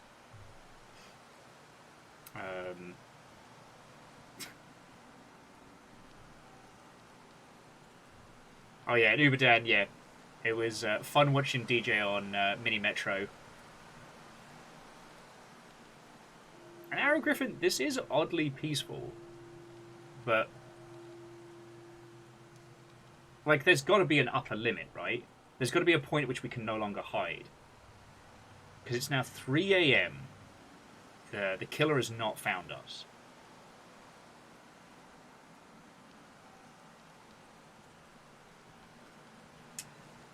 And Cheshire, in all fairness, like, we played Lobotomy Corp back during the GameWorks era. So... Oh.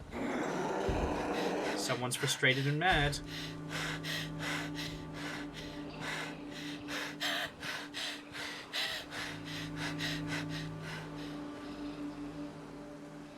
Cheshire, I just need you to know that I read your comments to the tune of the opening to Friends.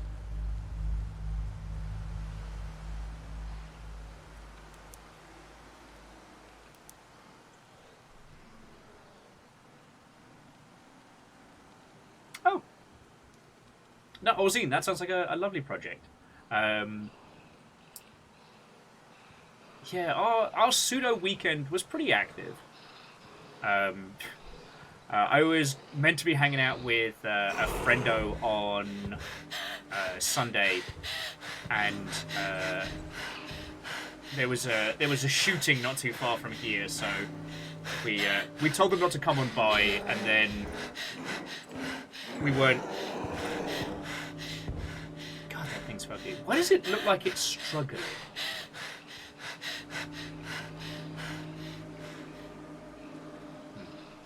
So I didn't end up hanging with friendos on Sunday, which was a little bit sad. And I do feel like I let some friendos down, which was a bad time. But yeah, I've still been basking in my last finished Gundam, which has been real good.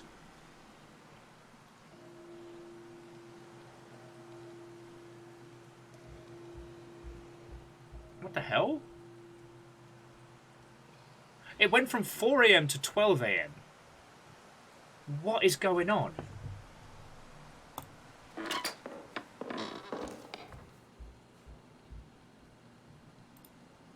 No, it's just flashing 12.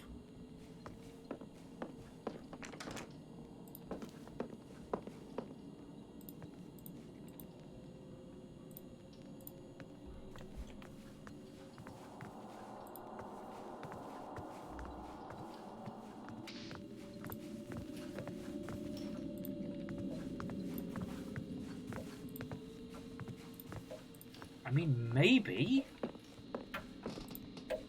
Like, if we've got to get stabbed to progress, then so be it. But, like...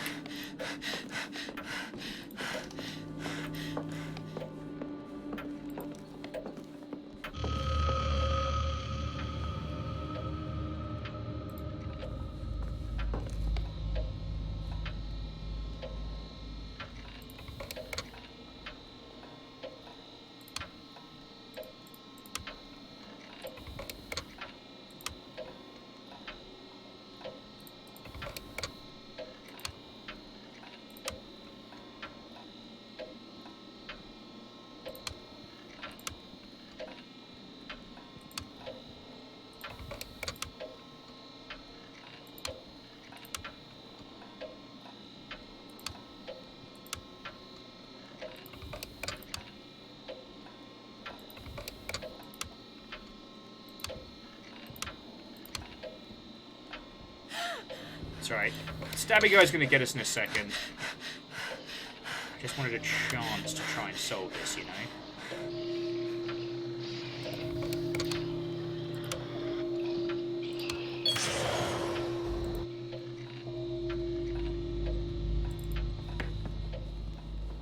Okay. So we solved the thing, right?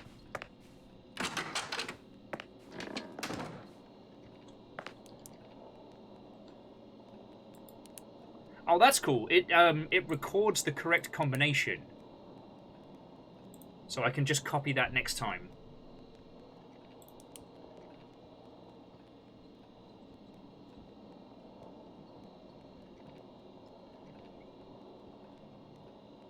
Okay. Yeah, no, J-Price, we did break time. But yeah, sorry, as I was saying, I played the prologue for...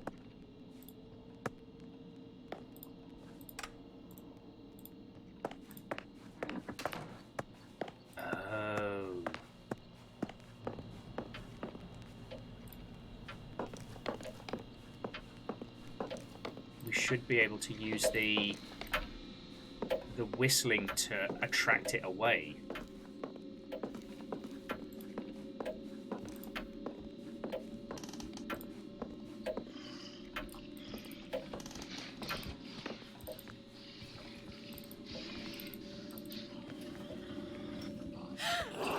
Beans. Oh well. Ah, piss bags. I was going to use the whistling of the kettle to draw it away after a time, but we have the solution to the attic, which is the next place we need to aim for. Oh, it's if it isn't Mr. Speaks in White Noise.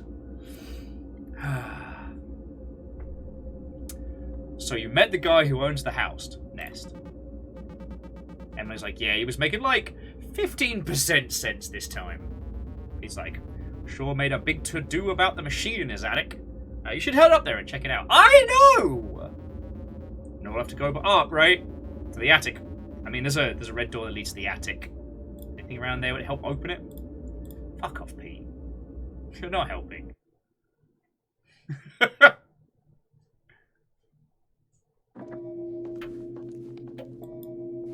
I tell you though, if we could fucking...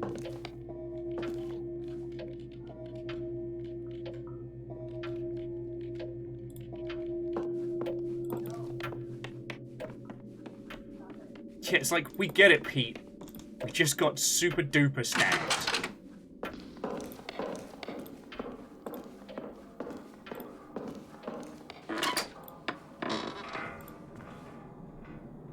Yeah, no creepy guy by the car. So Graves makes art. Thanks for playing. Graves, are you part of the team on this? So far, it's inspired.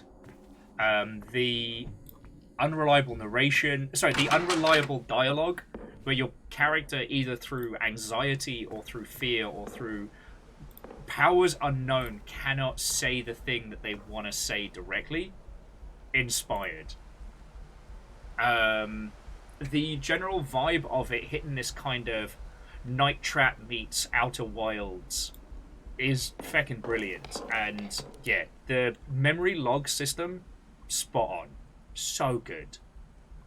So far we've managed to bust out. We haven't managed to get into the attic. We just solved the attic puzzle. So that's where we're at right now.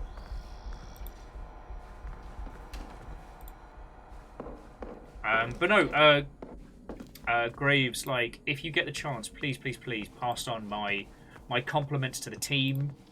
I haven't looked at the credits, so I don't know specifically who worked on what, so I don't know how to say thank you.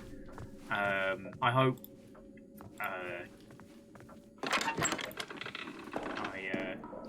I blepped it to Vernon about this earlier in the week, but I don't know. I mean, I hope Vernon's worked on this. I was pretty sure he was working on this one, so I hope so. So Jory Griffiths is the director and writer, and it's thoroughly their brainchild. Feckin' yo! I don't believe I know Jory, so yeah, this is so good. Like, we had a little internet hiccup earlier, right? And I was trying to do one of the puzzles, and I was so engrossed I didn't realise the internet had gone out.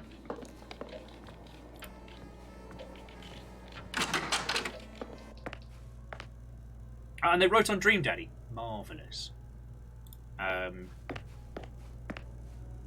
yeah, that's the only downside with... no offence to you and your team. The only downside is, like, you know, the Game Grumps are an active entity. I sadly can't just be like, oh, yo, do you want to just all jump on jump on a call and interview?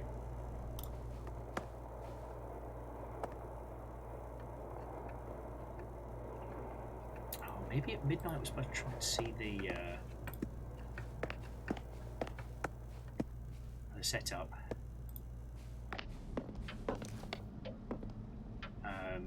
But yeah, like, Graves, I got to talk to Vernon after Dream Daddy's success, and it was real cool. Yeah, Graves, I'll have to have a blep at them. With this being, like, not E3 week, I don't know how it is for your team. Hopefully you're all taking some much-needed rest now. But the games industry is not prepared. Like, at least, I'm not saying that I'm mourning the loss of E3, but I will say that it provided a level of structure that the games industry desperately needed. So this week's going to be a lot. Oh, okay, it's 9:15, so we'll wait by the door for this to open. Yeah. No, time is an illusion. Nothing makes sense anymore. Alright, so in a couple seconds the power goes out. We hit the power, I hit the generator, try and open the attic. But yeah, so Graves, which parts did you work on this, if you don't mind my asking? Like, were there any interesting challenges on this project? Amp, go.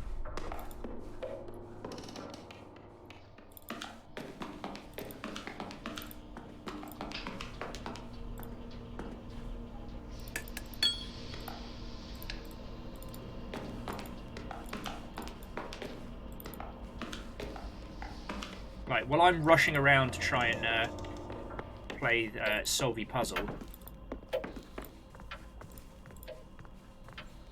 Okay, so time does pause when we get to the memory log. So Graves was on UI, keyboard navigation, quality of life stuff, localization, puzzle stuff, little audio heal in there. Oh yeah, no, I mean, Graves, ain't that the way of, like, indie dev?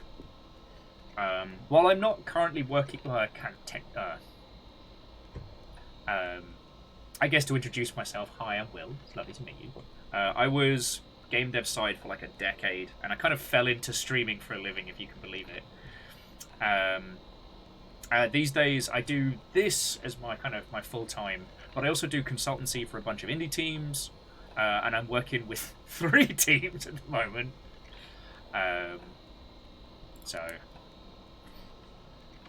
Okay, so it's L hook cross. L hook cross. cross, then it's hook, hook, hook, hook, wobbly. Hook, hook, hook, hook, wobbly. Then it's wobbly, hook, hook, other hook, hook.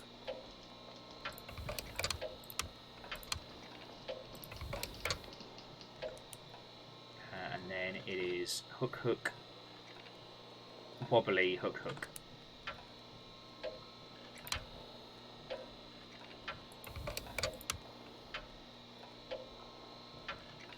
Wait, I've biffed it here somewhere.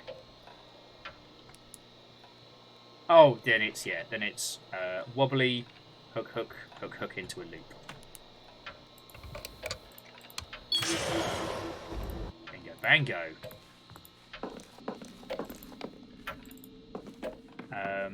So Graves says fix camera navigation, and that's been the big bugbear, and of course the ever horrible doors.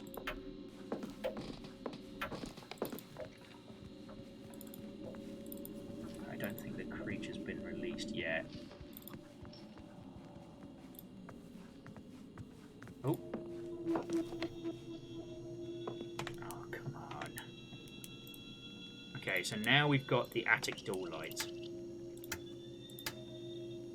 Oh, this old chestnut.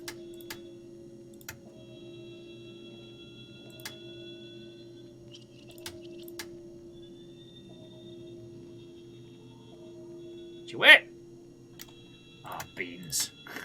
Ah, beans!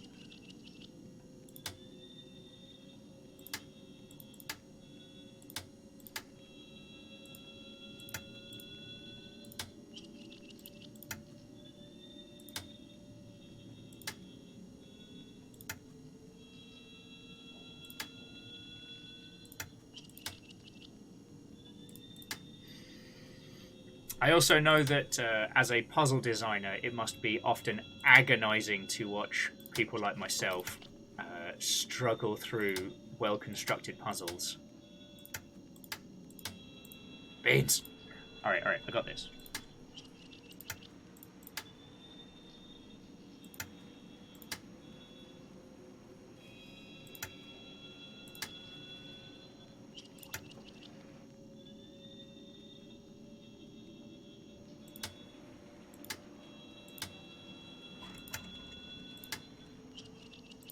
I did it the wrong way round.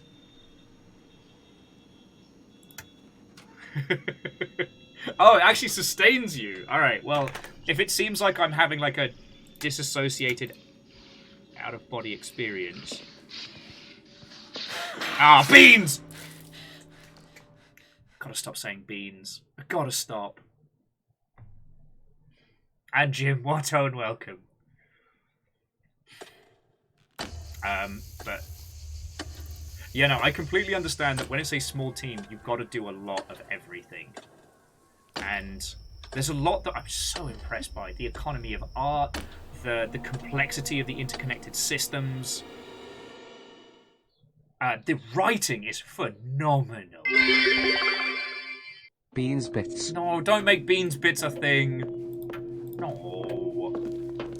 Hey.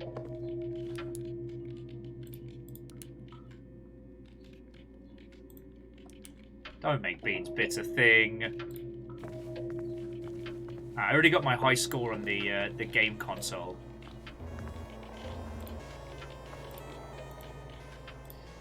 No, so Graves, one thing that's been really... All beans. I said no to the bean bits. I'm trying to be cool in front of the cool devs, alright?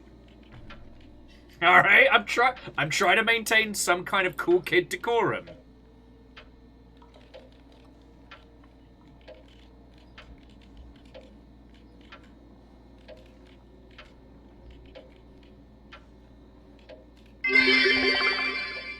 Bean bussy.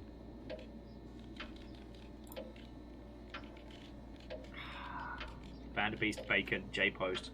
You're all going to the Shadow Realm. I am having you sent.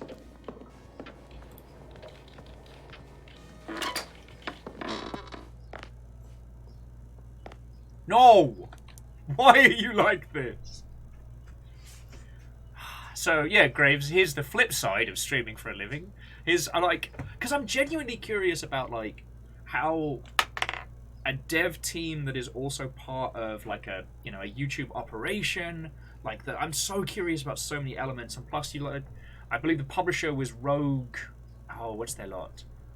And I've got loads of questions about like the mechanics and the production of this game and how it all came together. But apparently, I'm not allowed to ask you any cool questions because everyone's taken exception to this, and I have to dab like an asshole. Oh, look at me! My name's Bacon and fucking Arrow.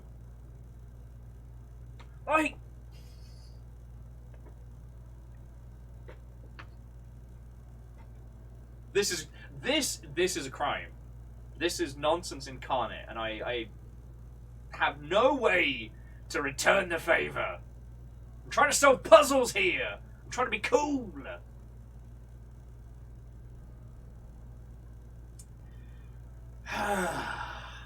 Thank you, lot. Just want to talk about the games industry and play some spoopy games, but I hate doing this. I really don't wanna. Ugh. Woke up with a sore neck. Ha! Pacha!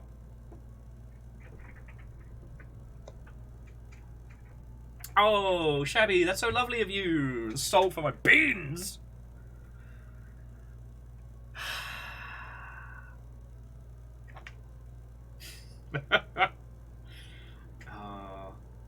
But yeah, so Graves, yeah, this is the downside about streaming for a living.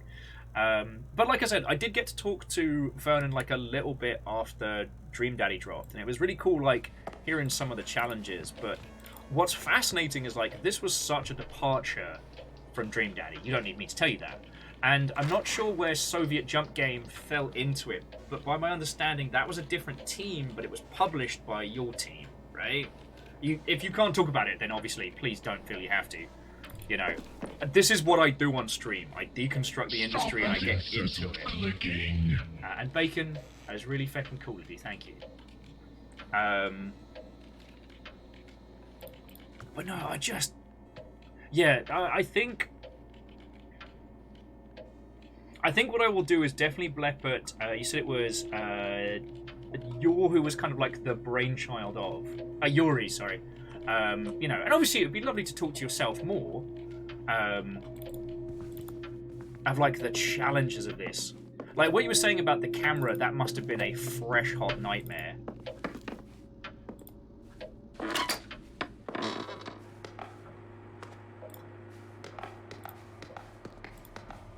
The one thing I have noticed is the red paint setups.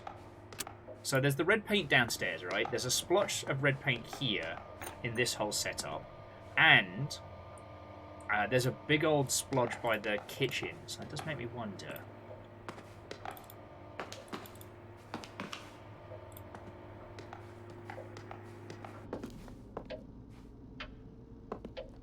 Oh, nice. So this has been properly in dev since, yeah, I guess since like post-launch support on Dream Daddy's crap. Which is really feckin' cool.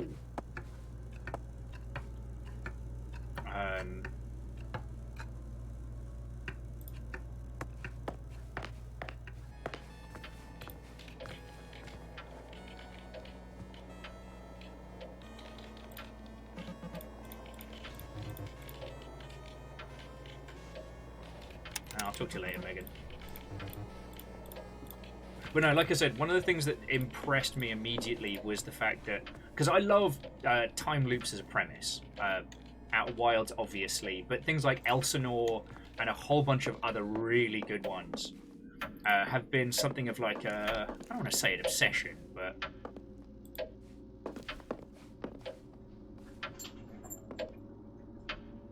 God, it's only 3 numbers. It wouldn't be. Worth a shot.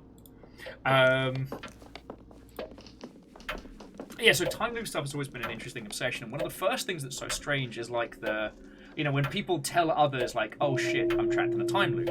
Now, I don't know if you all have this, but I have something that in the event that I was trapped in a time loop, I know exactly how I would convey it to my nearest and dearest. I can't tell them ahead of time, but when the time comes... Oh, power's about to go out. But yeah, when the time comes, I'll be able to go, this is the thing.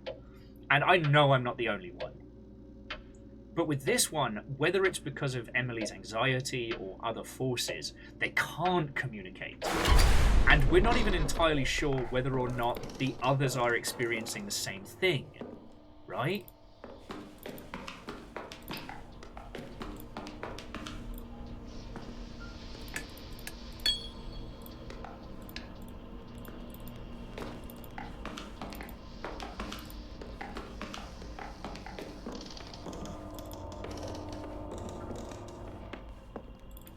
Oh yeah, no, and that's...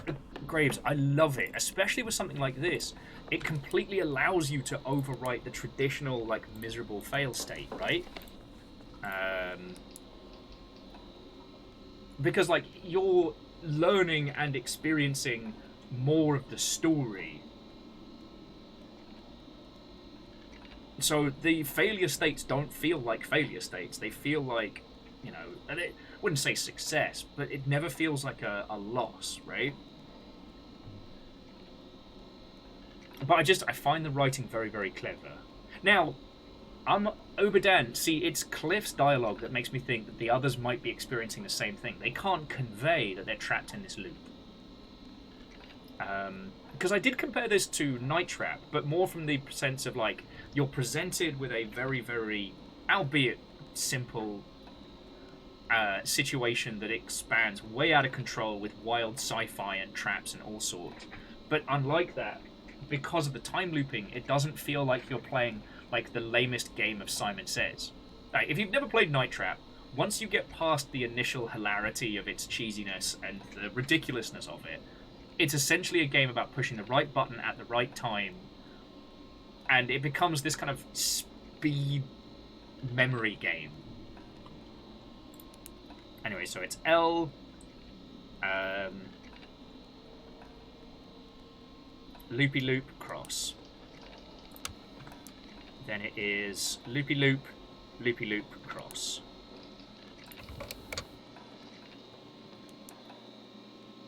Then it's wobbly cross, loopy loop, counter loopy loop.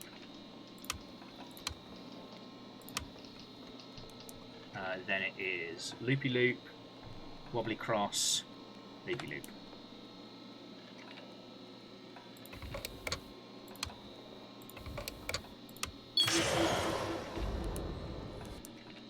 Okay, so then just fucking booking it up top.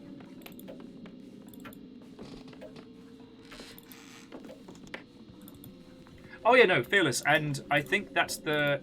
I think both Hades and Outer Wild laid a great foundation for failure states as part of the narrative. Okay. Let me just pause here. I'm going to work out how to do this. So I need to flip those two and those two. And I'll think about this for a second while we're chatting about it. Oh, and Graves was adding that, yeah. Oh, no, yeah, you were saying about the awkwardness. I also, again, I very much respect this game just throwing the threat at us. It was one of the things that I thought was so powerful about the original Clock Tower, because the Scissor Man is just fucking there. They show up, they kill a person, and it's either it's you or it's one of your sisters in your first run, and that's it. You know, there isn't the slow build-up to reveal, which can be used very well, but in something like this that's time loopy and you're trapped in a horrible house, sometimes it can feel very obnoxious that the characters spend the entire time going, "Oh boy, I sure am glad we're out here in the woods having a great time with no downside. Ooh."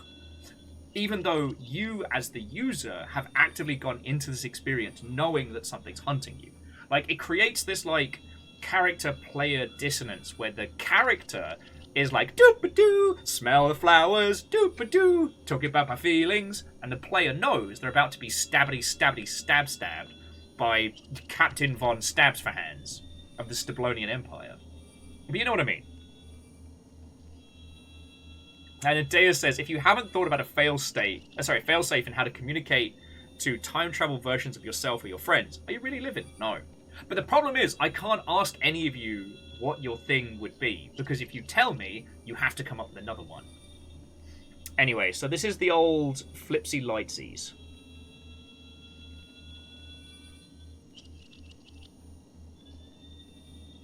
So I'm going to do these two here and these two here.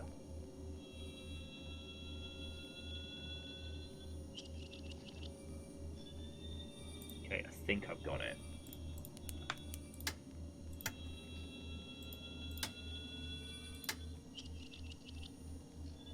Balls.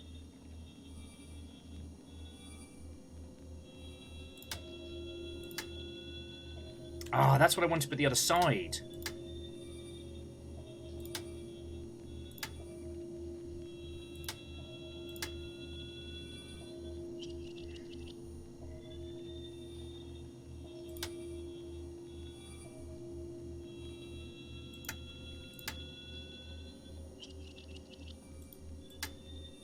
Ah, it's so close.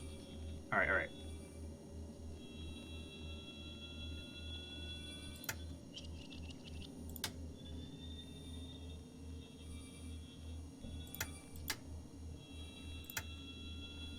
Okay, so there's one.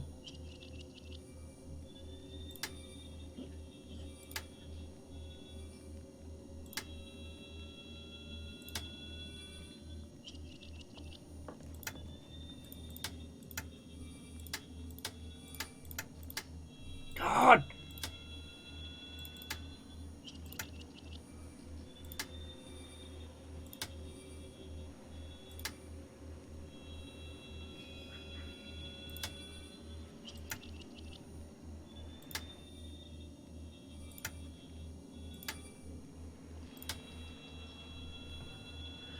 Okay, so it's definitely involving this.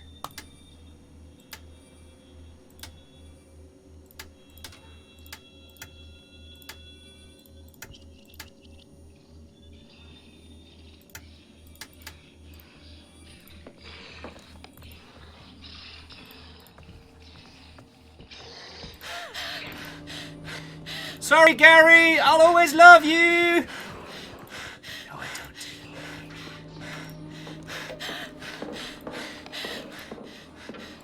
Oh, bad news there, Francine. What the fuck?! Are you just there now?!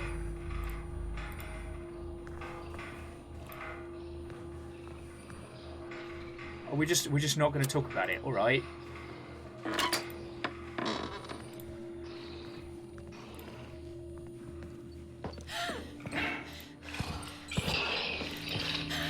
Let's see if the big one will help us. It'll help, buddy? No, we're just going to double up. Alright, cool. Sorry, Francine. I'll always remember you.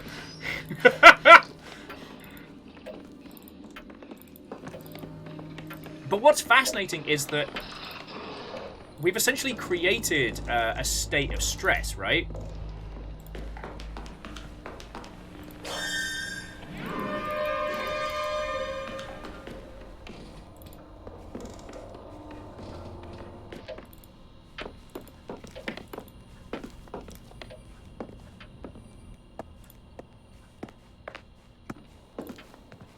Oh yeah, no, you two are fucked.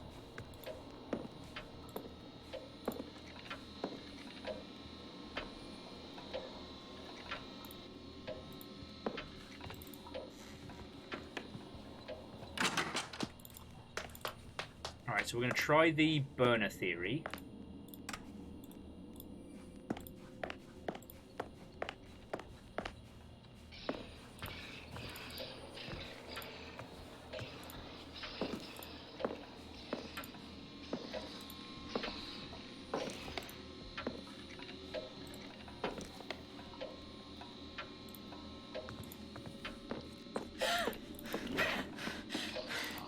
Sorry, friends! I'll always remember you!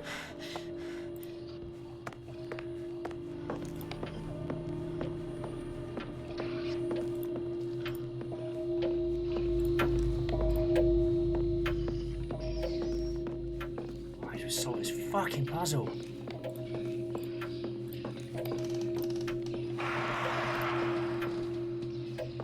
It's like the puzzle. Sorry, Francine. Don't worry about it. Whatever your fucking deal is, Big Nose. Sorry, I shouldn't. I should come up with a better expletive. My apologies. All right.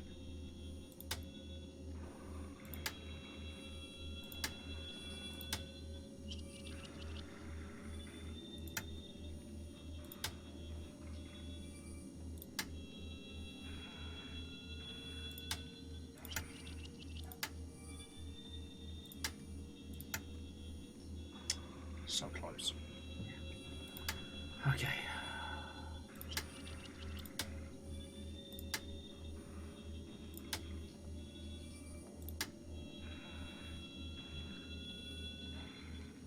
Oh, of course.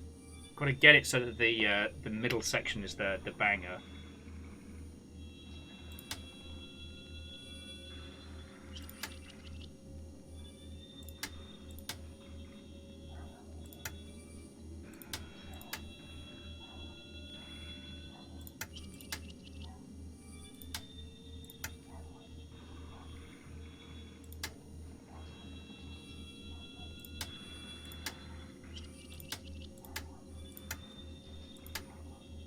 Ah, so close!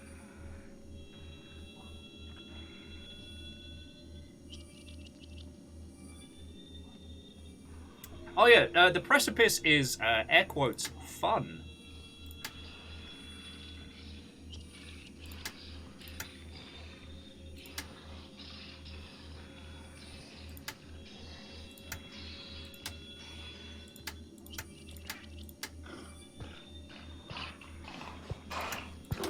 Oh, fuck off.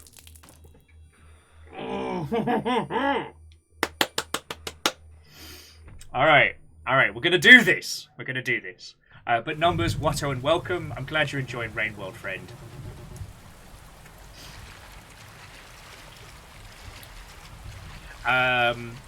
Francine saying Cliff Shaw was giving you a hard time last night. Yeah, Cliff's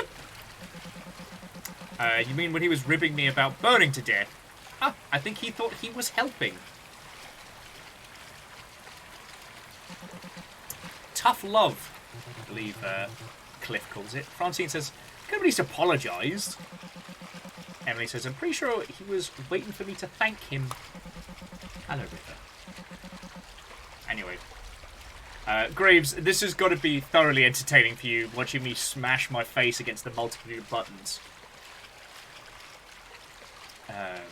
Anyway, as Emily was saying, like, thank you for sticking up for me, I really appreciate it. Francine says, of course, you would have done the same for me. Remember that time we were trapped in Brockridge Mall waiting for a storm to pass? Emily's like, ah. Actually, we're just thinking about it. Maybe because of the torrential rain that we're walking in. Emily adds, the parking lot was shaped like a bowl with a mall in the centre. The slough was clogged and the whole thing flooded. They wheeled in a generator to keep the lights on while they waited for the city to pump the drain and the city to bring a pump to drain all the water. It took so long we ended up having to stay the night. You'll stay the night in a mall? I remember trying to sleep at the sound of the generator, as if the worry wasn't already keeping me awake. Yeah, for a while you seemed really stressed. You were sure the dome would break and the water would pour in, like it was the end of the world or something. You weren't scared? And says, I didn't love it, but I think I like getting closed off like that. Always nice to have fewer variables, you know, being able to focus on one thing. Scary, unknowable, kind of distracting all the other little unknowns. Metaphor! Sorry. Something caught in my throat. I tried to think about one of those CD-ROM puzzle games we used to play.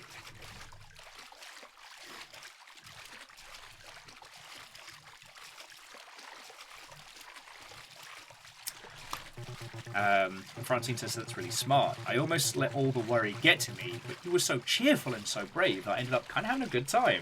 Yup. Forzine, big yup. Even though, you know, we could have drowned. Oh, God!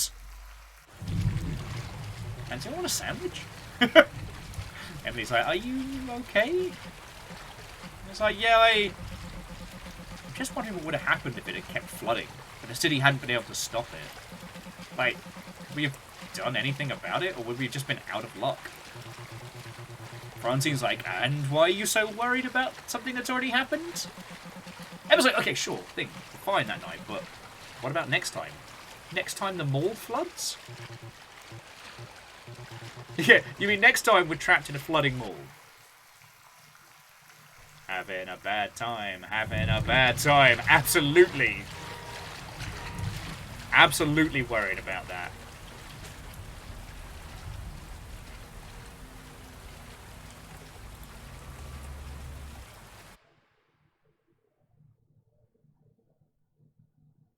I swear to God, if Ghost Pete shows up again and is like, you should drink it. Damn it, Ghost Pete.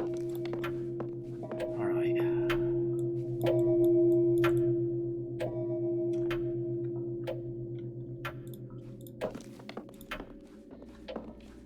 But yeah, no, intentional or otherwise, this is incredibly evocative.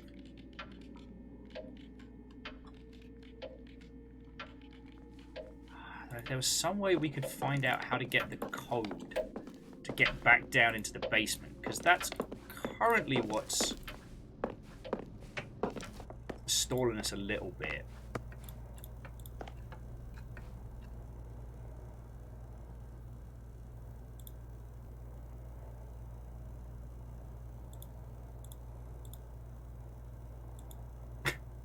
Sorry, that little bit was the computer upstairs was about... sorry, the binder here had a rule about the computer upstairs where we were supposed to spray it down with compressed air afterwards. Okay, so we know that one. A diagram of the kitchen cupboard. It's a walk-in. Specific place outlined in a ballpoint pen for every one of the ingredients. Some notes about materials that are not welcome in the house. Things that range from loud electrical devices all the way to just glass. I guess glass is allowed but we're encouraged to keep in mind the relative density of the surface directly beneath it.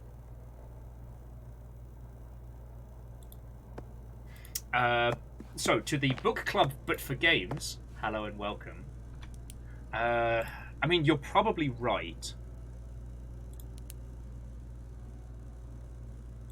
We haven't tried 110, and the book clue of blue, red, red, yellow, but we've not encountered a colour puzzle that comes together. And at least according to what the game has been telling us, we haven't got enough information on the pumps to start cracking on that one. Right now, the game wants us to hit the... I'll try 110. It can't hurt, right? Nah.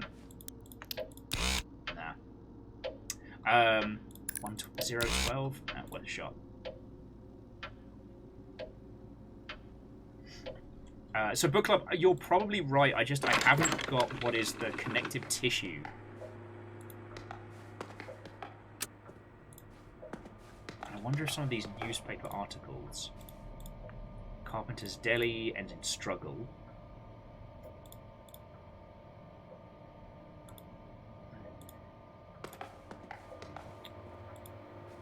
We haven't even opened the garage yet.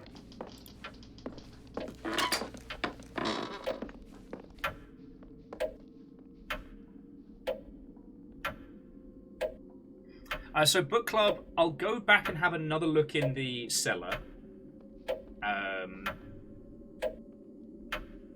We definitely cracked the color code puzzle for the upstairs, but I'm really not sure what this gave us, apart from a way to like summon the monster away from the downstairs. But right now, we're trying to get into the attic, and I haven't managed to crack the light switch puzzle yet. A combination of stress and carrying a conversation at the same time.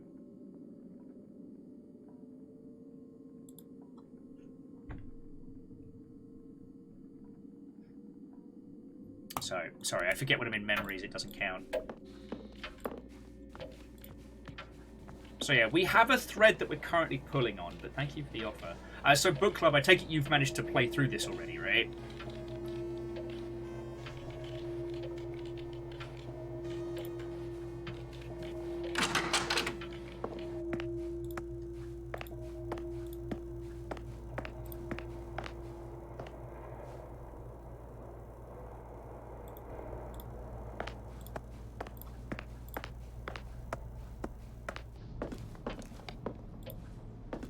keep thinking that the guest book's going to have something.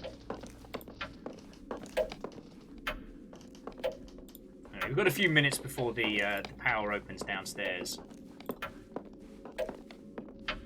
But anyway, so before I get too absorbed by the game, so Graves Make Art, if you are still here, just again, please pass on my compliments and my thank yous to the whole team. Like, I'm not saying that I am surprised that this is good, but I am saying that the quality and caliber is like beyond what I was expecting.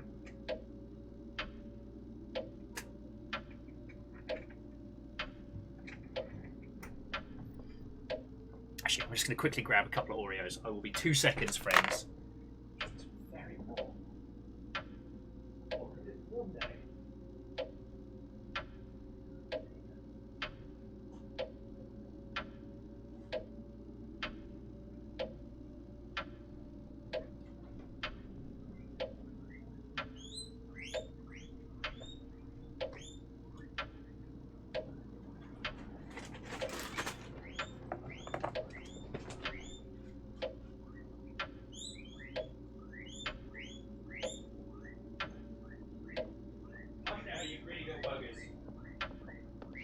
Okay, friends. The beeping you can hear, for those of you new, is our guinea pigs. They are squeaking like they are starved and hard done by, right? They've never been fed, they've never been loved. They managed to cheat themselves into 2 bulk loads of salad today, because I fed them earlier, and then when Fiona came back, they squeaked and squeaked like, oh, we're so hungry, we're starving away here. So Fiona gave them some salad. They pulled the parent switcheroo on us. So when they squeak now, as if somehow that they are unloved and unfed.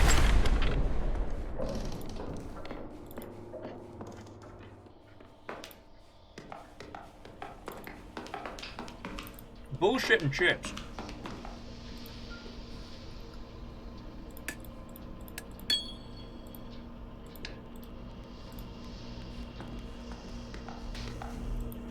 Wait a heckin' second.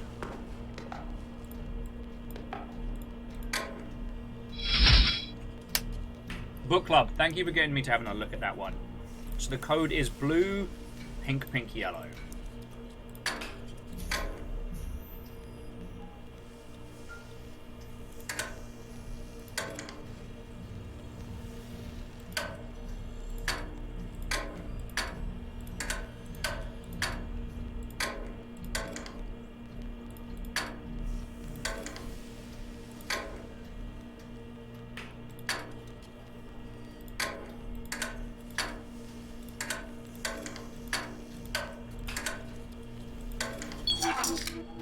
Bingo, bango.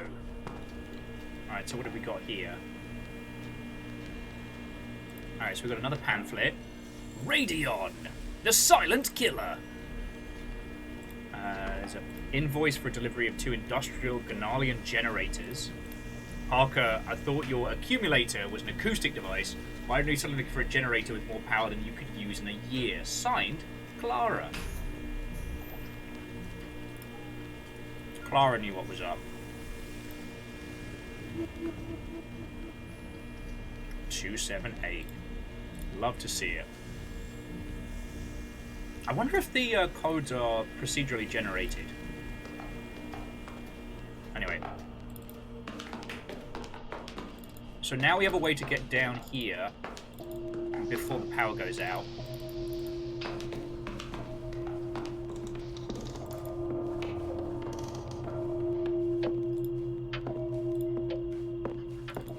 Which will increase the amount of time I've got to solve this ruddy light puzzle.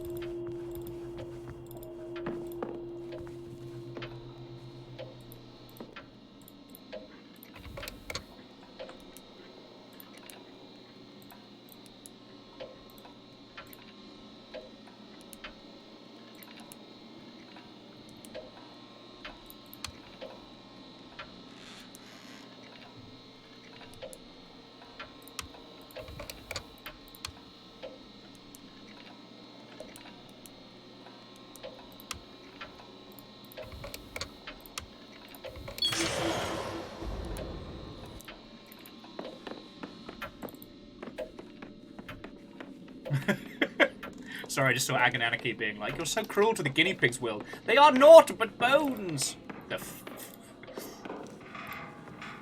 The fuck they are. Talk to you later, Gary. You're being weird, but okay.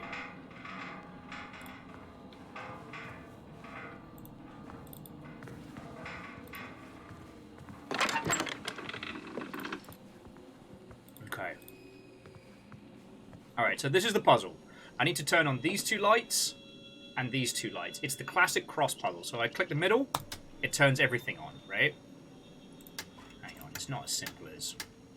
No.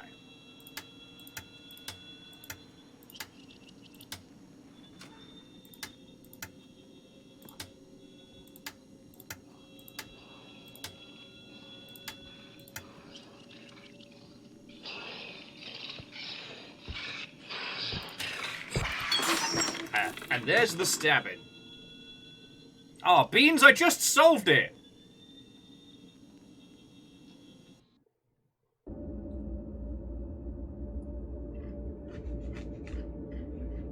I swear to God, Peter, if you tell me to go in the attic, I'm gonna find you and kill you again.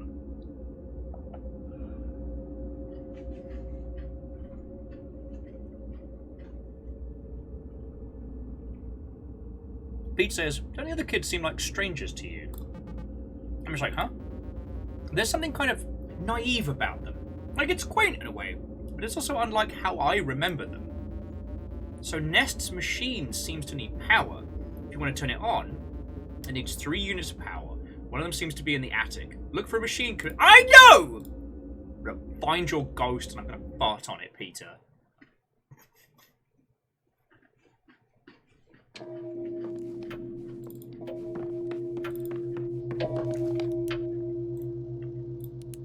Two, 7, 8.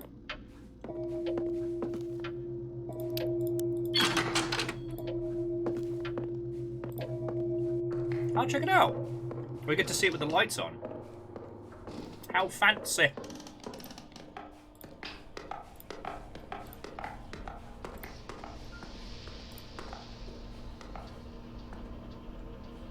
Tungsten. Deadbolt, copper wiring. Okay. I was just looking to see if there was anything in there that...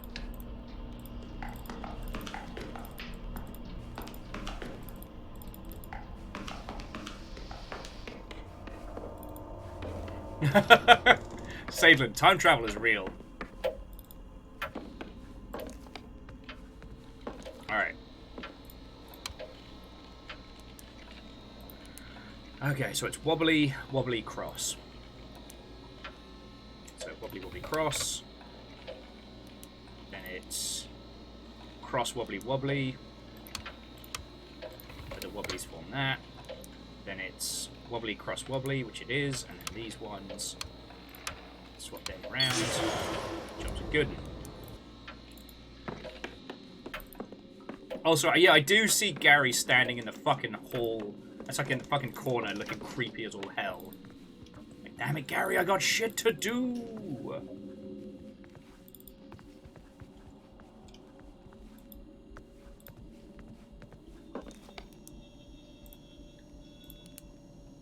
Okay, I get that that's the solution. I just don't remember how I got there.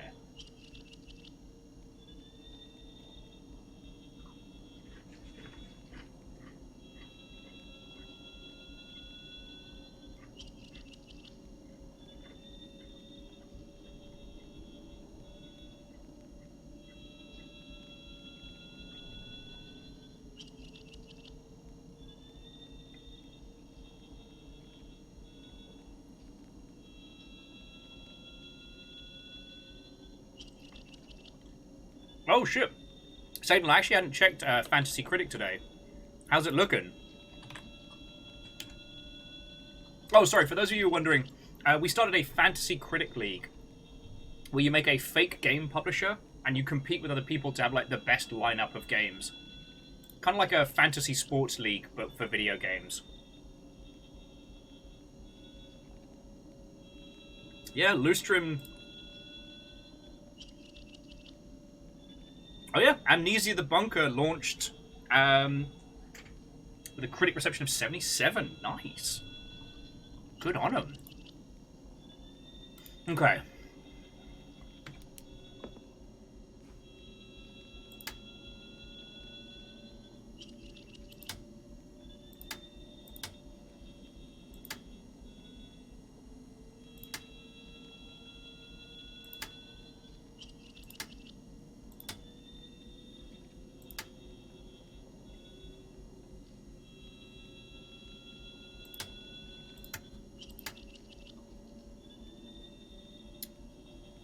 This before.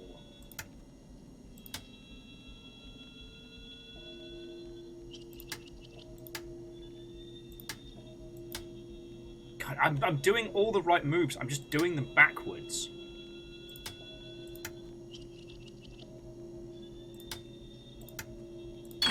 There we go. All right, we're in. Right, so first things first.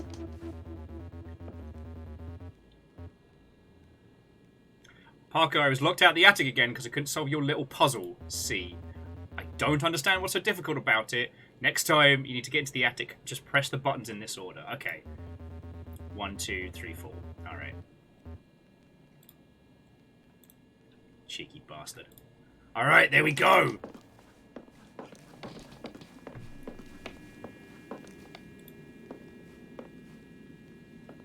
Oh, shit, I didn't get Pacific Drive. Wait, did I get Pacific Drive? I hope I did, because I'm really looking forward to that game. Alright. Okay, so first things first, inspect the paper. Alright, so that's the code for downstairs. And the blueprints of a weird machine. Is this the accumulator? 3 cables run power into the accumulator from elsewhere in the house. 2 generators and a weird machine. So all the power flows into the machine. Okay. A broken exposed wire. Touching this would be very bad. You know I'm going to touch it, right? Like, you know that. Enter the adjoining area. Alright, check the machine. Sounds like opening this machine made something break downstairs.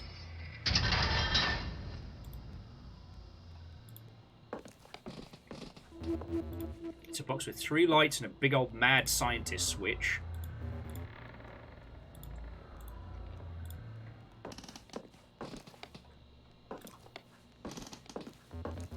Cables that they carry a lot of electricity.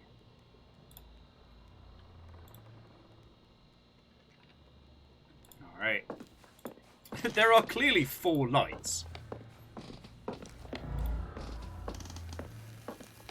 Alright, we'll touch it on the next run. Considering we're actually ahead of the curve right now and the power's not going to go out for at least another couple seconds.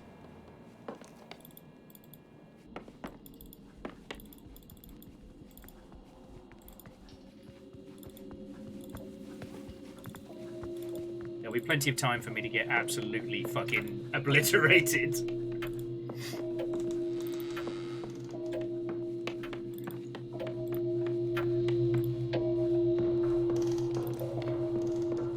It is interesting that we can't drag anybody like down here, you know? The fuck?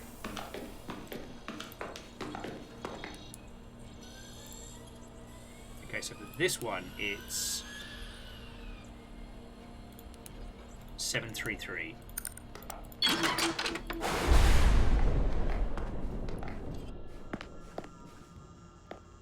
Oh, this seems fucking fine. Let's have a look in there. Oh, look. So we decided to live forever. Is this it? All you wanted? Well, don't worry. It's not going to hurt. It's going to take a long time. Why, it's good you chose to be this way. Oh, good.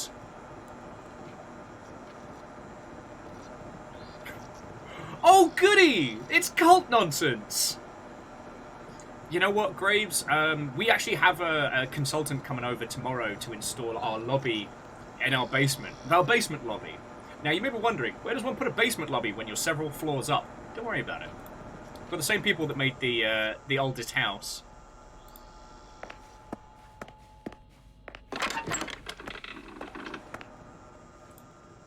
Also, this area is independently powered.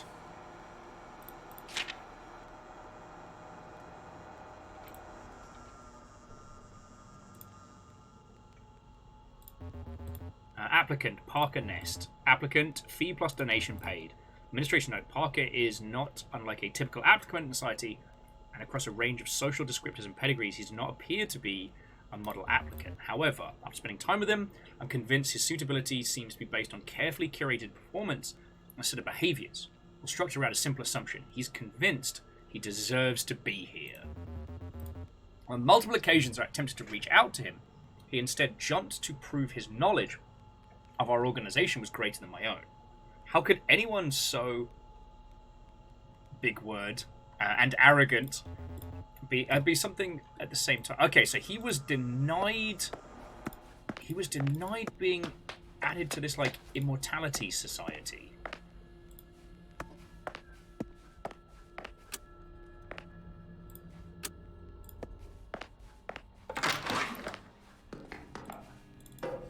Oh, this seems fucking fine. We are in the basement of Umbrella, my friends. Gary, I found your jacket. I found your jacket in the little blue room today. Put it in my locker. You can have it back next time I see you. Please don't leave stuff in the steam tunnels again. At least not in the little blue room. You know, I hate the little blue room. I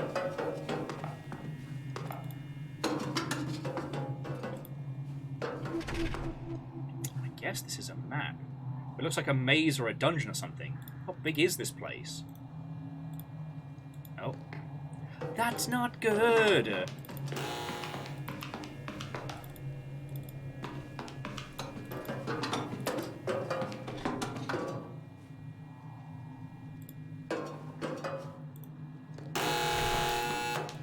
Bug it. A door that automatically locks at random intervals. I see no downside!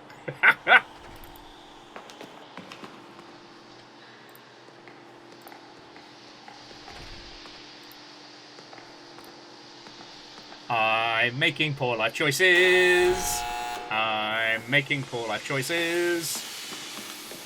I'm not enjoying all this. Oh, fuck!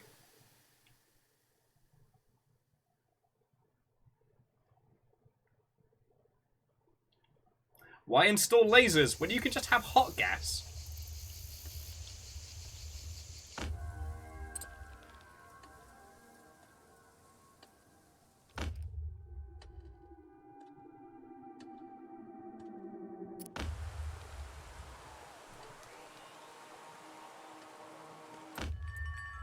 This seems fine.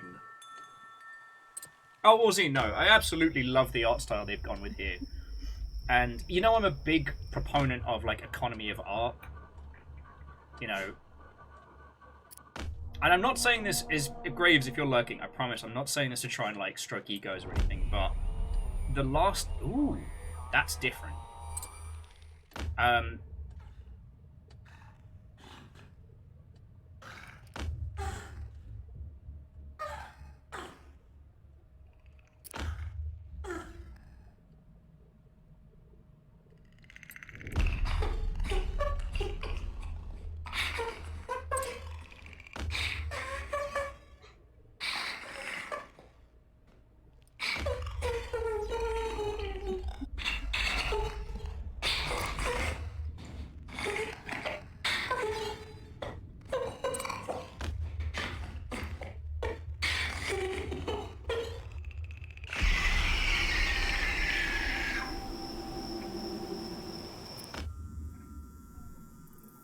That's a big wiener!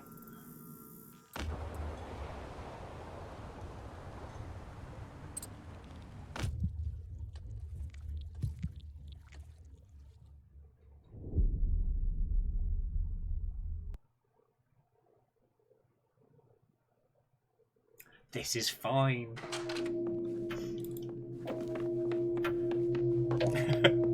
Oh, okay. So the door's already open.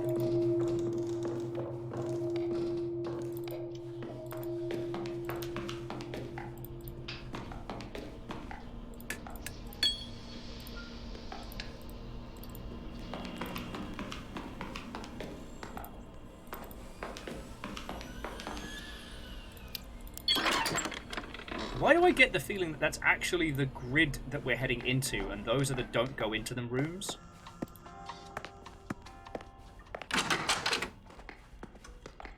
Anyway, so let's check a few more of these.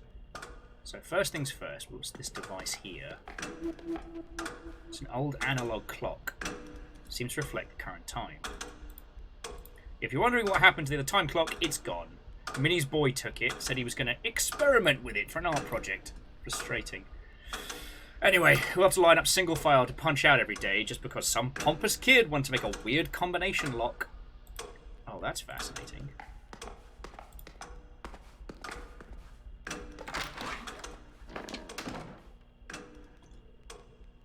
Oh. There's like an underground garden here. That's fascinating. But no, this is definitely giving me big, like, umbrella facilities. Oh! Whatever that was it was looking at is great. Breaking the mold! A must-see exhibit from the Society of the Schronemeyer Trust and Associated Entities. Rolls off the tongue.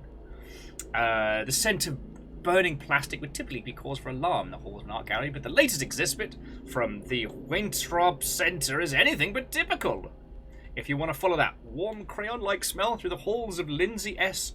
Trollet Gallery, you'll find yourself in a small room occupied by a device the size and shape of a cigarette machine. Artist Clara Jones. Oh, Clara's the one we've been taking, has been leaving us like hints and messages, right? I know, they conceived of the idea from a trinket left on a windowsill that melted in the sun. I wanted to capture the pure feeling of anticipatory joy you have as a child, feeding pennies into a machine and it ultimately spits out a disappointing metal curve that you cherish anyway. Interesting. Okay. Parker, I saved the last print of the last day just for you. Okay, so what have we got? Another keypad. A door that we can't open. The computer. Minesweeper! Click to start! Balls. Balls. Balls! Oh, come on! Every time?!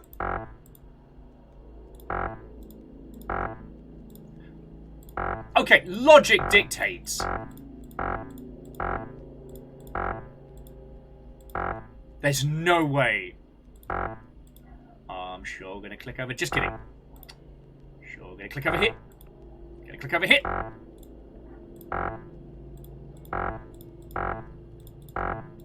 Alright, that is... I'm offended.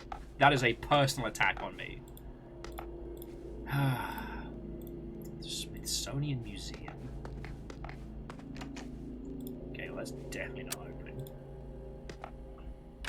Okay, so later on we're going to be doing some cheeky hiding in the downstairs. Lol. Now, Shabby, you are correct that the monster was doing like that violent headbanging in Emily's room where we saw earlier when Emily became super overwhelmed.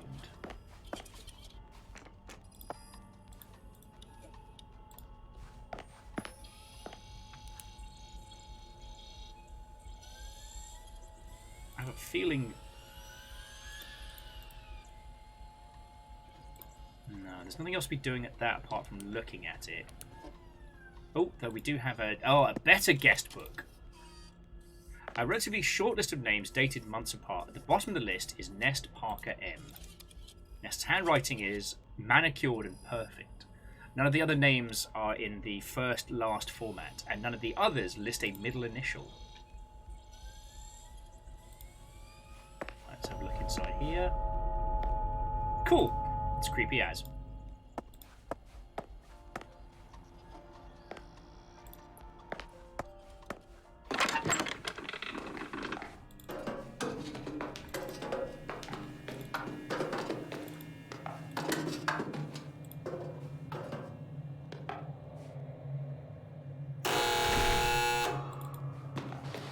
So we got fried.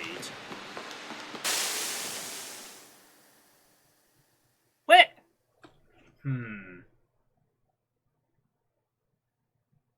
Something about this. Laura's like, Emily, hey, come back to us. So Laura says, you have that look like you're not listening to me. I'd love you too, levitating plant. Are you thinking about your friend getting murdered? Fucking hell, Laura. No. No. Okay, says Laura. Also, Graves, I know you were messing with me with that Minesweeper puzzle. I know it. Absolutely, personally. I can see the log now in fucking Perforce or Jira or whatever you use, which is implement Minesweep puzzle where Will always loses. If player is Will, then mess with. I know your game. I know what you're up to. It's not paranoia if people are actually out to get you. Sorry. Oh, is it not your idea, Graves? Well. Oh.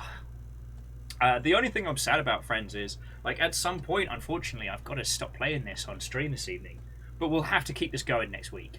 Alright? This is so good.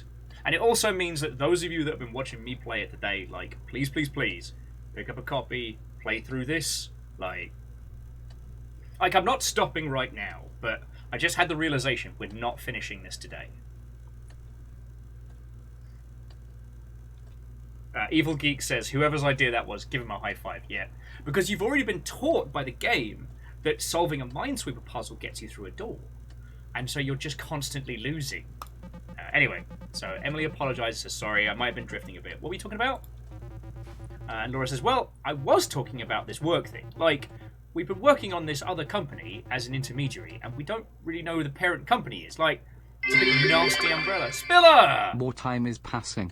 This time, it's almost a year.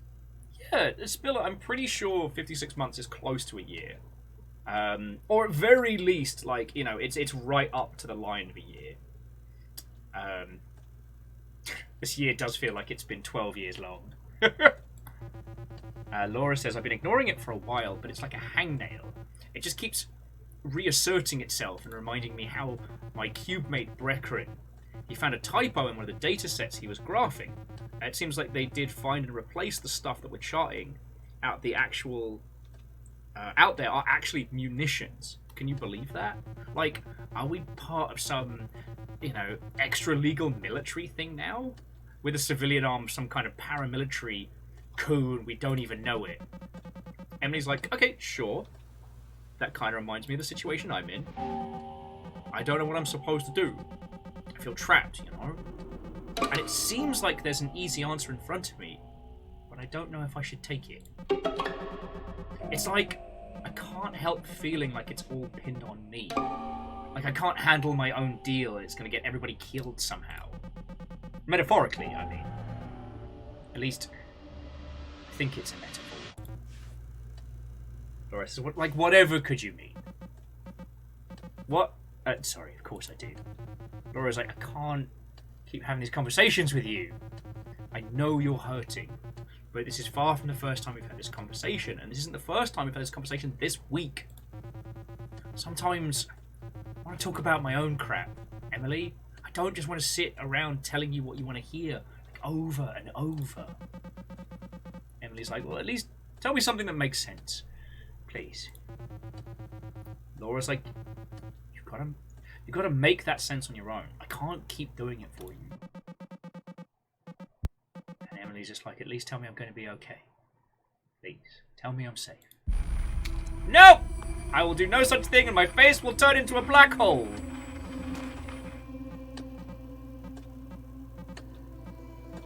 Oh, give Emily the paps.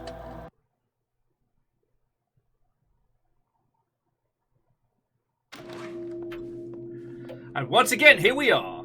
Okay, so this time I'm definitely touching the wire. So Spiller, this is Homebody. It is a time looping mystery game. That it's like Night Trap meets the Outer Wilds.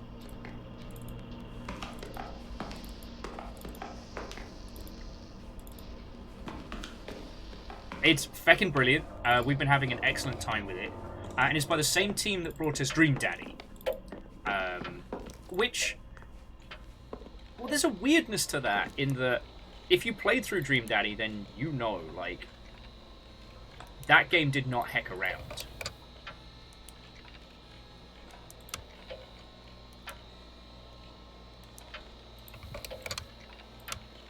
Like, that game had, like, proper emotional chops to it, you know?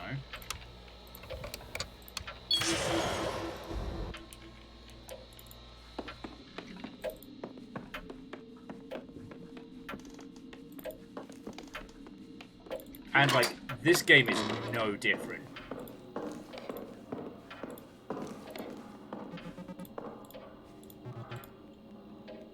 What have you... Oh, sorry, Emily, what have you been up to around here? I'm sorry. Just get the feeling that you're doing things you shouldn't be doing. That you shouldn't be capable of doing.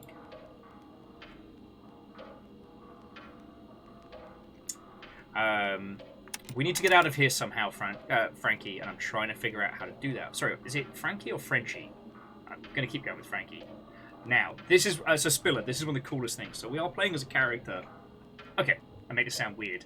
It's not cool that our character has anxiety. I'm not wishing that on them, but they're unable to tell people that they're trapped in a time loop. So anytime they try to, so like this, we need to get out of here, Emily says, I'm sorry.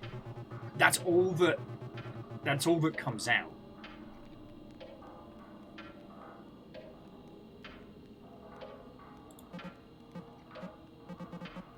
Emily says, I don't think I can. Then neither can I. Do you know anything about dark industrial tunnels filled with steam? Didn't Gary work in the steam tunnels that ran under our school? He'd probably know more. Oh, cool. We can bug Gary about the underground tunnels. Anyone outside again? Nope. Keep checking.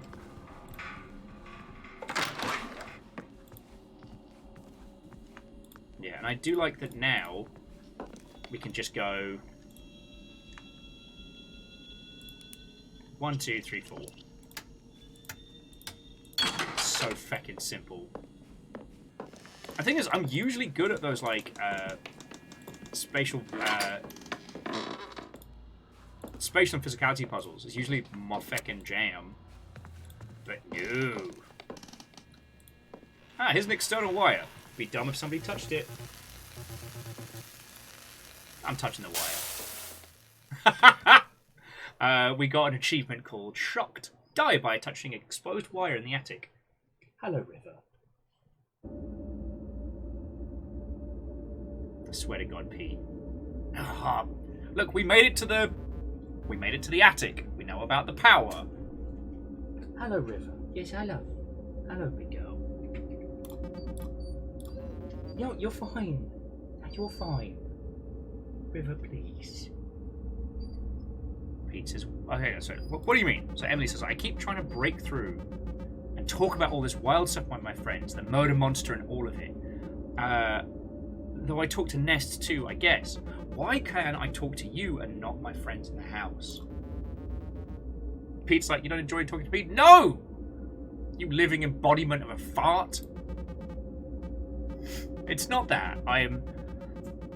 It's not what I'm saying. Sorry, that's not what I'm saying.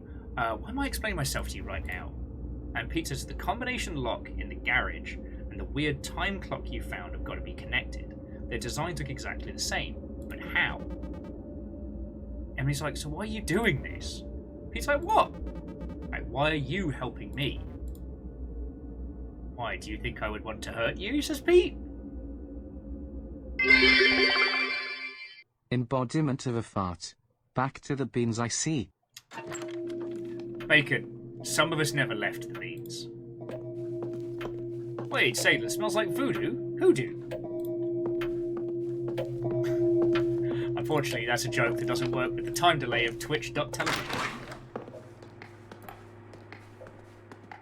Okay.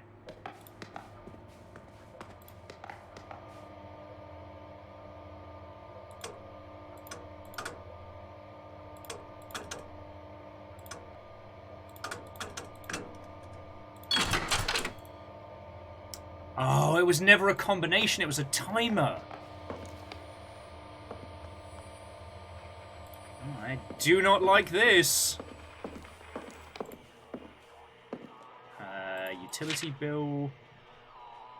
Oh, man.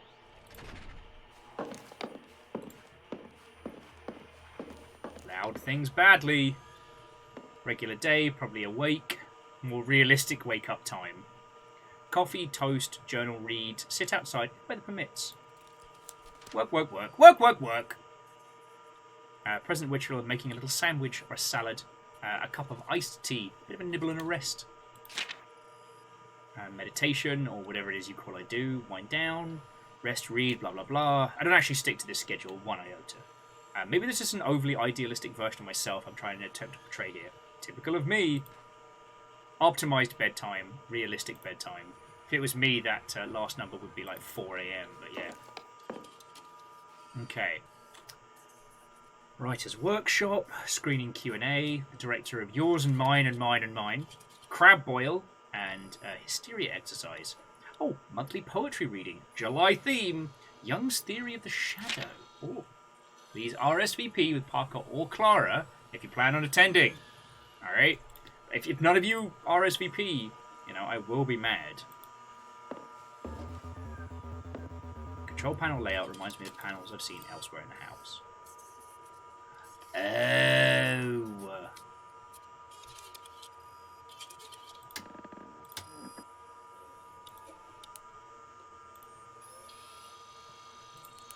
So yeah, down here, that's the opening of the first door. So where's the second one? Okay.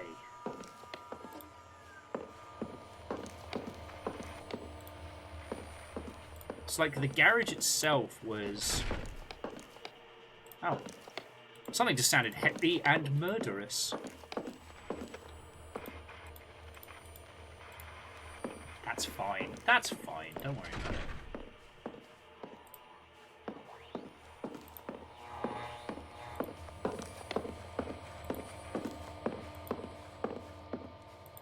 Oh, there's more mannequins downstairs! Yay!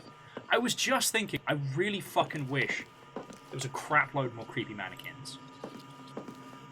Mr. Clara Board, the board of the Schrodinger Trust and Associated Entities, congratulates you with your acceptance into the program.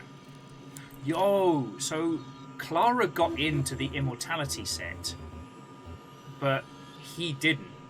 Oh, printout reads PSI 29.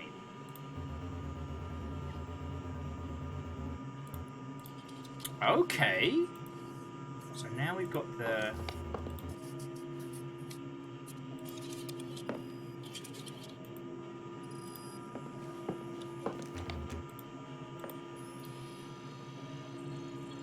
Okay, so Clara got the immortality. Matey Boy got denied, so he is spiteful as.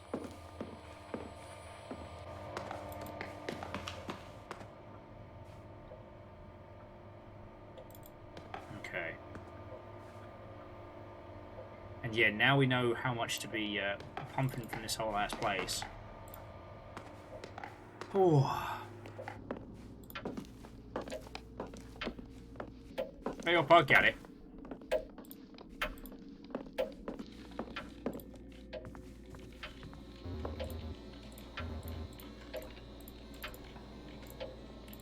Actually, here's a thought. What if we get out before everybody dies? I hadn't even considered that. Like, we're focusing so hard on the puzzles. Like, we know how to get in. We can just go... We can just feckin' bounce. Because last time we did it after a few people had been killed, right? But what if we just get out of here now?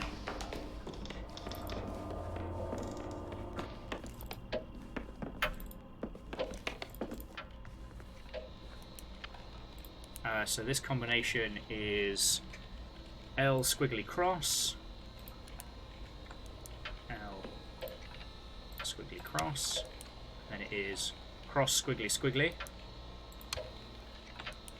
then it is squiggly cross squiggly. Oh, but the squigglies need to be the other way around. And then cross squiggly squiggly.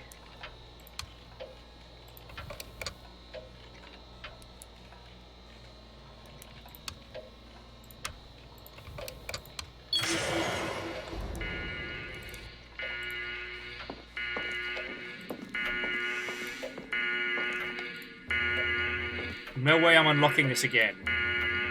Nest's accumulator is the only way out now. What? Oh, so that's just gonna scream at me now for the rest of the evening. Brilliant.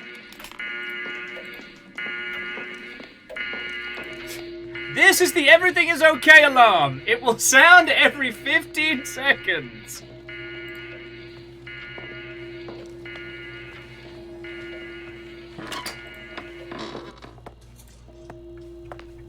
Yes, hello, River. Alright. The moon. Oh, shit. The lightning should flash in just a second. I wonder if anything happens.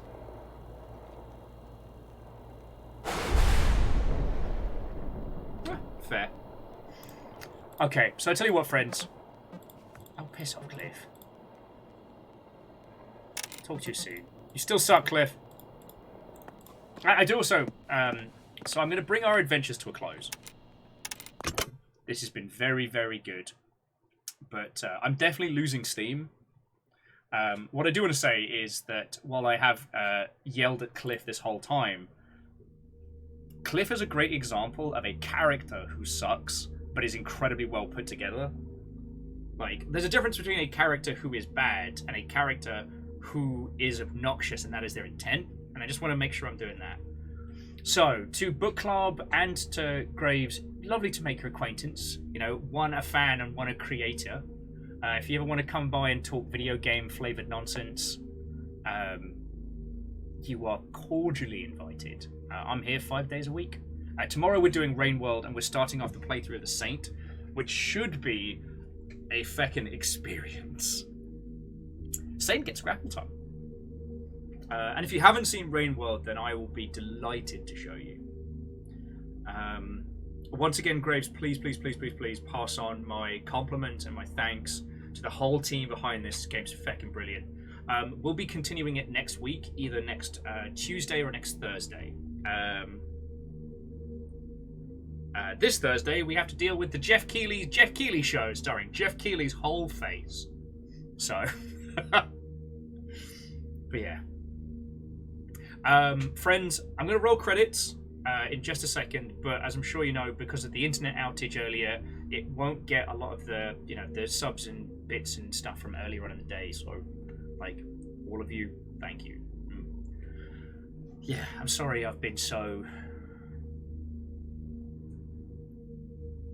Yeah. Now, you know what? I'm not going to apologise. I'm just going to say thank you. I love the fact that we get to share great games like this. It's the fucking best. So, thank you. And I can't wait till I can tell you about all the other stuff that's going on right now. What else to say? Yeah, I think that's the long and short of it.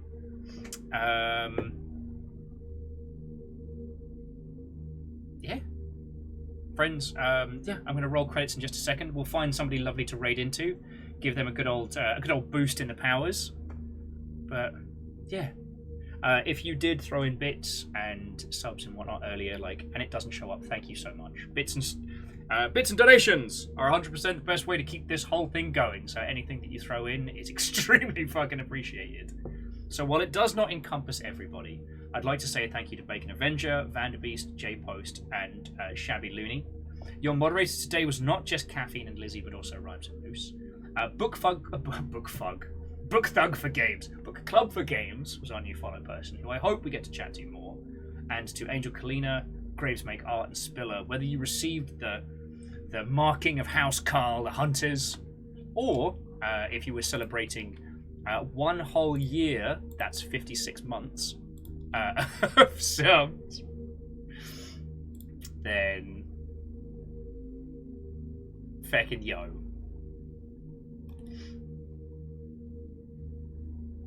Sorry, I didn't really have an end to that sentence. I'm so sorry.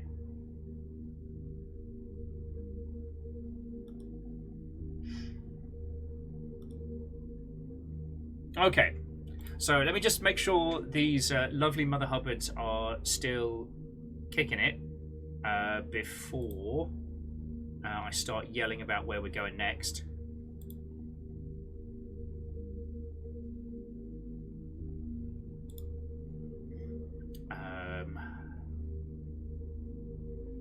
As it currently looks like, though, friends, we have a choice between Hunt Showdown, Hades, or Dragon Age. So those are the three choices I have for you right now. Dragon Age, Hunt Showdown, or Hades. Like, all these peeps have got, like, you know, less than 10 peeps rocking, so we'll be making somebody's evening, whatever we choose to do. Oh yeah, Vernon or Zine, have a lovely rest of your evening, alright? I'm going to try and have enough bandwidth to actually spend some time on the Discord tonight. You know, the irony of spending so... No! Jory! I mean, I can't imagine there's another Jory. Yeah, no, please, stop on by next time. And actually, Jory, if it's alright with you, I'll blep at you on Twitter. But what I'd love to do is bring you on for like a little dev interview once we finish the game. Because the way in which Homebody's constructed, I don't want to know too much about it until we're done. But I'd love to, yeah, I'd love to chat to you about this proper. Stop that incessant Yo. clicking. Fearless, feckin' thank you. And next time you come by, thanks to Fearless, you won't have to worry about ants. We'll probably be back into the game either Tuesday or Thursday of next week. Because Keeley Fest has kind of eaten up this week. But no, seriously, I was telling Graves, please, Jory, congratulations on the launch. This game is incredible. There is so much brilliant subtlety to this. I cannot wait to unpack it. It's fucking brilliant. So, yeah, I hope you're doing well. My compliments to the entire team. Feckin' yo.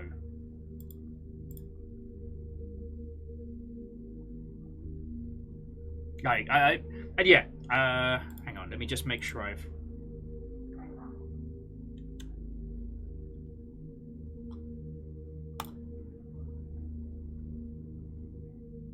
So I'm now following Alex. Let me just get a quick follow on. Ah, beans, there are a lot of Jories. Jory! Is it Jory Griffith? No, that's Jory Gifts.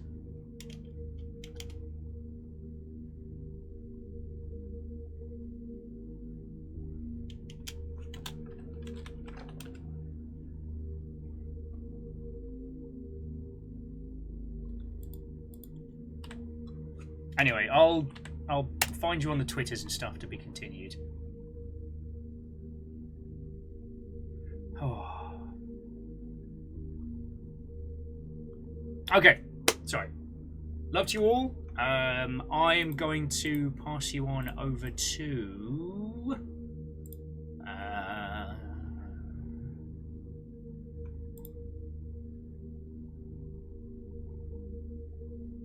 You know what? I'm going to pass you on over to Biggs. Biggs has got one person. They're playing Hunt Showdown. They have been a long-time supporty friend. Oh, well, Jory, I'm easy to find because I'm just Will Overguard on there. But yeah, so I'm going to pass you over to Biggs. They just got clacked in Hunt Showdown, so we can raise their spirits, cheer them on for the next run.